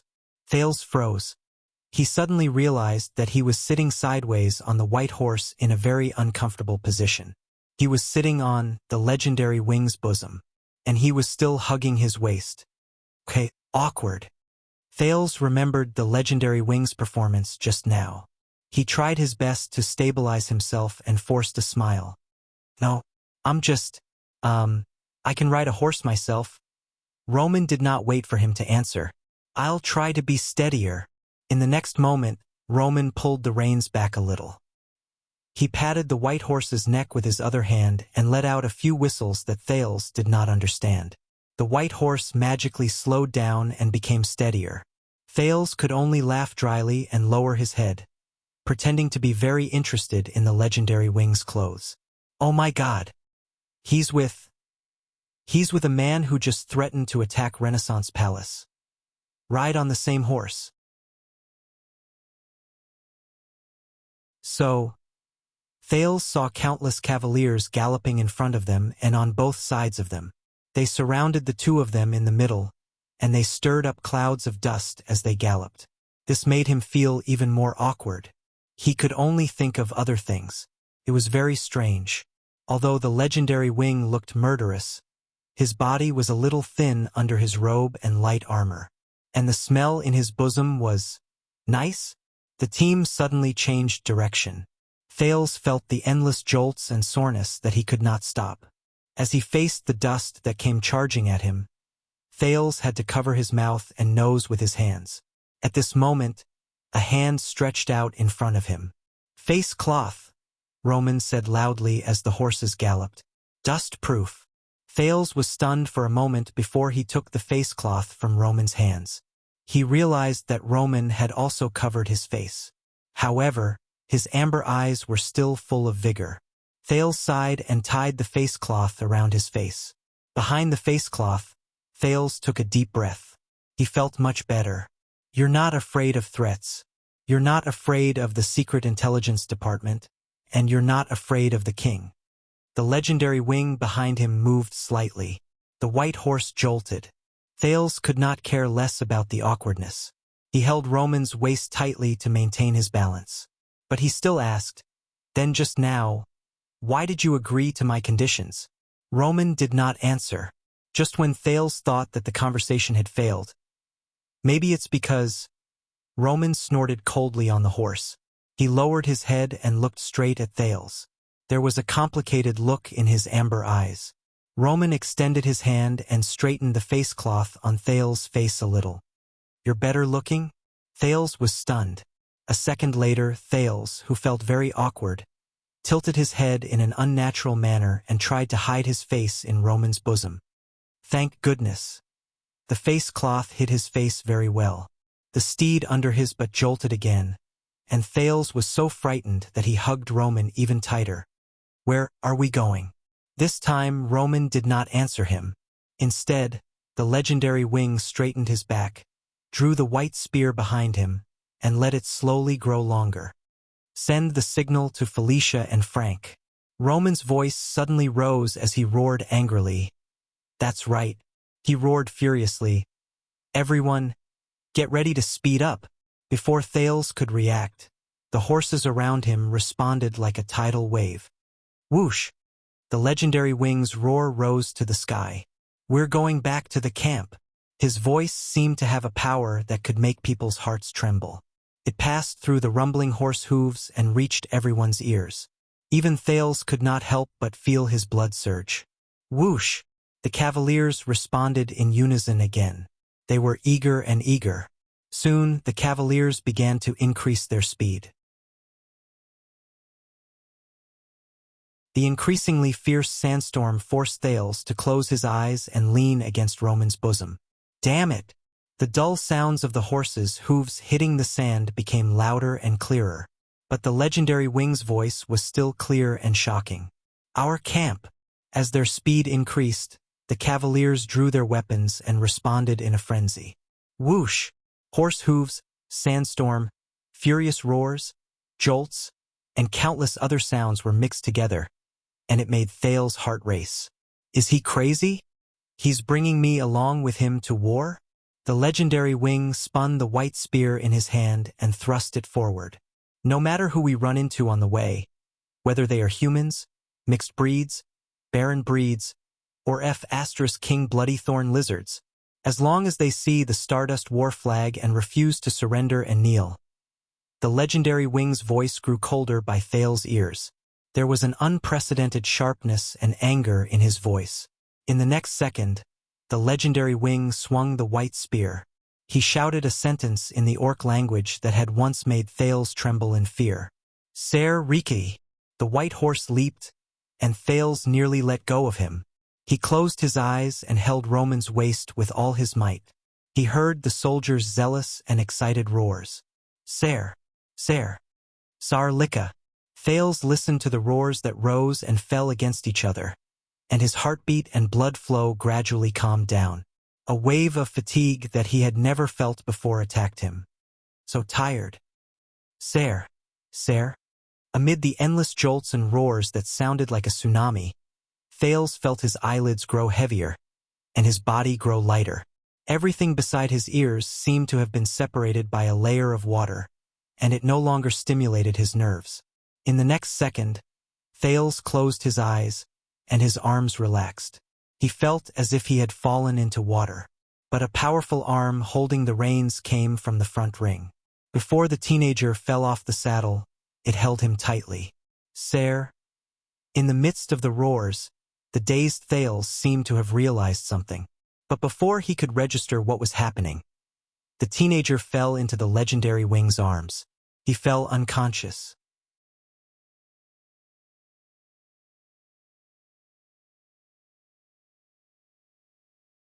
Chapter 492. Everything seemed to be shrouded in fog. White, hazy, confused. He had nothing to rely on.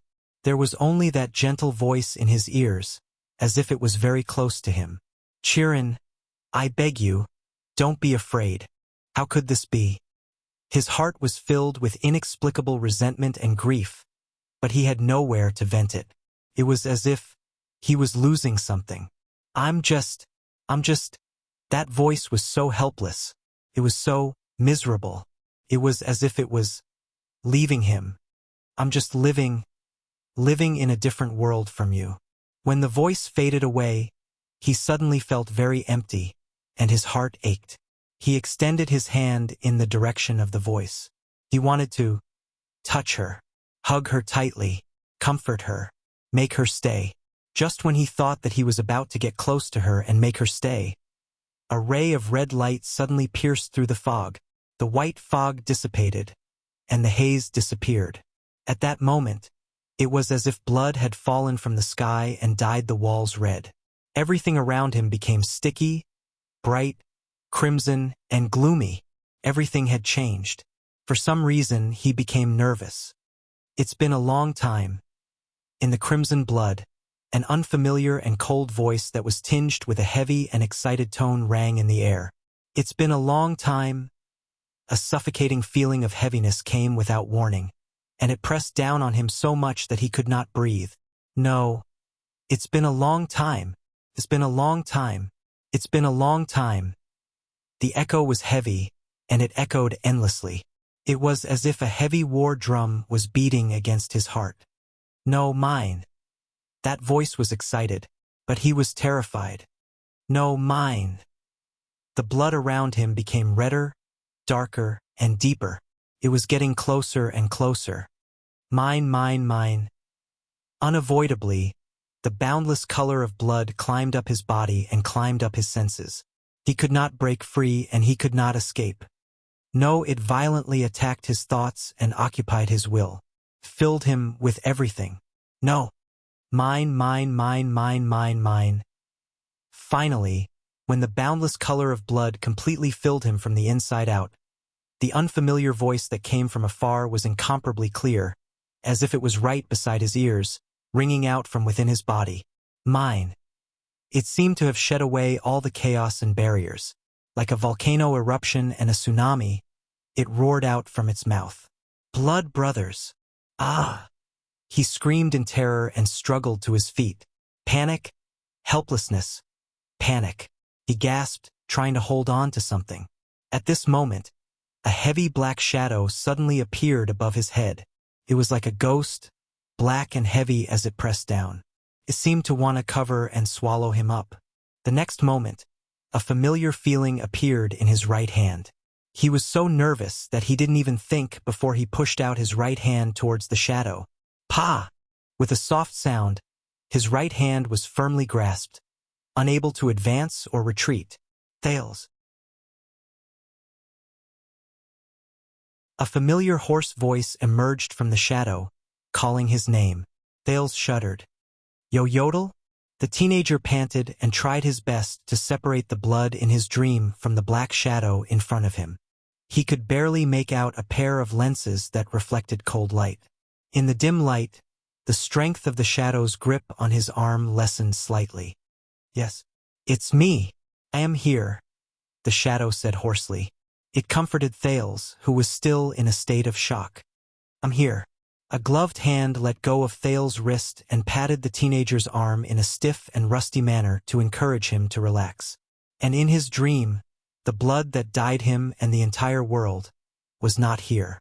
The tense Thales relaxed in a daze. The JC dagger in his hand slipped, and Yodel caught it. I'm here. I'm here. The shadow repeated it clumsily.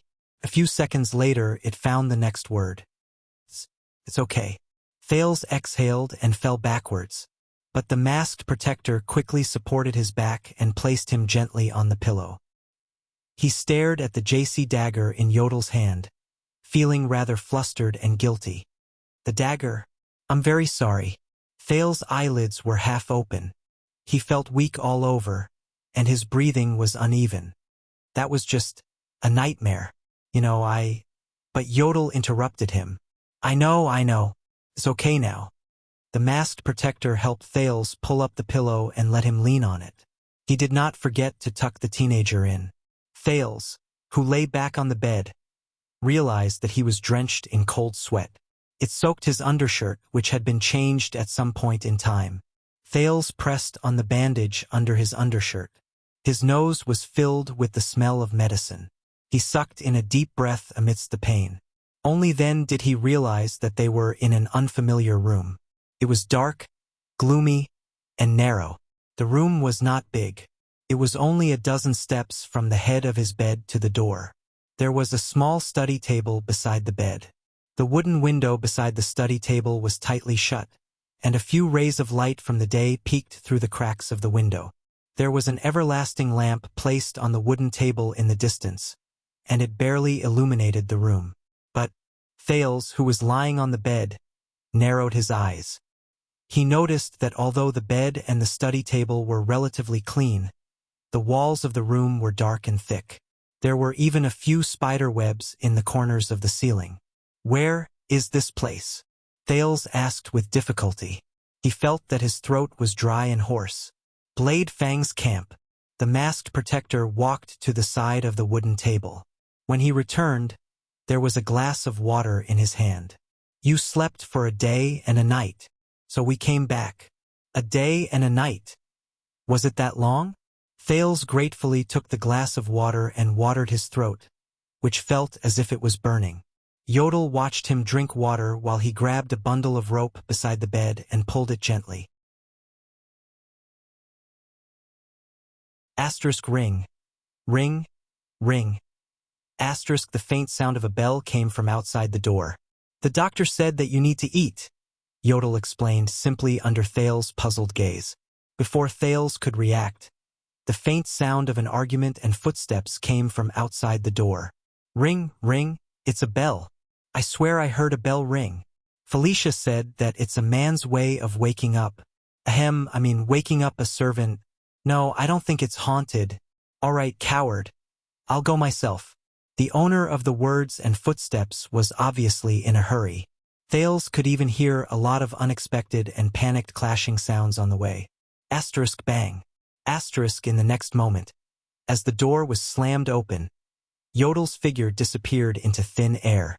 Thales, who was leaning against the bed, narrowed his eyes and looked at the man who rushed through the door and struggled to maintain his balance in a flustered manner.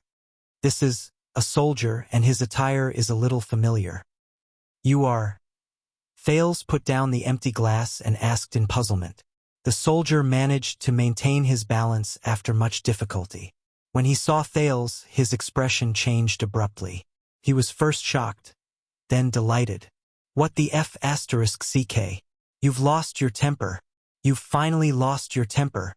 The soldier spoke with a thick Western desert accent, but he seemed to have realized something. He immediately coughed a few times and subconsciously stood at attention. Then, he switched to the standard Western Peninsula Common Language, which was unique to military messengers. I mean, noble and handsome, your highness. After seeing your temper, all of us in Bladefang's camp will be touched to death. The smile that Thales tried hard to force froze. The rather excited soldier stared at the weak Thales on the bed, as if he was afraid that he would miss a glimpse of him. At the same time, he spoke in a stiff and mechanical manner. Ahem. There's your, is it your, or is it your, sewing makes you shine. The soldier lowered his head every time he spoke. His expression changed back and forth as he occasionally spoke in a clumsy manner. He even stuttered from time to time. In short, we will definitely work hard to defend the borders of the kingdom, look after the desert, and control the orcs. Please do not worry, your majesty. Oh no, this seems to be the last part, ahem. My team and I are very honored to have you. Receive you. Thales coughed violently and interrupted the soldier's welcome speech, which was full of mistakes. All right, thank you, soldier. I understand your enthusiasm. Thales pointed weakly at the soldier's waist. You don't have to read the rest of the script. The soldier's face turned red. He awkwardly stuffed the notebook, filled with words and pictures that he had raised to his waist, into his belt. Our clerk in charge of writing letters died half a month ago? Are you the only one here? Thales looked outside the door and only saw a dim light. The soldier, who was feeling awkward, immediately stood at attention and replied, There's also Strange Flame and Spirit Blade. She just changed shifts, and Mystifying Eye has not arrived yet. We have to come up every half an hour to check on you, because we are afraid that you will be killed by vengeful spirits, or that Spirit Blade, who is crazy about money, will sneak into your bed and sleep with you. Thales raised an eyebrow. The soldier felt that something was wrong the moment he said those words. His expression changed. I'm sorry, that's not what I meant. He forced a smile in a panic. He had nowhere to put his hands. What I mean is, noble and handsome, your highness, we have always taken good care of you, and we love you as if you were our own son. The more he spoke, the worse it became. Thales, who was mentally exhausted, became a little more energetic after being nagged by the soldier. He sighed and reached out to stop the soldier from continuing. I remember that you are Snake Shooter, a psionic. You are the new captain under Baron Williams' command. The soldier named Snake Shooter was slightly stunned. Then he looked ecstatic. Ah, you remember my name, as expected of the noble and handsome your highness. Yes, your highness, please remember me. I am Snake Shooter under Sir Williams. I am loyal, and I have absolutely no criminal record of smuggling, tax evasion, or organized crime. Ever since I was recruited by the Sir, I have shed blood, sweat, and tears for the kingdom every day. Snake Shooter, who was immersed in another round of showing his loyalty, saw Thales' expression darken. He quickly coughed and returned to the topic at hand. The Baron originally wanted to capture a few beautiful prostitutes or a man's maidservants to make you happy.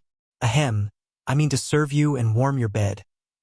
But the camp has just calmed down, so he asked the little freak, we, the glorious 3rd Commando Unit of the Stardust Unit, to take good care of you, to love you, and to make you feel comfortable. Once you come, you don't want to leave. Thales extended his hand with a headache and interrupted the long-winded speech that Snake Shooter had clearly been brewing for an entire day. Thank you. Please convey my gratitude to the Baron. And then the prince forced himself to smile. I am a little hungry. Snake Shooter was stunned for a few seconds before he slapped his forehead. Oh, yes, food. Yes, the Baron snatched quite a lot of food from those men. Ahem, the nobles have generously donated a lot to you and the Baron. Snake Shooter spoke with a radiant expression before he rushed out of the room, leaving behind a confused Thales. Strange fire. After a series of footsteps, Snake Shooter's shout came faintly from outside the door. Send the food up. Don't sneakily. Ahem. Sneakily that. Sneakily check on me. More than 10 minutes later, Thales sat alone in front of the study table in the room that was closed once more. He stared at the food that Snake Shooter had just sent up. He stared at the white bread, oatmeal, goat's milk, and even honey on the plate. There was also roasted fish, chicken, pork, and quite a number of spices that could not be found in Northland. Snake Shooter said that the legendary wing seized this from the western desert nobles. Thales sighed and sent a mouthful of broth into his mouth. It tastes really good compared to the scorpions, spiders, and bloody thorn lizards. Desert God, if anyone ever tells me that the western desert nobles are located in a remote area with poor soil, turbulence, danger, poverty, and hardships, I will cut all ties with that person. As he felt his stomach fill up, Thales asked the air, "So, what happened to Bladefang's camp?" He waited for a few seconds. Yodel's hoarse and indistinguishable voice traveled from the air. Williams won. Williams won. Thales bit the spoon in his mouth and tilted his eyebrows in resignation. Wow, that's really detailed. It was just like the first time they met, when Yodel answered him, "Who is my father?" His words were filled with diplomatic language. When he remembered what happened in the past, Thales could not help but smile. God, how old am I? Am I already starting to reminisce about the past? But Thales immediately thought of something, and his mood sank. What about the kingdom's secret intelligence department? Thales' question was very vague, but Yodel seemed to know what he wanted to ask. They did not have horses, and were forced to return on foot. The prince breathed a sigh of relief. So, Quick Rope, Barney Jr., Belden, Tardin, Cannon, Bruley, and Zacriel. His mood became cheerful. That was a fulfilling and interesting day, wasn't it? Thales said half-jokingly. A few seconds later, a hoarse voice traveled from the air, and there was a barely noticeable hint of amusement in it. Yes.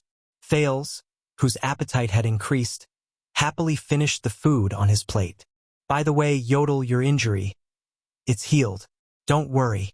The answer traveled from the air so quickly that Thales did not even have the chance to finish his question. But this made the prince frown.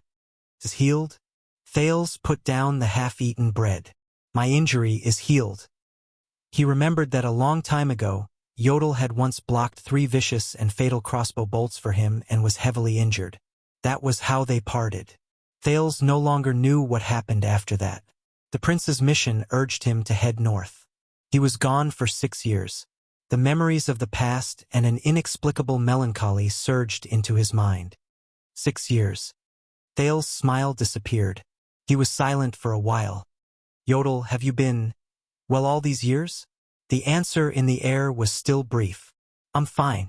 Thales nodded slightly, and the corners of his lips curled up slightly. Yes. He's still the same person. Silent, and a man of few words. The former masked protector. Isn't he? When he thought of this, Thales suddenly changed the topic. You know Zacriel, don't you? This time, the answer in the air only appeared after a few seconds. It was filled with an inexplicable emotion. A long time ago, Thales frowned. His tone was filled with worry. He said that your mask is one of the secret treasures of the royal family. The room was very quiet. There was no answer. Thales took a deep breath. He turned his head around and looked at the dark and narrow room. He still did not see any signs of a living person. When Yodel did not reply, Thales could only sigh and ask. He also said that there's a price to pay for using that amazing mask? There was another few seconds of silence. When Thales could not help but want to speak again, the masked protector's voice traveled into his ears. It's fine. Everyone has a price to pay. His voice was still hoarse, but it was filled with an unknown, profound meaning. There was also his determination to end the conversation. He's not going to say anything. The teenager could read the meaning behind his words. But Thales was not satisfied. So what is it? He looked at the air behind him worriedly. He felt that he looked a little silly when he shouted from a distance. There was no answer. Yodel. This time, there was a hint of urgency in Thales' tone. I'm really worried about that. But there was still only silence that answered him. Thales exhaled in resignation. I saw it. The teenager frowned and stared at the air. He was displeased and worried. When Ricky tried to take it off, you reacted as if he wanted to skin you alive. If you're really fine, then why have I never seen you take off? Thales stopped speaking hurriedly. The dark room was dead silent. There were no ripples in the shadow in the darkness. It was as calm as ever. All right, since that's the case. Thales took a deep breath and put away his displeasure. He imitated the posture he learned in the past 6 years and became the aloof, arrogant, noble, and aloof Prince of Constellation when he faced the overbearing vassals of Dragon Cloud City. Yodel Kato, Thales said solemnly and coldly. I order you, tell me. He raised his chin and raised his voice with a stern expression. This is my order. An order from the second prince, Thales Jadestar. His voice was cold, his tone was stern, and there was no room for doubt. His response was still silence. Thales suddenly felt that the shadow in the darkness seemed to have moved. But what followed was a cold and hoarse voice. Prince Thales. It was faint and broken, merciless and cold. I only obey His Majesty's orders. The voice faded away. At that moment, Thales felt his body turn cold. Only obey His Majesty's orders. He stared at the air in a daze. He was a little dazed. Is that so? Thales inhaled absent-mindedly and turned his head around stiffly. He no longer looked behind him. A few seconds later. All right. Thales heard himself speak unnaturally. He felt that his tongue was stiff and rusty. It was even worse than Snake Shooter just now. Of course, His Majesty's orders, he said laboriously. Of course. Thales took a few deep breaths. He picked up his cutlery and started eating again, just like before.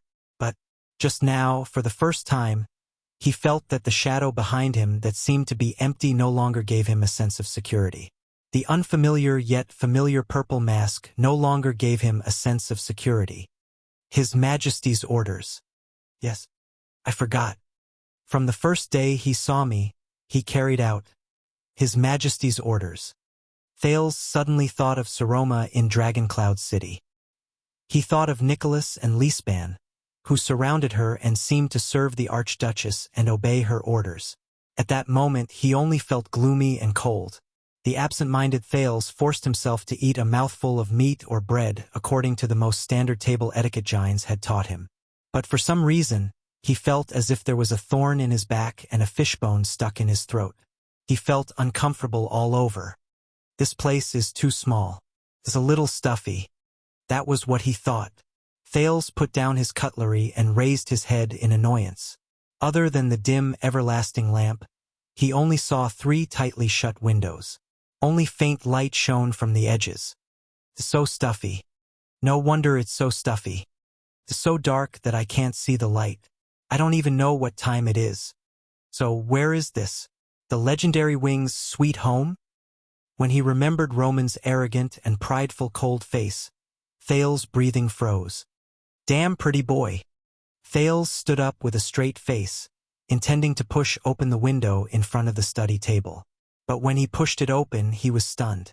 The handle of the window in front of him was nailed shut with an extra piece of wood.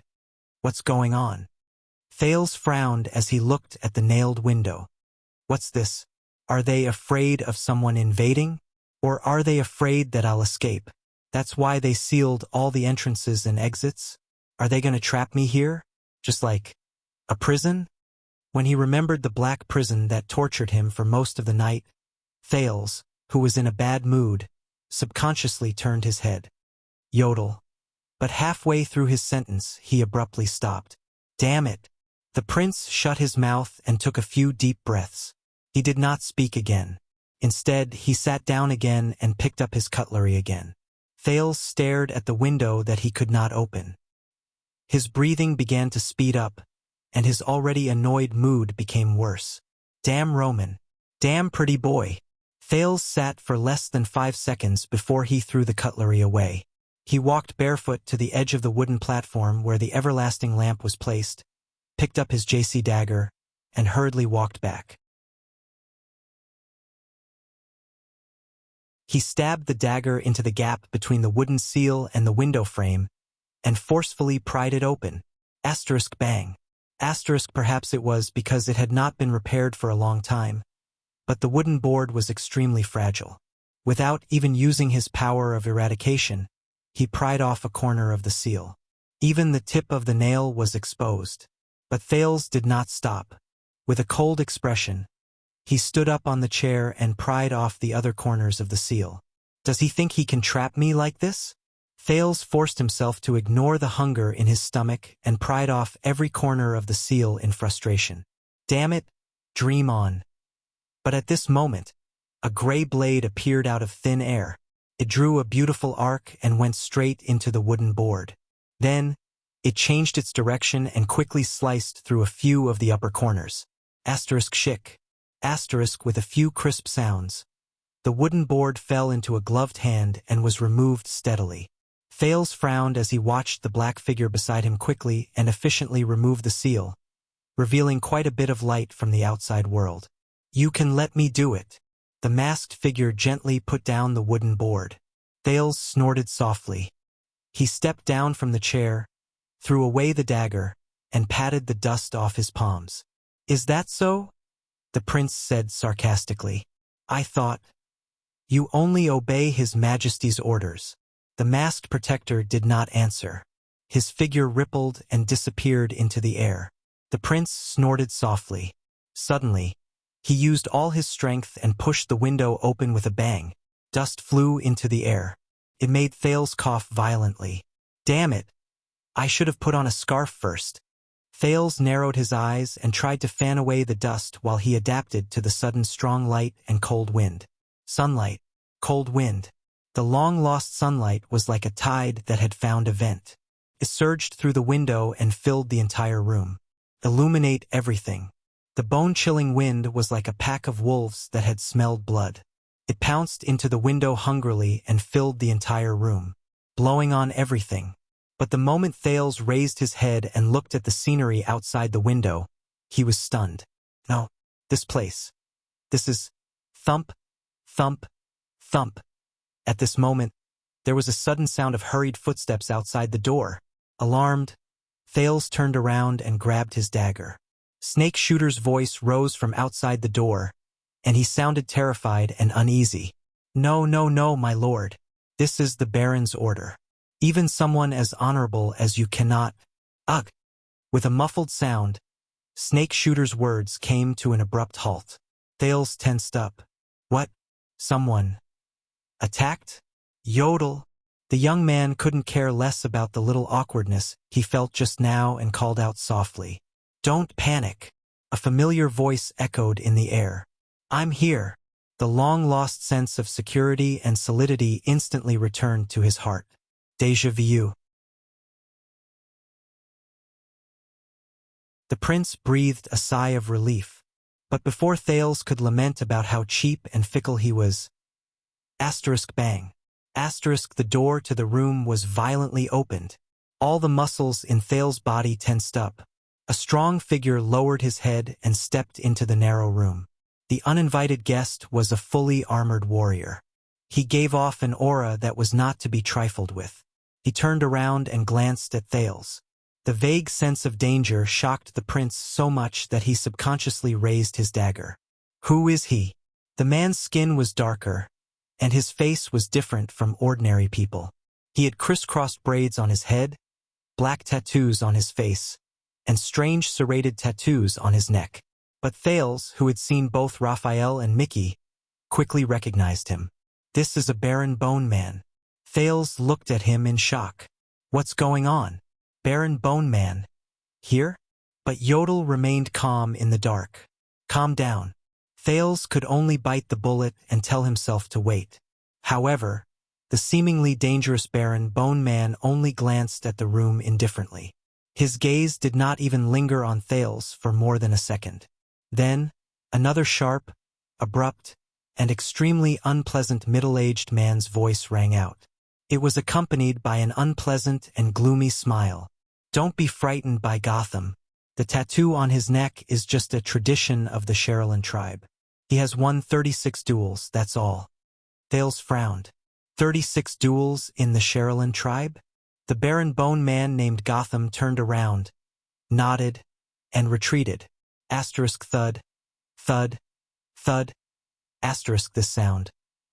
Thales, who had heard the old crow walking with a cane and the Black Prophet walking, immediately realized that this was the sound of wood hitting the ground. But this time, the sound was more rhythmic than the old crow's, and lighter than the Black Prophet's. "Ah, hee. It's been a long time since I last came here." The sharp voice rang out again with a slight Western desert accent. But Thales swore that this was the most standard, complete, and articulate common language of the Western Peninsula he had ever heard since he entered the Great Desert. It even had the habit of speaking in Eternal Star City. "There was a time when I thought that I would never come to this tiring and ominous place again." Finally, a figure limping with a cane appeared at the door of the room. The moment he stepped into the room, Thales' nervousness and attention towards Gotham was completely taken away by this newcomer. The person's cane was supported by his obviously crippled left leg. He leaned against the ground, but strangely enough, there was a long sword with a unique hilt attached to it, as if he was hoping that its owner could wield the weapon while leaning on the cane. The owner of the sharp voice held onto the door frame, tugged at his armor, and laughed sinisterly. "Phew, this is really a test for my legs." He raised his head while leaning on the cane, and revealed a middle-aged face that could not be considered human. Withered, pale, and crooked, coupled with his cold and sharp voice, as well as his sharp and intelligent eyes, it was enough to make people shudder. The moment he saw the man, Thales was shocked. The terrifying middle-aged man panted softly while he sized up Thales. "Ha, in the past 6 years." The man chuckled in an unpleasant manner. His laughter was like a poisonous thorn that pierced into Thales' heart. "You've really grown a lot taller. I guess the Northland barbarians have fed you well?" There were a few seconds of silence. Thales stared at the middle-aged man's clothes in a daze and remembered something. The man continued to smile in a frightening manner as he waited for an answer. Finally, Thales took a deep breath. "It's been a long time." The prince put away the dagger in his hand, straightened the thin clothes on his body, and said seriously, "Your Grace." The owner of the cane stared at him for a long time before he burst into laughter. "Ha ha ha, very good. You still remember this old bag of bones." His expression was exaggerated, making his inhuman face even more terrifying. He even clapped his hands fiercely, as if he had seen something amazing. Outside the door, the Baron Bone Man Gotham turned around coldly and knocked out Snake Shooter, who had just woken up. "Calm down," the prince thought to himself. Thales forced himself not to look at Snake Shooter's condition. Instead, he calmly looked at the guest in front of him. "Your arrival has really exceeded my expectations." The prince gently pulled the chair out and gestured to the man. Then he sat down on the bed. "So, are you here to support me? Support Baron Williams? Or support Bladefang's camp?" At that moment, the man's sharp and cold laughter died in his throat. He seemed to have understood something. The terrifying middle-aged man stared straight at Thales, who appeared to be at ease. He clicked his tongue and said, "Very good. You don't have the unique milk stink of useless nobles either. That's great. We should change our view of the Northland barbarians. Perhaps they aren't barbarians who only know how to flip tables with their fists." Thales frowned slightly. The middle-aged man snorted softly. He lifted his left leg along with his cane and staggered into the room. Asterisk thud. Thud. Asterisk behind him. The Baron Bone Man Gotham closed the door in tacit understanding, leaving the middle-aged man and Thales in the room. turn this place into an airtight cage again. Calm down. Thales warned himself again as he watched the man draw closer. The middle-aged man limped towards the chair Thales pulled out for him. He spoke in a tone that was half sarcastic and half sentimental. However, as your first stop back in the country, Williams really shouldn't have arranged for you to come here. This place is too high, too high. The middle-aged man stopped in front of the desk. He turned sideways and looked at Thales coldly, revealing the window behind him. There were also countless buildings the size of toy blocks outside the window. It's so high that I'm worried that you might accidentally fall from here. Thales looked at the long sword on the man's cane and felt his body tense up. That was it. He was the master of the Falkenhas family, one of the 6 great clans of Constellation, who had the 4-eyed skull as their emblem, the guardian duke of Western Desert, the suzerain of the ruins, the unwelcomed, Cyril Falkenhas. Just like that, he stood at the highest point in Bladefang's camp, the room on the top floor of Ghost Prince Tower. Just like your father's brother? End of this chapter.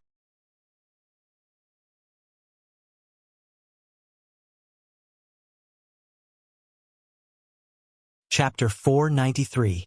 Cyril Falkenhas. Persona non grata. Thales stared at the Duke of Western Desert solemnly. He stared at his face, which had become even more terrifying after 6 years because he had more wrinkles and less hair. Being a hostage for 6 years had caused Thales to develop a faint sense of alienation towards the people, things, and things in Constellation. However, when the terrifying image of the Duke, who was like an old tree that had turned into a spirit, appeared in front of Thales again, and his sharp and ear-piercing voice echoed in the prince's ears again, all the memories of the past came back at that moment. The national conference that decided Thales' fate in Eternal Star City 6 years ago seemed to have happened just yesterday. The cold wind outside the tower blew, and it made Thales, who was wearing only a thin shirt and thin pants, shudder. The ruins are quite far from here. Thales tried hard to get rid of all distracting thoughts and looked at Falkenhas calmly. Calm down. This is Williams, the territory of the regular soldiers of the royal family. He can't possibly harm me. Think about it. What was Falkenhas' stance when the second prince appeared 6 years ago? What was his personality like? And why did he appear here? Thales' expression did not change. So, what exactly made someone as honorable as yourself come all the way to the dirty, messy, and exhausting border? Falkenhas let out a strange laugh. He moved his walking stick and closed in on Thales inch by inch. Your Highness, you are truly a newcomer and have no time to think. The other party's terrifying and withered face slowly grew larger in front of his eyes, causing Thales to feel uncomfortable. He could not help but grip the dagger behind his waist tightly and suppress his desire to retreat. The Duke of Western Desert stopped when he was about a foot away from the prince. He was so close that Thales could see his dried skin, which seemed to be hanging on his bones, and the fine wrinkles on it. Or have you been kept in the dark since the beginning? Against the prince's expectations, Cyril, whose expression did not change, suddenly extended his hand and pulled the chair in front of the study table behind him. It dragged the chair on the floor with a long and unpleasant sound. It made Thales frown. Let me guess, your complete question should be. The Duke put on a fake smile and sat down in front of Thales' bed at ease. He pointed at the window behind him. When the nobles of the Western Desert who were sleeping in the camp were thrown off their armor, suffered heavy losses, and suffered a crushing defeat because of the unexpected ambush. From the commanding to the logistics, from the confidence to the prestige, from the field to the field, they lost everything and had nothing. When quite a number of people lost the conditions and courage to continue defending Bladefang's camp, they retreated dejectedly and prepared to return home. When the legendary Wing returned with his royal family's regular army in glory, he stepped on the failure of the local nobles and re-entered Bladefang's camp. Thales listened quietly to the man's narration. He looked at the buildings under the window along the man's arm. Yesterday's attack and riots had left scars in the camp, and one of the fortresses had been burned by fire. A group of soldiers had sealed off the surroundings and stopped a man who seemed to be the owner of the house. He seemed to be directing the cleanup. On the other side of the road, another alley that was not blocked by the soldiers was still bustling with people. Merchants, herdsmen, mercenaries, thieves, beggars, and prostitutes were bustling with noise and bustling with activity. The boisterous voices unique to Blade Fang's camp traveled into their ears faintly, and it was accompanied by the Silver Cross double-star flag that fluttered high above the camp gate. Disaster and life, destruction and reconstruction. It was as if nothing had happened. It was just another day in Blade Fang's camp. Cyril Fakenhaz's sharp voice was just like his nickname. Coupled with his intentionally forceful tone, it made people feel uneasy. What you want to ask is, under the above circumstances, Fakenhaz's smile was strange. Just what is it that made a cunning person like me come to Blade Fang's camp, which is guarded by the prince and has an extraordinary significance? This is bad. Cyril's strange and unpredictable laughter, his unfathomable tone, his irrelevant answers, his evasive words, and his devastating voice and appearance gave Thales a headache, even though he was used to the Northlanders' straightforward and loud voices in Dragon Cloud City. Your Grace, I have heard of your losses, and I am deeply sorry.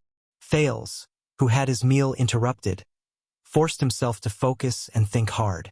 Blade Fang's camp was attacked, and Williams won. So this was the current situation in the camp. This means that Duke Fakenhaz, who holds the highest position in the entire Western Desert, rudely and violently barged into my bedroom, and his goal is... He thought about it and spoke. I did not expect it either. That was indeed an unfortunate day. Please convey my regret to your vassals. But now, I do not think that Baron Williams will be happy to see. But Fakenhaz interrupted him. I heard that you liked to play chess when you were in Northland. Thales was taken aback by the abrupt words. Play chess?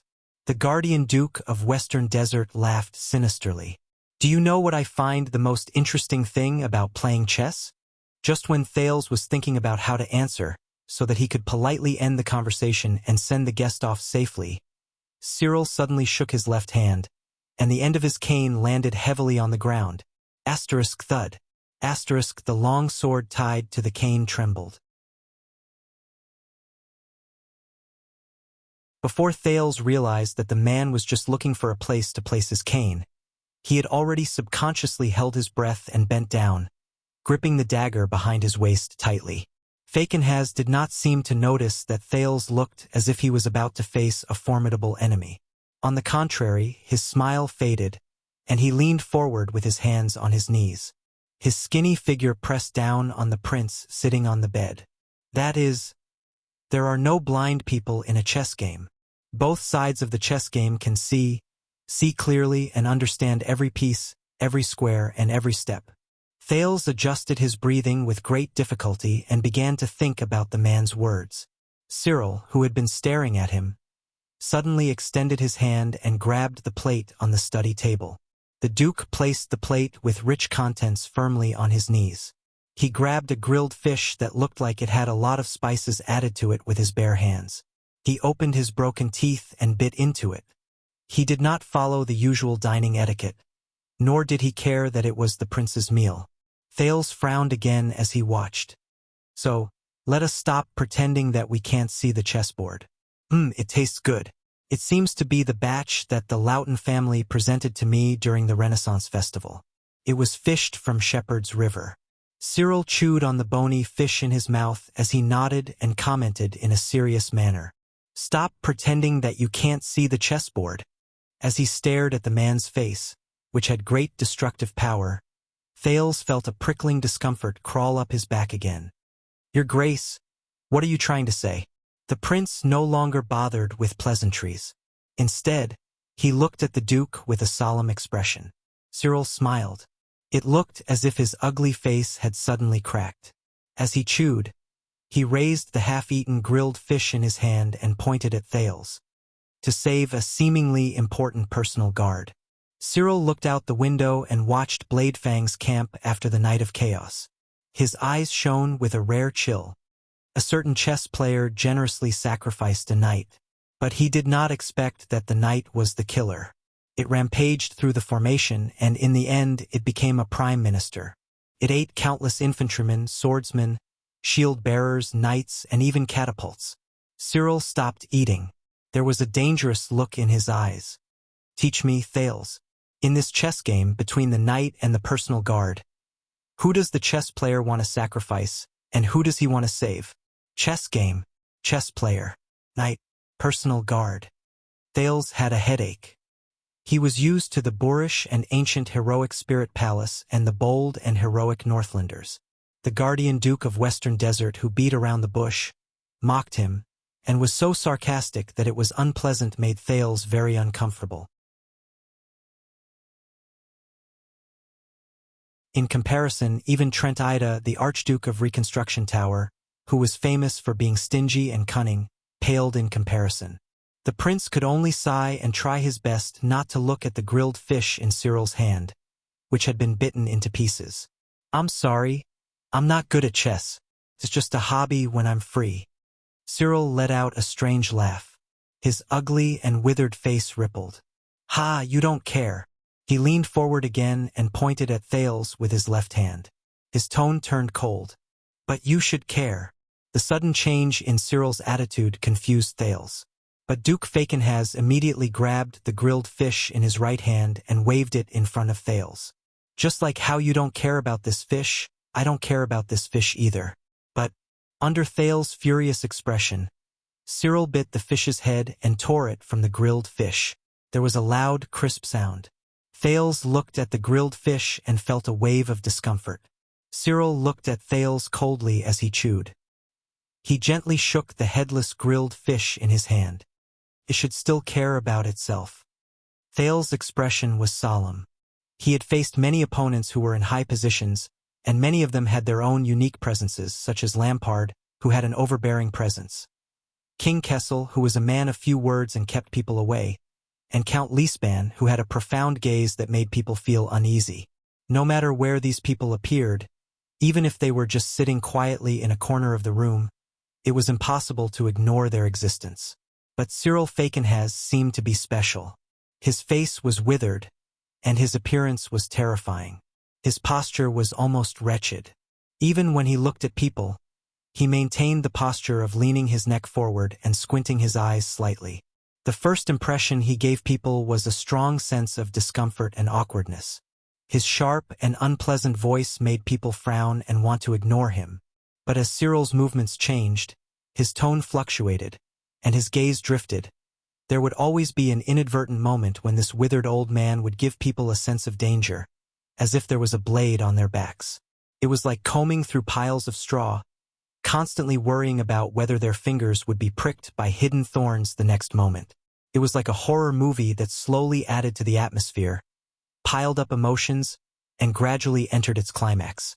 Like now, Thales tried hard to get rid of the shadow in his heart. He could only choose the method that Northlanders were most used to, and go straight to the point. Your Grace, I am very grateful that you came to visit me. I also know that Falkenhaz has contributed a lot to my journey back to the kingdom, but believe me, I know nothing about the chess game between you and the Baron of Bladefang's camp. I only got involved by chance, and I can do nothing about it. As for the other things, I believe. But Cyril's expression turned cold. I still remember what happened 6 years ago. The Duke put down the grilled fish and stared at Thales carefully, as if he wanted to stare Thales' soul out of his body. When you ignored your cunning fox teacher's expression during the national conference and spoke nonsense. A thought appeared in Thales' mind. Cyril's words made Thales slowly remember the past. When the stubborn one-eyed dragon oppressed you, you mocked him and retaliated fiercely. When the boy from Iris Flowers ignored you, you waited for an opportunity to strike and kill him in one strike. When the short-sighted nobles disrespected you, you remembered it and returned the favor 100 times over. Your words are harsh, and you are unforgiving when you are in a favorable position. The Duke of Western Desert's expression was very interesting when he said these words. He seemed to be looking forward to it with some admiration, but he also seemed to be mocking Thales as if he was watching a good show. Thales remembered how he stood against the suzerains during the national conference when he was young. He also remembered what Gilbert said to him later. The prince sighed, and there was a hint of melancholy in his voice. At that time I was just a child. If I offended you in any way, it was because I was young, frivolous, ignorant, and fearless. Fakenhas took over the conversation and interrupted him fiercely again. I was also a chess piece that was unwilling to be manipulated by others. At that moment, Cyril's gaze was very sharp. To break free, even if I had to face the endless stars high above me, I still dared to test my blade. There was a profound meaning to this sentence, and Thales could not help but pause for a moment. When he said this, Cyril turned his head around and spat out the fish bone that had been chewed into pieces. The way he spat out the fish bone did not seem like he was spitting it out, but more like he was chopping a very troublesome piece of firewood. I have to say, at that time you were more to my taste, more. The Duke turned his head around and took out a handkerchief to wipe his mouth and hands. There was a meaningful look in his eyes. Cuter. Thales sucked in a deep breath. He could vaguely understand what the Duke was trying to say, so he did not want to listen to it anymore. But look at you now. Cyril looked at him in a mocking manner. He sized him up as if he was sizing up a prostitute who served wine at a banquet. Gentle, polite, and sanctimonious.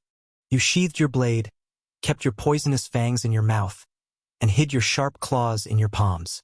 The Duke of Western Desert's sharp voice filled the room. Isn't it a pity? Thales lifted his gaze and looked straight at Cyril.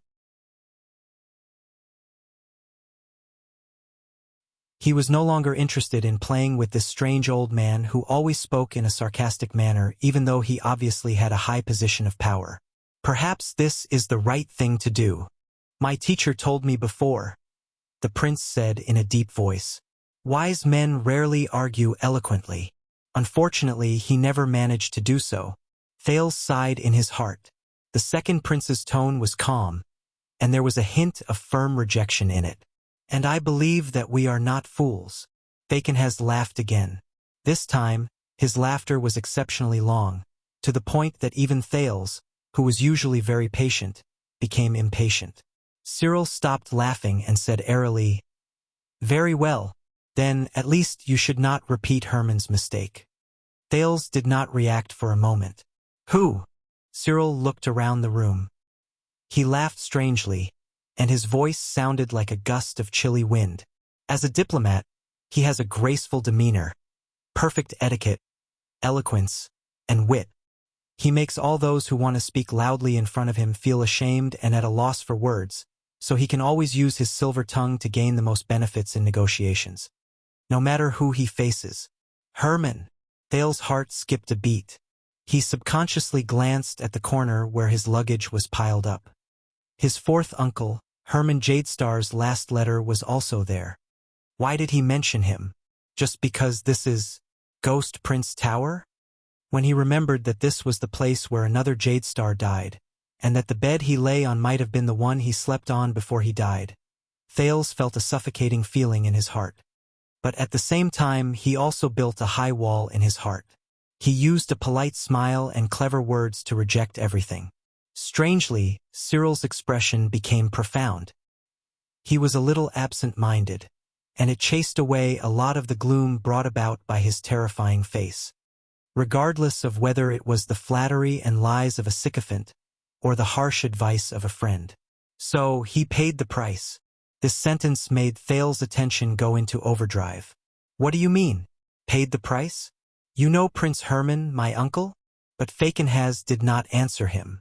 The ruler of Western Desert slowly turned around and sized up the narrow room on the top floor. The legs of the chair rubbed against the floor and let out an unpleasant, muffled sound. I still remember that night. As he sized up the furnishings in the room, Cyril Fakenhas snorted softly, and no one could tell whether he was being sarcastic or sentimental. That night, Thales saw a hint of darkness in Fakenhas' terrifying eyes. When I rushed over, I only saw him lying quietly on the ground. His face was covered in blood, and he could no longer speak. The alarm in the camp went off. The soldiers under the tower were panicking and at a loss. His personal guard scolded me, and the furious attendant led the regular soldiers to search for all living people within a 100-foot radius. They even cut down a few local nobles on the spot. Internal strife broke out at any moment. The regular soldiers of the royal family and the local recruits and even mercenaries who rushed over raised their weapons in a standoff. There were a few clashes and there were countless casualties. Baron Lumen and I mediated in the middle, but the results were minimal. Everyone was tense and panicked. That night, Thales immediately realized what Fakenhaz was talking about. Duke Cyril seemed to have ignored Thales' existence. He only slowly observed the room that once belonged to the Ghost Prince. The military depot, the supply warehouse, the prison of bones, and other places soon erupted into chaos. Just like the past few days, order in the camp collapsed, and we had no time to take care of it. In less than half an hour, beacons and signal arrows came one after another from the 5 sentry posts several miles away. The orcs and Baron Bone people were so long that the end of the line could not be seen. They mysteriously took advantage of the night and launched an unprecedented ambush. The prince's death had great implications. The regular soldiers could not suppress their hatred and only wanted to attack. The suzerains were distracted and focused on defense. The mercenaries harbored ulterior motives and only wanted to protect themselves. The generals and commanders were suspicious of each other. Morale was low, and there was a traitor. We, who originally had the upper hand, only managed to defend for less than a day. Cyril turned his head and looked at the houses under the window. His gaze froze slightly. At the most critical moment, we lost contact with each other. I was struck off my mount, and half of my face was also torn off by a damned orc. Baron Lumen even sacrificed his life to cover our retreat from the camp. If it weren't for the lack of military discipline of the orcs who intercepted us and only cared about looting in a disorderly manner. Humph. Cyril's gaze was filled with mockery and disdain. He snorted and shook his head. Thales heaved a sigh and closed his eyes. But that wasn't the worst. Duke Fakenhaz's expression became more and more stiff. His ugly and withered face, which made people uncomfortable, turned into an indifferent and cold expression that could not be ignored. Just as we retreated to Blessings Town and regrouped our defeated army, intending to send Herman's body and the letter requesting for reinforcements back to Eternal Star City, even more terrifying news came from Wingfort. Even more terrifying news. Thales' heart tensed. Eternal Star City was in chaos. Renaissance Palace was in chaos. The king and the crown prince were both assassinated. Thales' breathing slowed down as he listened to Cyril's words. The capital was locked down and communication was cut off. We lost contact with a large number of nobles and suzerains in the city. The center of Constellation was silent. Our reinforcements were nowhere in sight.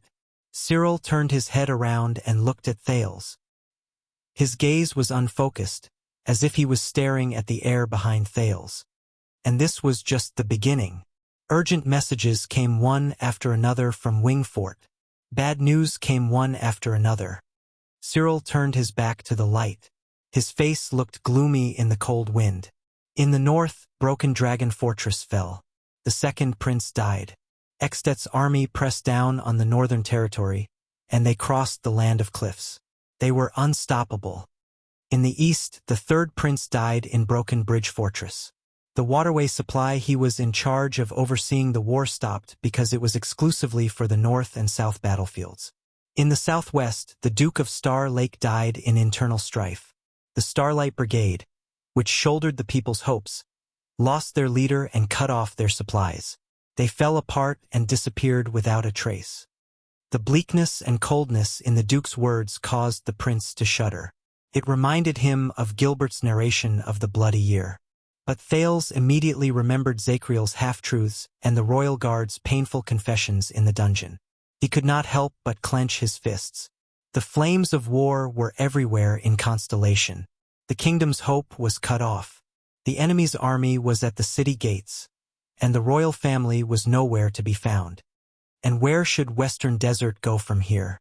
The suzerains of Western Desert held a meeting in Blessings Town, and many of them harbored ulterior motives. Some of them shut themselves in, some of them compromised and surrendered, some of them gathered troops to form an independent state, and there were also a few of them who discussed in private to support the new regime. Compared to that, the invasion of the mixed breeds and barren species, the fall of Bladefang's camp, and the disaster at the borders of Western Desert seemed to be nothing. Cyril raised his head. The coldness on his ugly face shocked Thales. In Sunset Temple in Blessings Town, I listened to their meaningless arguments. I was heavily injured and could only be supported by others. I stood in front of Herman's body, which was covered with a thick cloth, and asked him in silence, "Old friend, pretty boy, where did the handsome face and witty eloquence you were so proud of go?" Cyril's tone was very cold, but there was a sense of loss and bleakness in it that Thales did not expect. "That is all in the past." Thales tried to comfort him, and at the same time he ordered him to leave. "Now we have—" But Fakenhas stared at the ground with his hands on his knees. He suddenly said, "So, sometimes, I regret it." "Regret?" Thales was stunned. Cyril raised his head. His eyes sparkled, and his expression was strange. "That night, if I did not do that, what would the future hold?" Thales was a little puzzled. "Do that? Do what?" Cyril sneered and put the tray back on the desk.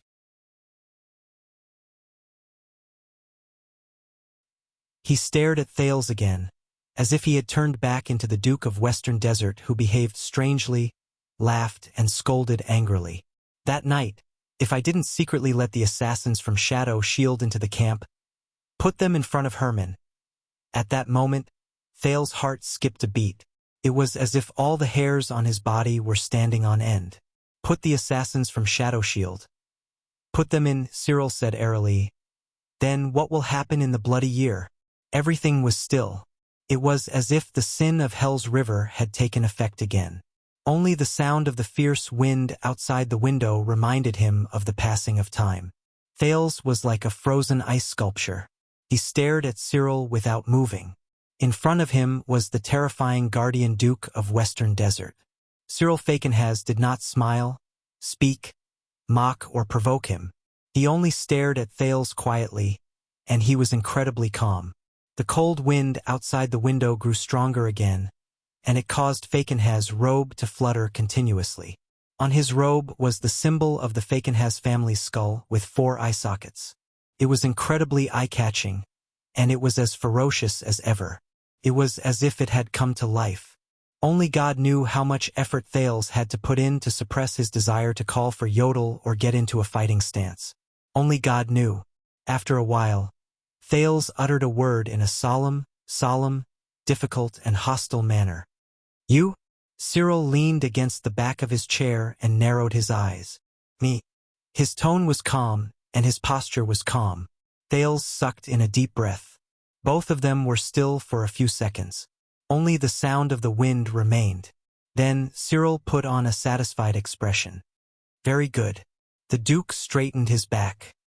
His face, which was as thin as a piece of wood, finally showed a rare shrewd and solemn expression. "We are finally talking." You're tuning in to the Legend of the Vagabond YouTube channel. Don't forget to subscribe and join us on this journey to catch the most captivating stories.